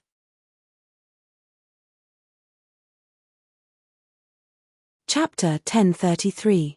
They want me to snatch that famous primal chaos mysterious energy for the dynasty. In a certain dynasty ally's stronghold in the flickering world, Raven Lauder was surprised to receive the news from the dynasty's upper echelons. As a member of the elderly heavenly group, Ravenlouder, who had the nickname Arcane Fox, had quite a bit of weight among the dynasties beyond Grade A allies. His position was even higher than Kola and Bioni, who were at the bottom of the food chain. Although he was not on good terms with Blackstar, there was no conflict between the two of them. Of course, Ravenlouder did not know that the space-time amber that originally belonged to him had been taken away by Han Xiao. Otherwise, he would have probably joined the dynasty's anti-Blackstar alliance that currently only had Heba as a member. It was normal for the dynasty to ask him for help. What surprised Ravenlouder was the news of the primal chaos mysterious energy appearing. This was also the first time he had heard of this. Primal chaos mysterious energy. Ravenlord's eyes sparkled. To be honest, he was a little tempted. This kind of primal Esper ability entities on the super high-risk Esper ability list were extremely rare and could only be found by chance. If he could take it for himself, he would be able to cultivate a powerful assistant. Alternatively, he could use sealing magic to seal the primal chaos mysterious energy on a special magic puppet and use its abilities to make it reach the standard of a universal treasure, turning it into a powerful magic tool. However, this greed only existed in his mind for a few seconds before it was extinguished by Ravenlouder. His organization was in the Constellation Corridor and was deeply influenced by the dynasty. There was no need to go against the dynasty's wishes for a primal chaos mysterious energy. The dynasty told him this information to ask for his help. If he was tempted, he would be offending the dynasty, which was not worth it. There was no need for him to do this. However, a universal treasure, Ravenlouder was a little reluctant. It was not that he did not even have the magnanimity to let go of the primal chaos mysterious energy, but ever since he saw Han Xiao's spacetime amber, his heart had always felt empty, as if he had missed out on something. He had formed an obsession with universal treasures. This mentality was like a kid seeing other kids have good toys and could not help but want to get one too. There was only one word to describe it: jealousy. Since the value of the primal chaos mysterious energy is comparable to a universal treasure, I can propose a condition to the dynasty. Ravenlouder reported his request to the dynasty. If they wanted his help, the dynasty would have to take out a universal treasure from their treasury in exchange. Not long after Ravenlouder made his request, the Empire's reply came. They agreed to Ravenlord's request, but there were additional conditions. If the primal chaos mysterious energy appeared somewhere else, Ravenlouder would only receive some resources as a reward. Even if he did not contribute, he would at least be rewarded for his hard work. If the primal chaos mysterious energy appeared in the Emerald Star Cluster, as long as Ravenlouder snatched it back, he would be able to pick a universal treasure from the dynasty's inventory. Along with the reply came a list of the universal treasures that the dynasty allowed Ravenlouder to exchange for. Most of them were combat equipment, and this was the list that he had taken out to exchange for the evolution cube with Han Xiao. Ravenlouder browsed through it carefully and nodded in satisfaction. Han Xiao did not care about these things, but Ravenlouder did. It could not be helped. As someone who had the evolution cube and the space-time amber, Han Xiao did not care about normal universal treasures at all. With the reward, Ravenlouder was finally motivated for this mission. He carefully looked through the list of competitors provided by the dynasty and smiled confidently. How hard could it be to snatch something from a bunch of small fries? Somewhere in the unexplored area of the Emerald Star Cluster, a fleet was moving through hyperdrive at high speed. There were no markings on the outer armor of the spaceship, so the origin of this fleet could not be determined. Inside the main ship, a tall figure in a purple robe stood in front of the command platform. He had the aura of a big shot that kept people away as he stared at the star map silently. The red dot on the map also marked the coordinates where the primal chaos mysterious energy would appear. Beside him, a fish-like creature that was bound by magical ropes had a nervous look on its face. It said with a trembling voice, "That's right. Your Excellency Secret Master, I swear that this information is real. It's definitely Esgod's inheritance, not fake news that I made up. That better be the case, or else you know the result." A cold voice sounded. The purple figure turned around and glanced at him. His exposed skin was full of complicated and beautiful magic runes, flickering with fluorescent light. There was not a single piece of clean skin on his body. He was like a heavily addicted tattoo enthusiast. Just like beast ancestor Garutan, this person was also a protector of the galactic black market. He was the famous secret master in the mage world. He had amazing knowledge in rune magic, alchemy, and mysticism. Especially mysticism. The reason he had such a nickname was that it was rumored that he had some kind of magic that could control luck and was good at divination and prediction. The tattoos on his body were all taboo-level rune enchantments that could provide powerful enhancements to his main body. Secret Master's faction was characterized by extremely advanced rune magic technology, which was evident just by looking at his subordinates. Every one of them was wearing exquisite rune magic energy armor, and their exposed skin was also full of complex spell carvings.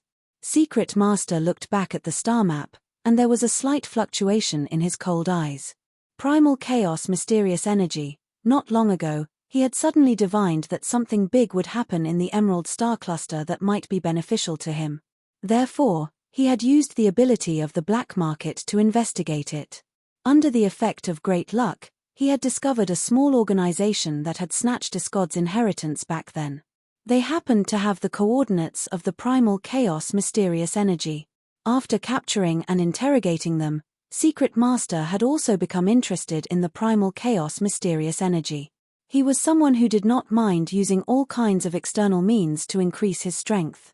The enchantment runes all over his body were proof of this. At the same time, he also had a large number of high-quality magic tools in his hands. He had an obsessive-compulsive habit of collecting rare items. It was only natural that he would want to get his hands on something as rare as the primal chaos mysterious energy. Due to the distance, he had sent his officers to the other coordinates. However, he had personally gone to the Emerald Star Cluster, which had the highest possibility of being there. I wonder what kind of organization will come to snatch it. This question flashed through Secret Master's mind, but he soon forgot about it. He had great confidence in his organization.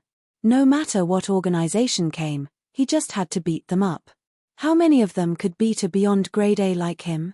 On the other side of the Emerald Star Cluster, in the stronghold of the Modo civilization, an elite team made up of Calamity grade supers gathered at a secret dock. The commander of the Modo civilization's expedition fleet, Roddick, and Lagos stood at the front, inspecting this team. "I'll leave the primal chaos mysterious energy in your hands." Roddick nodded solemnly. Some advanced civilizations also had some information about Iskhod's legacy. Among them, the Modo civilization was one of those who knew about the primal chaos mysterious energy. There was no reason for the Modo civilization to let go of such a good thing. Other people were responsible for the other locations, but the coordinates of the Emerald Star Cluster were taken care of by the expedition fleet led by Roddick. Ever since the expedition fleet was attacked by the mysterious organization, Roddick was pressured by the upper echelons and became much more vigilant. He was very careful when it came to mobilizing resources. However, it was useless. The reinforcements from the Shattered Star Ring were often attacked by the unknown organization on the way, which wasted a lot of time.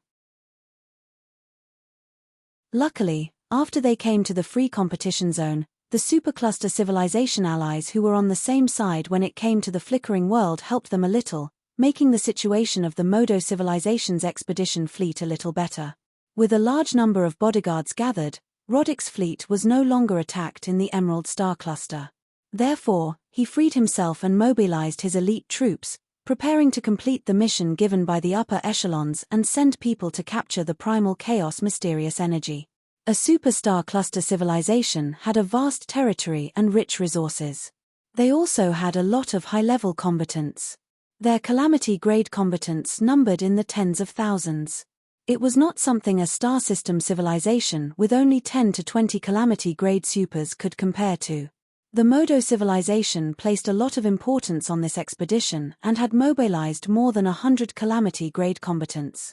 This elite team that was sent to capture the primal chaos mysterious energy included 40% of the Calamity-grade officers of the expedition fleet, about 40 to 50 of them.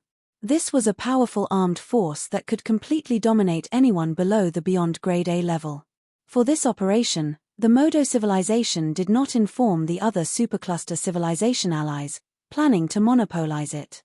After all, there was only one primal chaos mysterious energy, not enough to share. Maybe other civilizations also knew this information, but the Modo civilization obviously would not tell others voluntarily. Watching the fleet enter stealth mode and set off quietly, Lagos came to Roddick and asked worriedly, "Isn't it too risky? Isn't it too risky to send so many people out? If anything happens, we'll lose a large number of elites. You have to know that every calamity grade is extremely difficult to nurture." I told them to be careful. If there's a beyond grade A involved, they'll act cautiously. If there isn't, they can completely crush the other competing organizations, Roddick said with a deep voice. But if we send them out, our stronghold's defenses will be empty. Aren't you afraid that the black, mysterious organization will attack us? Lagos' eyes flickered. Humph, our supercluster alliance's strongholds help each other and even hired a few beyond grade As. These people are more reliable than Garros. So what if Blackstar is powerful? He won't dare touch us. Roddick snorted. His tone was firm. Now was not the time to rush. Back then, they were alone and helpless, so there was nothing they could do even if they were attacked. Now that their teammates had gathered, their defense line was impenetrable. If Blackstar came to cause trouble, he would have to face the entire supercluster alliance. He did not think Blackstar would dare do that. At the same time, in the Star Pupil Godrace's stronghold in the free competition zone, after the flickering world opened up, Cisco naturally would not let go of this opportunity. He also followed the Arcane Church to develop and built a stronghold in the free competition zone. Because the three universal civilizations had a tacit understanding, Cisco was not targeted during this period. His days were quite comfortable. Seeing the exploration fleet's work getting better every day, he was very happy. Let's observe the situation first. If we can stabilize our territory in the flickering world, we can move some of our people here and reproduce as a branch of our race. At the top of the base, Cisco looked up at the sky and planned his relocation plan. At this time, an officer hurriedly walked over. "Leader, the base's radar has discovered 2 fleets approaching. They seem to be fighting. One of them only has 3 battleships left and can't hold on for much longer. According to their trajectory, the flames of war will spread to our stronghold very soon. What should we do?" Cisco looked at the 7 radar images and calmly ordered, "Chase them away. Don't let them fight near my territory." After the order was passed down, the subordinate quickly followed it. However, after a while, this officer hurriedly ran over again. "Leader, the enemy has been chased away, but the people we saved are unwilling to leave. There's a calamity grade super among them. He thinks that you saved them and wants to lead his troops to join us. Seek refuge with me." Saika was slightly taken aback, his heart filled with mixed feelings. He suddenly remembered that ever since he was targeted by Blackstar, no one had come to join him for a long time. He had almost forgotten what a beyond grade A looked like. This long-awaited feeling was really good. "Invite him over. I want to see him." Cisco was gratified. His attitude became much friendlier, and he was prepared to personally summon him to show that he valued him. After a while, this calamity grade super was brought before Cisco. His injuries were not light. Clearly, he had gone through a fierce battle. "Greetings, Your Excellency Star Pupil." This person had a face full of gratitude. Ignoring the pain in his body, he bowed respectfully. "You saved my life. I'm willing to join you and work for you." It's nothing." Cisco looked calm on the surface, but he was actually very pleased. This person's respectful attitude made him feel like a beyond grade A again. "To thank you for your kindness, I would like to give you a gift. This is a piece of precious information." "What information?" Cisco was curious. "Clues to the legendary super high-risk Esper ability, the primal chaos mysterious energy." Hearing this, Saika paused, his 7 eyes flashing with interest at the same time. At the same time, in Blackstar Palace. "What? He invited me over, but he went out on his own?" Ames narrowed her eyes. The temperature in the room seemed to have dropped by 100 degrees. A powerful force field gushed out, rumbling and rolling. The floor and walls made of high-strength alloys around her trembled non-stop, making tearing sounds. Obvious distortions and cracks quickly appeared. Aurora's legs turned to jelly. She lowered her head guiltily. An angry teacher is so scary. Just from this powerful force field, she could feel Aim's anger. She had happily accepted the invitation, came all the way here, only to find out that she had been stood up. Anyone would be angry. No, this was not just as bad as standing her up. He was clearly not at home, but he had called her over. It was like a prank.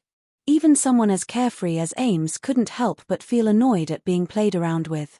Aurora swallowed and carefully said, "Teacher, why don't you stay here for a while? Uncle will definitely come back." Ames glanced at her coldly and subconsciously retorted, "Do you think I have a lot of free time?" As soon as she said that, the two of them fell silent. Aurora wanted to say something, but she stopped. "Don't you know if you're salty or not?" The two of them stared at each other, and the atmosphere gradually became awkward. After staring at each other in silence for a while, Ames suddenly retracted her raging force field. Without changing her expression, she deliberately said in a nonchalant tone, "You can stay for a while. I'm mainly here to find you. I don't care if Blackstar is here or not. Seeing him annoys me. It's best that he's not here." Aurora, under the influence of the first law of obedience, she felt like she believed her.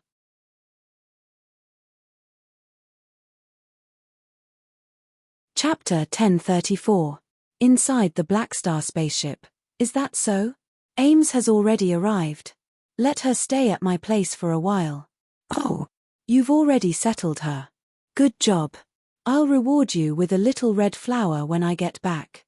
Han Xiao looked at Aurora's angry face on the communicator and chuckled. After settling Ames down, Aurora immediately contacted Han Xiao and explained the situation. Her tone was filled with resentment. To purposely stand her teacher up and let her deal with it, Blackstar was too mean. You'd better talk to her, or Her Excellency Dragon Emperor will definitely be even angrier. I have my own plans. Treat her well and use your cuteness to calm her down. I'll explain to her when I get back. Han Xiao hung up after chatting for a while and shook his head with a smile. Inviting Ames to Blackstar Palace was a deliberate move by him to deepen the misunderstanding and make others think that his main body was in the headquarters. At the same time, he could strengthen the armed forces in the headquarters while he was out, mainly to protect Aurora and the others. After all, there were many ways to do mysticism. Now that Hela had revealed her abilities, there would definitely be people who would perform divination on her. It was hard to say if someone would divine the strengthened life link between Aurora and Hela, so it was never wrong to be more cautious. Putting this matter aside, Han Xiao pulled out the information the dynasty had sent him a few days ago. After his promotion, he had asked the dynasty about the god's trait transformation and the first sanctum and obtained some confidential information. According to the information, after entering the peak beyond Grade A realm, one would need to dig deeper into the supersystem and the essence of one's genes. When one's life level sublimated to this stage, there would be some changes, and a new sublimation pathway would appear, known as the god's trait transformation. Every step of the transformation was a special sublimation, giving one new strength. It was like the sublimation of life had crossed a certain boundary and given birth to a new superpower. Most peak beyond grade as believed that this was an important factor in leading to that unknown higher realm. Meanwhile, the god's trait transformation seemed to have no end. Until now, no one had heard of anyone who had completely completed the god's trait transformation. It was still a mystery. When Han Xiao asked about the god's trait transformation, the dynasty was not surprised. With Blackstar's current status, it was not strange for him to come into contact with this field.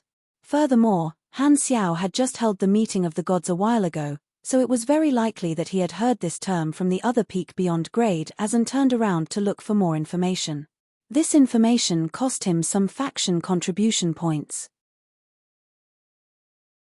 Not only did it include the introduction, but it also included the dynasty's research on this, as well as the experience and understanding left behind by the previous peak beyond grade as. This allowed Han Xiao to have a better understanding of the effects of the god's trait transformation. However, he did not find any other way to obtain God's trait transformation points. It seemed that he could only obtain points through life hierarchy advancement. However, it was still useful. Han Xiao combed through the information and vaguely discovered a pattern.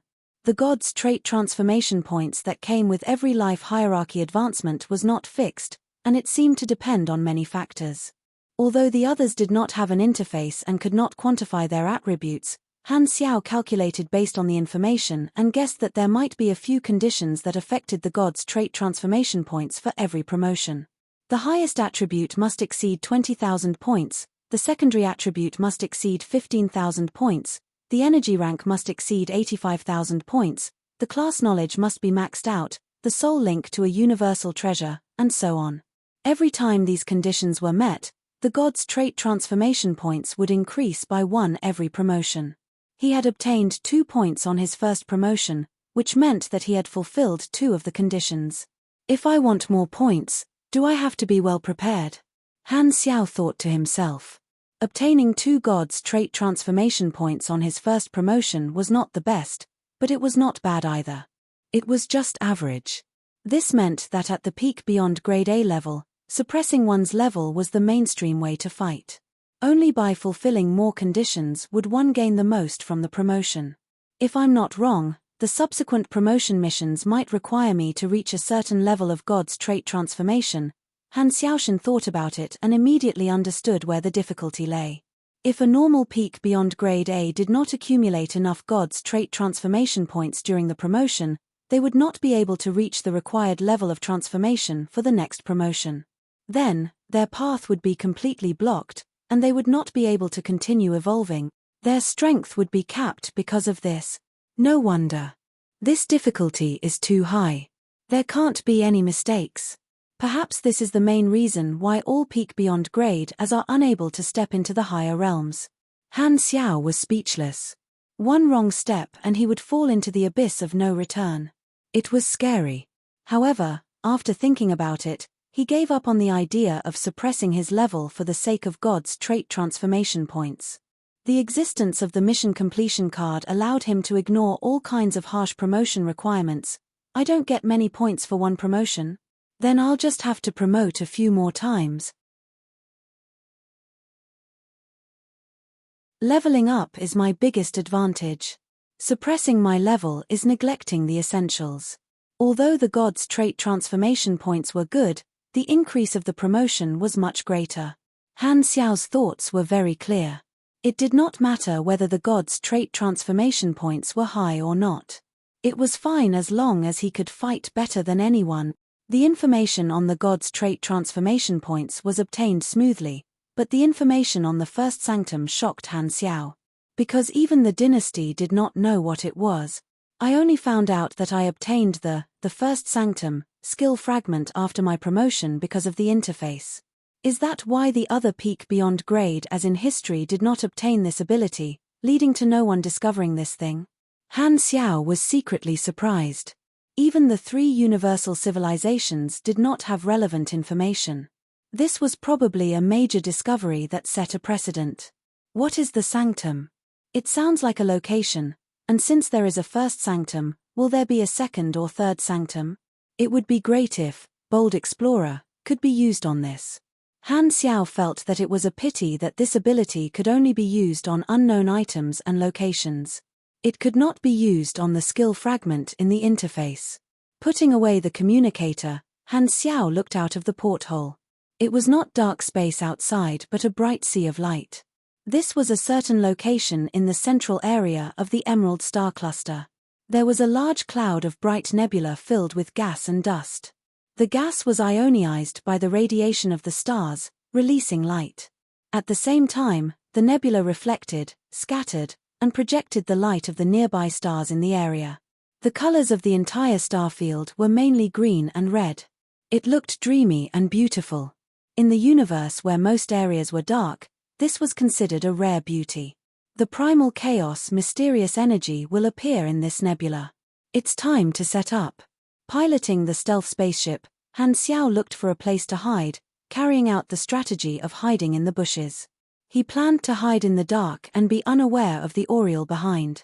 As the date of its birth approached, more and more fleets arrived at this nebula. They were all here for the primal chaos mysterious energy. Most of these organizations were ordinary organizations. Some were determined to obtain it, while others were just trying. They were on guard against each other as if they were facing a great enemy. However, when they saw the fleets of the two universal civilizations arrive, their hearts sank to the bottom. Raven Lauder came with the dynasty's fleet. Although Cisco only brought his own fleet, he had the background of Ethereal, so the organizations present saw him as being instructed by Ethereal. With the intervention of two universal civilizations, the chances of obtaining the primal chaos mysterious energy became extremely slim. However, no one planned to back out. After all, they had already come all the way here. Even if they could not obtain it, they had to participate. A small number of fleets from advanced civilizations, including the Modo civilization, were not discouraged. On the surface, there were only two beyond grade as involved. If the two of them kept each other in check, they felt that they still had a chance. You guys act according to the situation.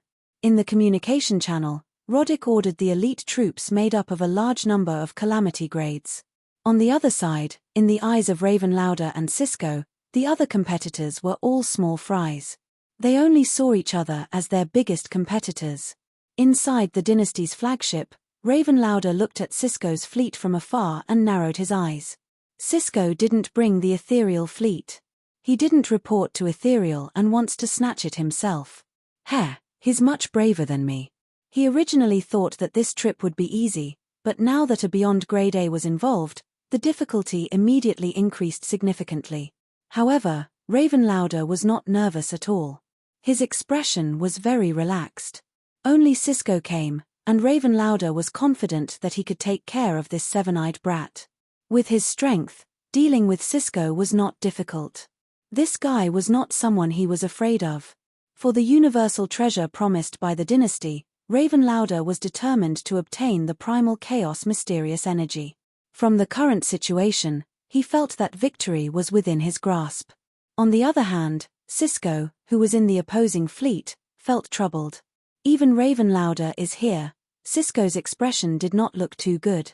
The Calamity Grade who submitted the information on the primal chaos mysterious energy saw this and said, "Your Excellency Star Pupil, the situation doesn't seem to be good for us." Cisco forced a smile and comforted him.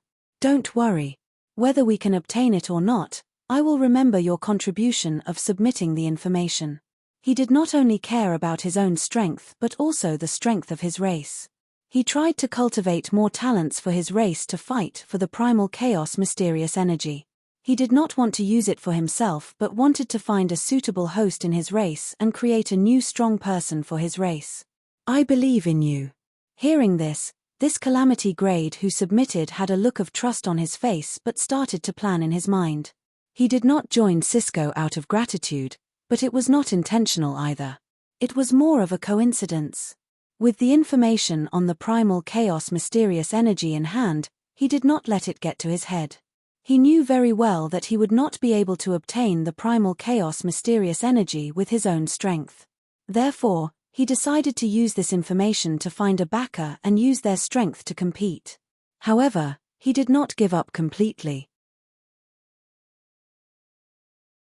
If his backer obtained the primal chaos mysterious energy, he would steal it for himself if he had the chance. If not, he would just obediently rely on the contribution of the information to rise up the ranks. This way, he would be able to squeeze out the value of this information to a greater extent. It was better than being a gambler and betting all his chips on the primal chaos mysterious energy. Originally, his target was not Cisco, but he ran into him by chance. After thinking about it, he realized that Cisco's organization was not small. He was also a Beyond Grade A, but his ranking was lower, so the success rate of stealing was higher. Therefore, he changed his target and chose to rely on Cisco. Raven Lauder and Cisco were hostile toward each other, each with their own motives. However, they did not realize that among the other organizations, there was another Beyond Grade A in a fleet without the symbol of an organization.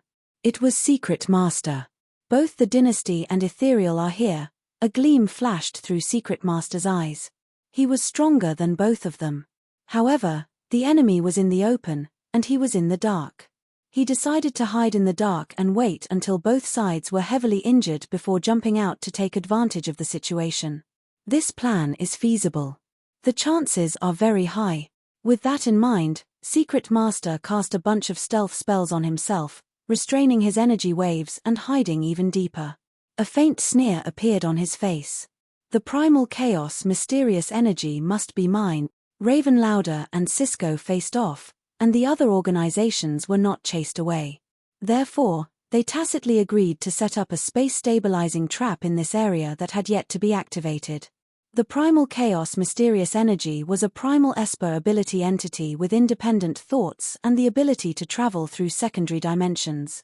This was to prevent it from escaping when it discovered the ambush. After completing this step, the various organizations waited quietly in this area. It was temporarily peaceful. The date was very close, and in just a few days, the date indicated by the intelligence arrived. The various organizations all focused and stared at the area with the coordinates closely, like fishermen waiting for fish to bite the bait. Other than a few people, most of the people present were not sure if the primal chaos mysterious energy would appear there. They were excited, nervous, and worried. Buzz. This time, under everyone's gazes, a dazzling red energy suddenly overflowed from the void and expanded rapidly, forming a red energy cloud in the shape of a fog, exuding a unique energy wave. When they saw this scene, everyone's spirits were suddenly raised, and their emotions were all boiling. This is the right location. The primal chaos mysterious energy has finally appeared. You're tuning in to the Celestial War YouTube channel. Don't forget to subscribe and join us on this journey to catch the most captivating stories.